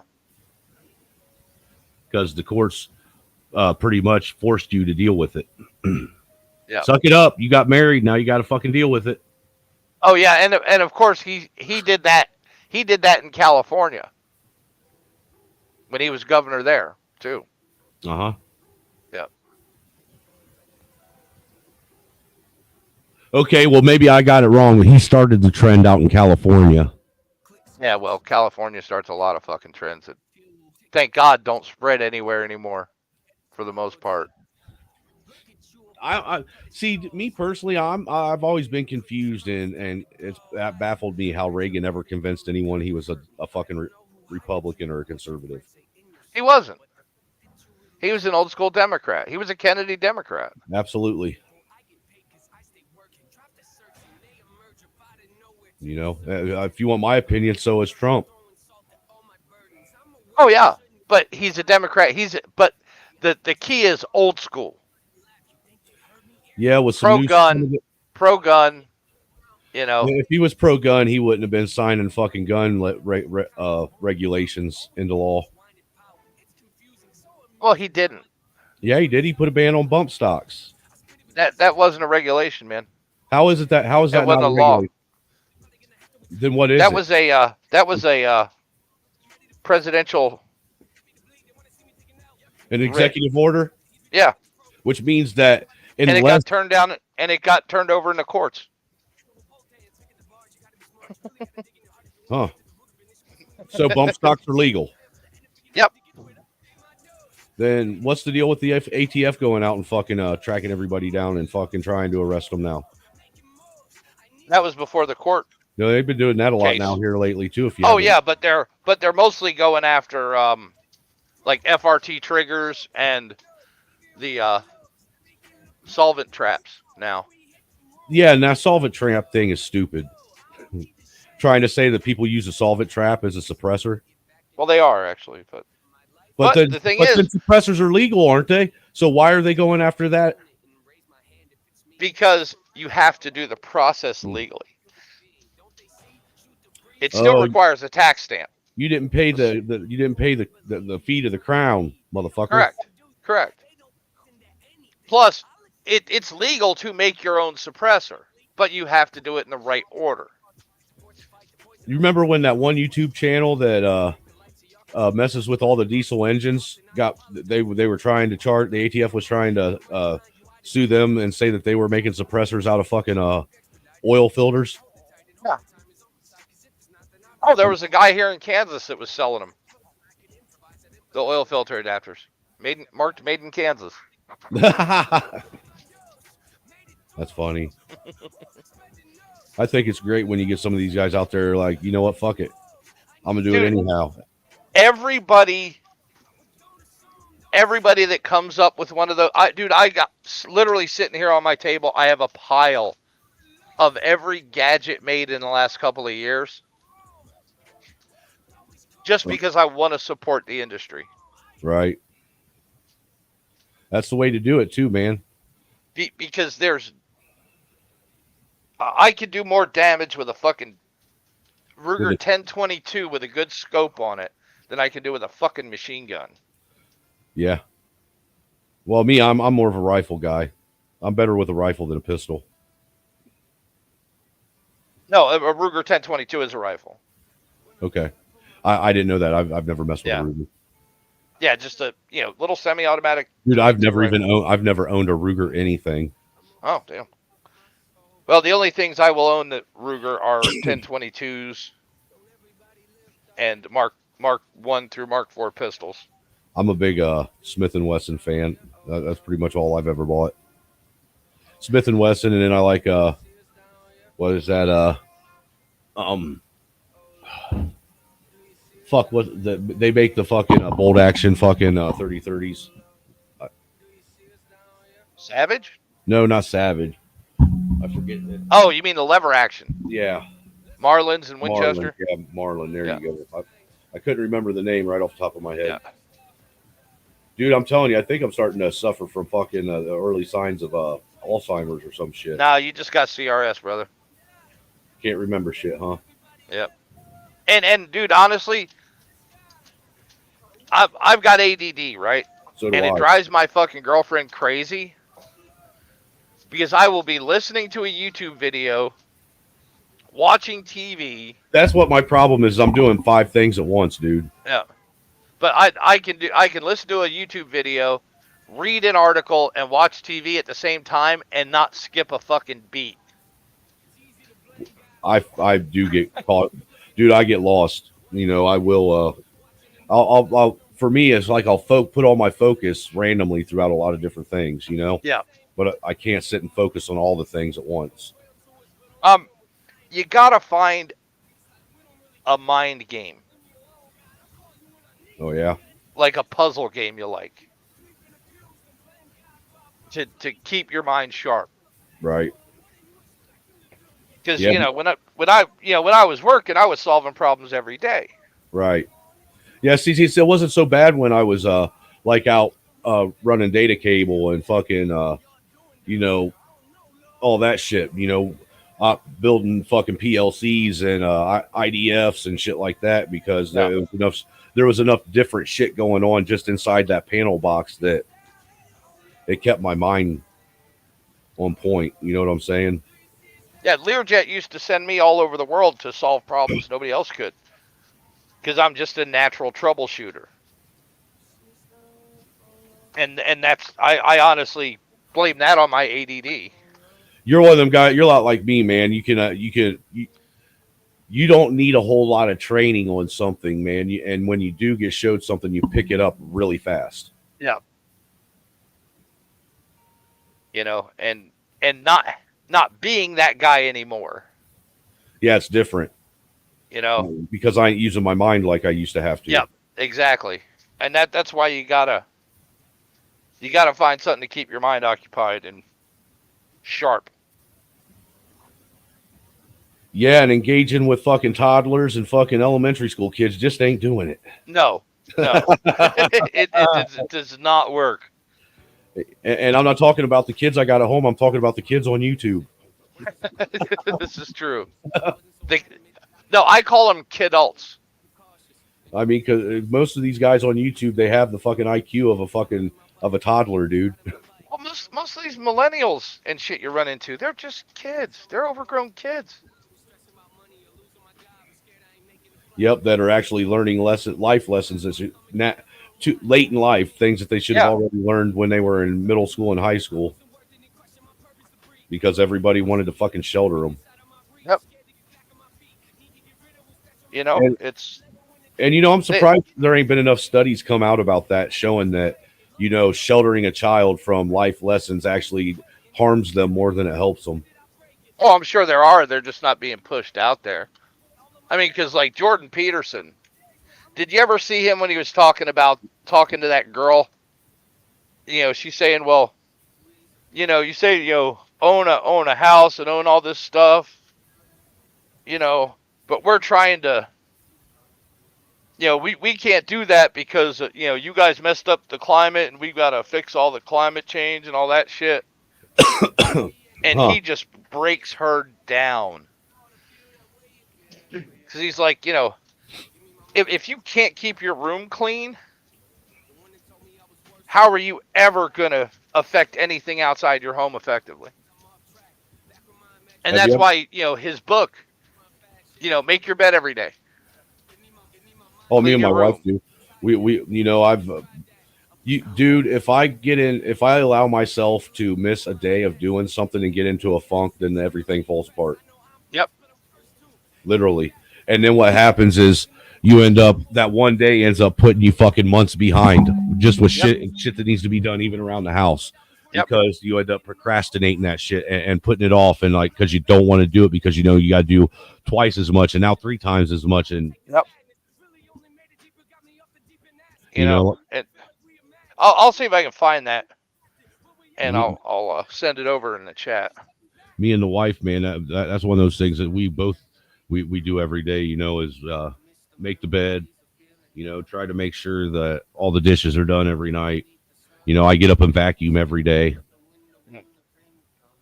Go outside. Because I burn trash. And all I got is a burn pile. So you got to burn every day, and then occasionally, once or twice a month, I got to go out there and I got to clean all the tin cans and shit out of the burn pile. Yeah. And you got all these young kids sitting there thinking, God damn, that's an awful lot of work. Why don't you just get a trash man? Yeah. Because I don't have to pay a bill for what I'm doing. Yeah. I'll put it in the back chat, man. Play this. It's fucking outstanding. All that tin and shit. I ain't even got to pay to get rid of that. I can take that to a recycling center. I ain't going to get a lot for it, but I ain't got to pay for it to be gotten rid of either. Yep. But yeah, he basically tells, this girl that she's living her whole fucking life as a lie.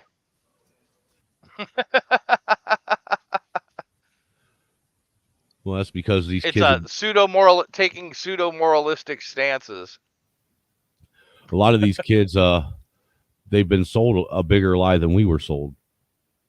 Well, yeah, but you know what the difference was? When I graduated high school, the big one was acid rain. Yeah, it sure was. I remember that too. It's going to melt the statues and burn the fucking paint off your car. Dude, we were told by the time we were in the year we were in now, we wouldn't be able to go outside with unless we had some kind of protective covering on. Yeah. Remember? And it never happened. Nope. Not even I remember back in the 70s when they were talking about the second ice age. See, I remember reading about it, but I was too young to actually. I was born in 79, so I wasn't around when they were actually pushing it. Yeah, I was born in '68. We discussed that shit in like early science classes. But I do remember the acid rain push in the 80s. That was crazy. Yep. I mean, hell, dude, I still remember in the 80s in grade school, we still had to do the fucking duck and cover drills for air raid sirens and fucking the nuke warnings. Remember that shit? Yep. Here, let me play this. This is a classic, man. You'll love this. My question is also for Peterson, and while I very much stand with the women's advocates, Is it echoing? My question is sort of on a different topic. Not bad. You have a whole lot of. I'll turn it down some, and maybe it'll stop. Fans, kind of so-called now ex-lobsters. Is that better? People like Brendan. That's good. Yeah, that's fine. And a lot of these people talk about you have very simple answers to complex questions. I think you often talk about your individual responsibility over things that it's impossible for individuals to actually have responsibility over. You look at the extortionate housing market, the precarious gig economy, like things that are the extortionate housing market. What the fuck does that mean? Answer to young people, for some of the people. I hear this again from the beginning. My question is also for Peterson, and while I very much stand with the women's advocates in the room, my question is sort of on a different topic. You have a whole lot of fans or former fans, kind of so-called now ex-lobsters, people like Brendan Schiff. And a lot of these people talk about you have very simple answers to complex questions. I think you often talk about your individual responsibility over things that it's impossible for individuals to actually have responsibility over. You look at the extortionate housing market, the precarious gig economy, like things that are well out of our control. So I want to know, what is your answer to young people for some of the really big problems facing humanity, like the climate catastrophe, like economic crisis, like the precarious job market? Because I just don't, you talk all this much about individual responsibility. Most of us are never going to be able to afford to have all of these assets to have responsibility over. So what is your advice beyond banal comments like clean your room? Well, it's actually rather difficult to answer a question that ends with your comments are banal politely.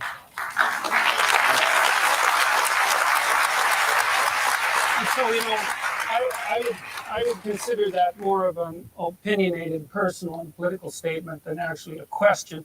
So why don't you try reformulating that so that there's an actual question there? What is your Damn. So what is your advice to young people when you talk about you need to be individually responsible, but when there are things that are so far out of our control, like climate catastrophe, like the precarious job economy, like the economic crisis, what is your answer? Do you think that you're worse off than you think that you're worse off than your grandparents? I think there are different challenges. Do you think you're worse off than your grandparents? Jordan, once again, we're not going to cross-examine our questioners. So try answering the question about collective responsibility on climate change, for example. Pick one part of that, because the argument, I think, is that individual responsibility does not change the climate, does not fix the problem that needs global collective responsibility. So I think that's the core of the question. Do you have a theory about that?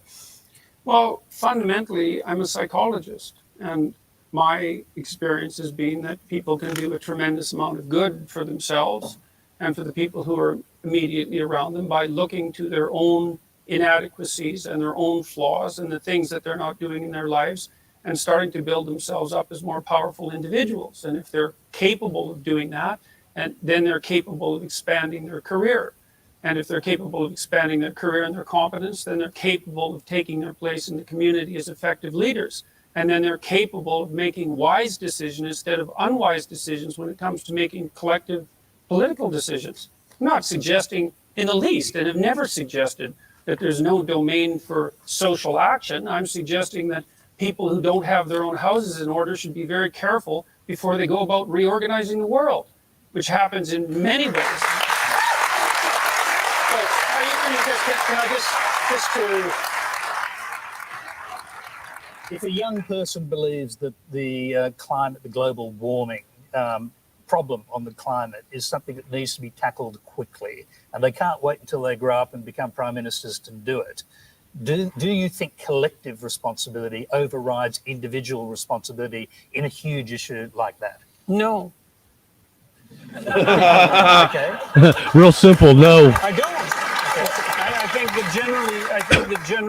I think that generally people have things that are more within their personal purview that are more difficult to deal with and that they're avoiding, and that generally the way they avoid them is by adopting pseudo moralistic stances on large scale social issues so that they look good to their friends and their neighbors.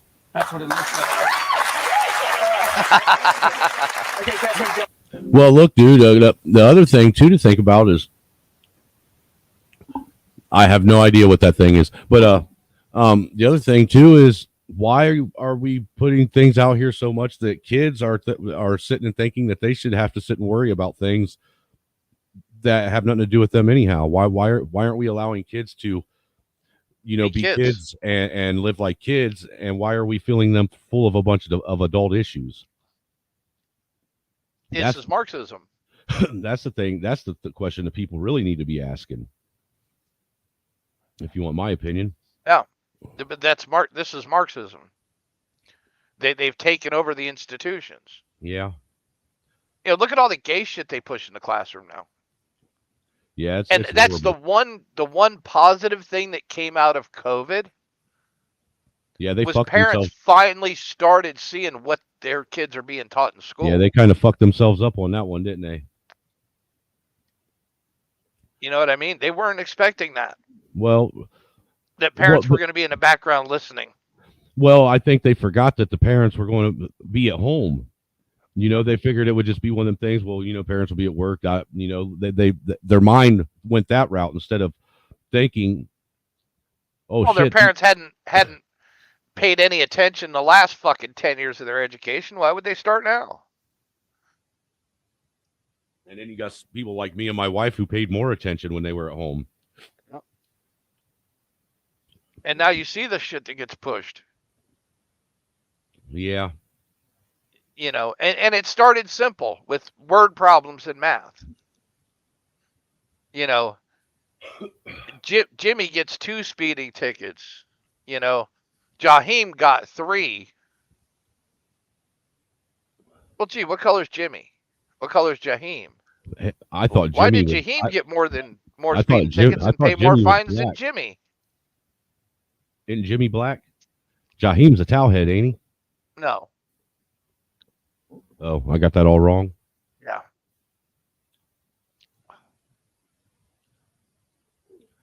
That's the other thing. And it started in the schools with shit that little that nobody noticed.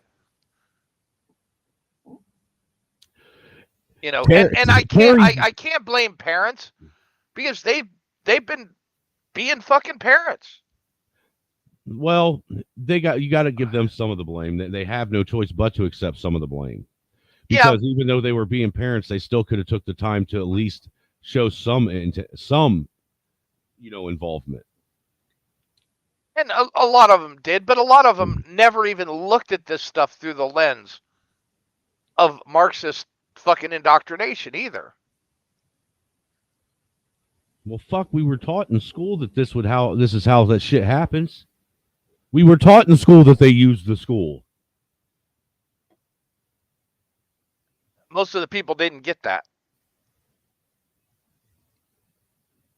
Basically, if you went to a large school district, you didn't get that education. I was going to say, because basically what I got in school is everything I'm being taught in here, I might as well not even you pay attention to because it's useless in the real world.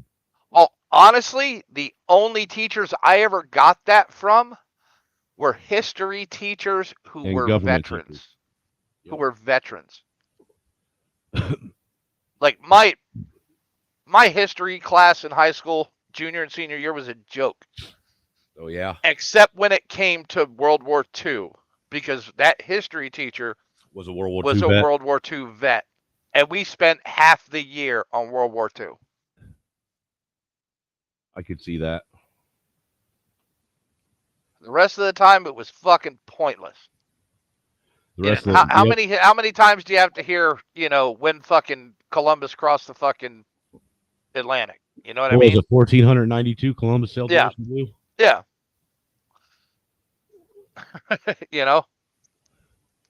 But to go into the different sides of World War II, the fascists, the Nazis, the communists, Right. us, the Imperial Japanese. Dude, I'm only 43 and I still remember when when you would get basically jailed and interrogated and questioned if it came out that you were a communist sympathizer in this country. I still remember that shit. The big, you remember the McCarthy thing, right? Vaguely. Back in the 50s? I mean, I know what it is. Vaguely. It was the hunt of communists. It was the identifying of communists in media. That's where in that whole McCarthyism movies came from. And politics, yeah. And the biggest mistake they did with McCarthy was not listening to him. Right. Because all this shit was in the media. Yeah, that sure it was in Congress. It was in the schools. I mean, especially the colleges. Well, especially colleges and media, dude. Media was littered with it. Come to find out, most of our favorite beloved actors and actresses were all commies. Or gay. Yeah. Back in the day. Fucking Rock Hudson? A pole smoker? Well, a pole's got to be smoked. But who would ever thought? You would have gotten a fucking fist fight if you would have said that to the wrong person in the 50s. Right. You know what I mean? You ain't lying.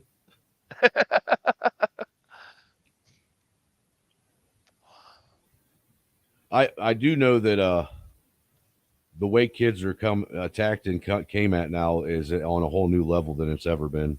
Mm-hmm. And they do it without any. The people that are doing it without any fear of repercussion at all. No, and it's very planned. It's a program now. Right, and it's crazy, dude. It's not just one or two teachers with these beliefs in schools now. It's the entire fucking administration system.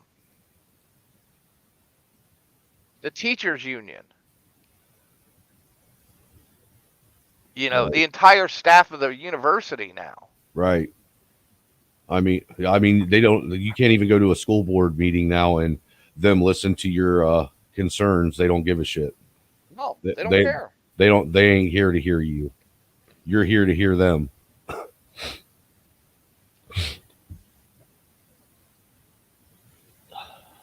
And how many classrooms have fucking rainbow flags hidden in them somewhere? I think that should be against the law. Well, look at Dora the Explorer. Okay. Okay. What Here am I you have a looking little for? brown girl with a backpack wandering across the desert. Uh-huh. What does that make kids sympathetic to? Immigrants? Specific immigrants. Dora was a fucking illegal alien. I guess so. And she was just exploring. Remember back in the day, Captain Planet? I do. That was one of my favorite cartoons. Yep. And that was fucking indoctrination. I believe it. But tell me how. 98% of plastics aren't recyclable. Most of the shit you put in the recycle bins nowadays isn't recyclable. Yeah, I've always found that interesting that they wanted you to recycle, but there was that they're so picky about what can be recycled. Yeah, it's not because it's not recyclable. If it's not paper or cardboard, it's gonna wind up in somebody's dump. No matter what can you put it in with the little recycle symbol in it. Right. It's all bullshit. It's all bullshit. It gets buried or burned. You know, and I love how all these kids blame the boomers for all this, right? It's your fault, damn it. Well, when the boomers used to take their bottles back to the fucking grocery store. Right. We didn't use plastic. We used glass. Yeah, the boomers got milk delivered to their house in the same fucking bottles every week. The boomers took that plastic or that paper trash bag or the grocery bag and they made book covers out of it. They used it for crafts. I do remember doing that. Yeah. Using the paper sacks. And we didn't have plastic sacks. We used paper sacks. That way they could be either used for things or they could be burnt. Yeah, because the boomers were raised by the generation that went through the Depression. That's why my grandmother rinsed off and reused aluminum foil and plastic bags. You know, my mom used to do that too. Yep. My mom, my mom always had a drawer with a little box or a big box in it that was all the aluminum foil that she could save for when if she didn't have the money to get aluminum foil. Yep. And I used to go to these houses, these estate sales here, right? And we're talking post World War II cracker box houses, 800 square feet, maybe, with a basement, right? Right. In those houses, these guys raised 3 or 4 kids, and they fixed everything in that fucking house themselves. I can relate. Their garage, they built themselves on concrete they poured themselves. Their snapper mower that's for sale is 35 years old and runs like a top. Yeah, it's because they maintenanced it. Took care of Because it. things, they were fixable.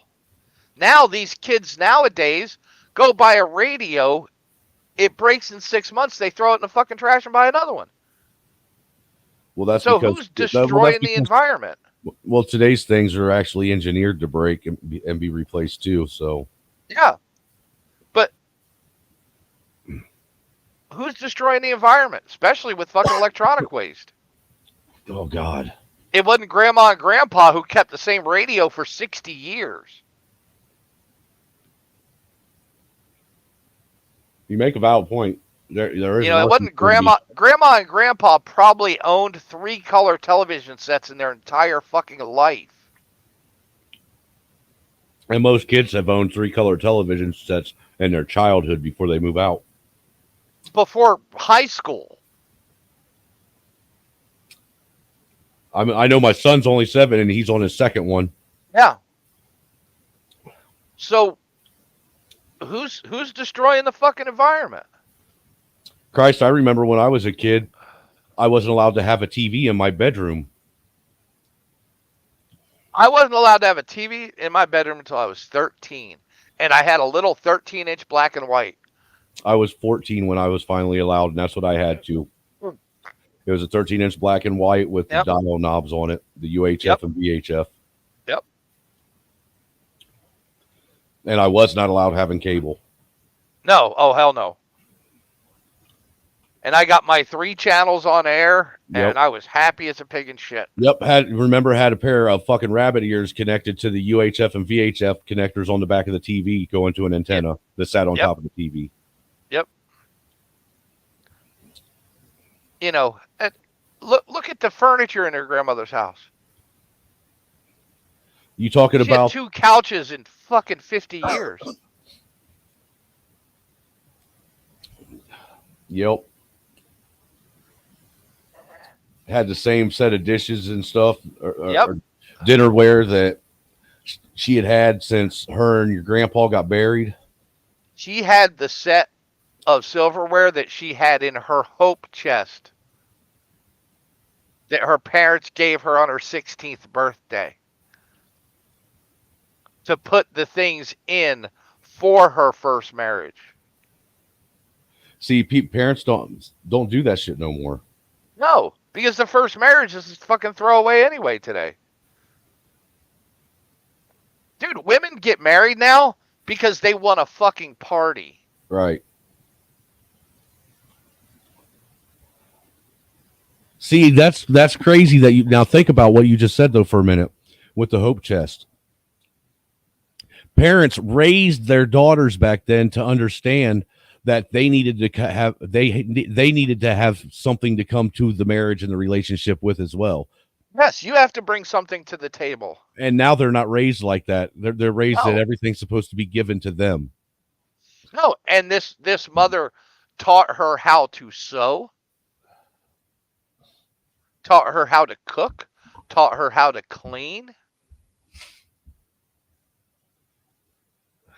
taught her how to quilt.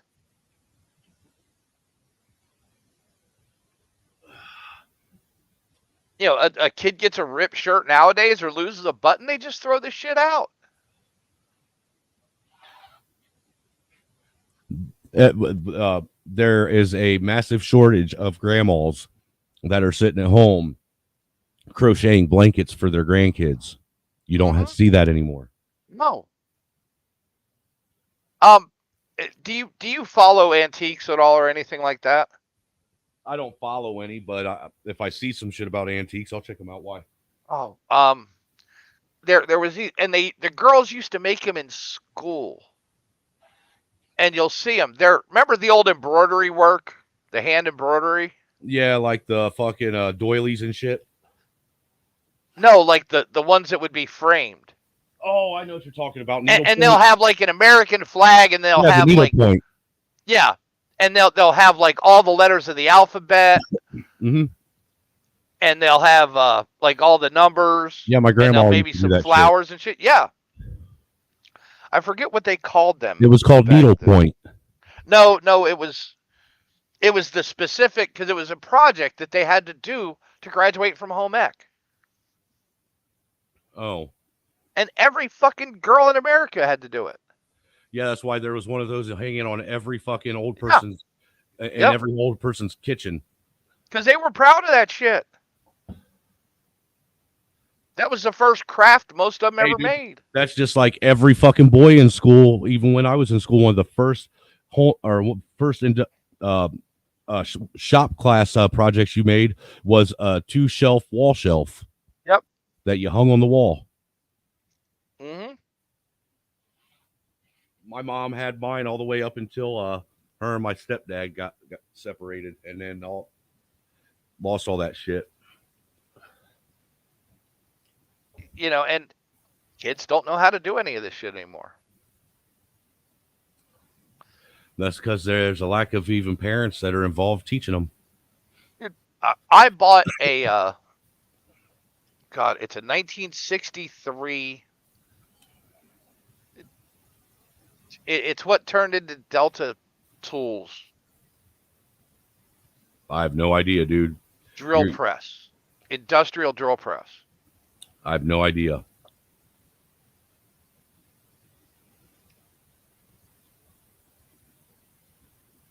But it's like old school.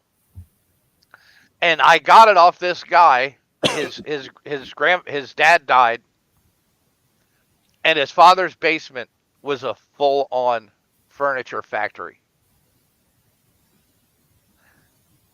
This thing looks like it's brand new because his father dusted the machines in his shop down every day when he got done with them. This thing looks like it's off the factory floor in 63. That's the difference between someone who cares about their shit because they actually had to buy it and someone who doesn't because all they're doing is using it. Yep. And they don't make tools of that quality anymore. All this CNC shit now, you don't get the tolerance tightness that you did for shit made in the 50s. That's because they're using too much caliber. Well, it's all the built-in tolerance with the computer programs. Well, a lot of it's what the shit's actually made out of too. Oh yeah, the materials are crap now too. You know, a lot of that stuff that you think is made out of metal is actually nothing more than fiberglass.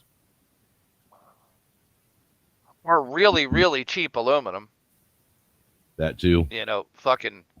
Because that's just like the reason you'll never get a quality AK, U.S. made AK, is because you're not going to build a factory that builds hammer forged steel trunnions anymore. Because to build that trunnion, that 1947 AK-47 design trunnion, right, would cost you $1,500 a piece now, just for the trunnion to make it from scratch. Yep. Ain't nobody got that kind of money. And the only people that can do it is the European factories that still have that old Russian machinery. Well, hey, man. It's 2, man. The wife's going to be getting up here soon, a couple hours to go to work, and I got to get the boy up for school. Not a problem, man. So I'm going to hop off here. All right, brother. You have a good night, man. Hey, take it easy, man. All right. You too, brother. Yep. All right. Out. Yep. I'm getting off here, everybody. Well, the one person watching. So thanks for watching. It's been a blast. Deuces.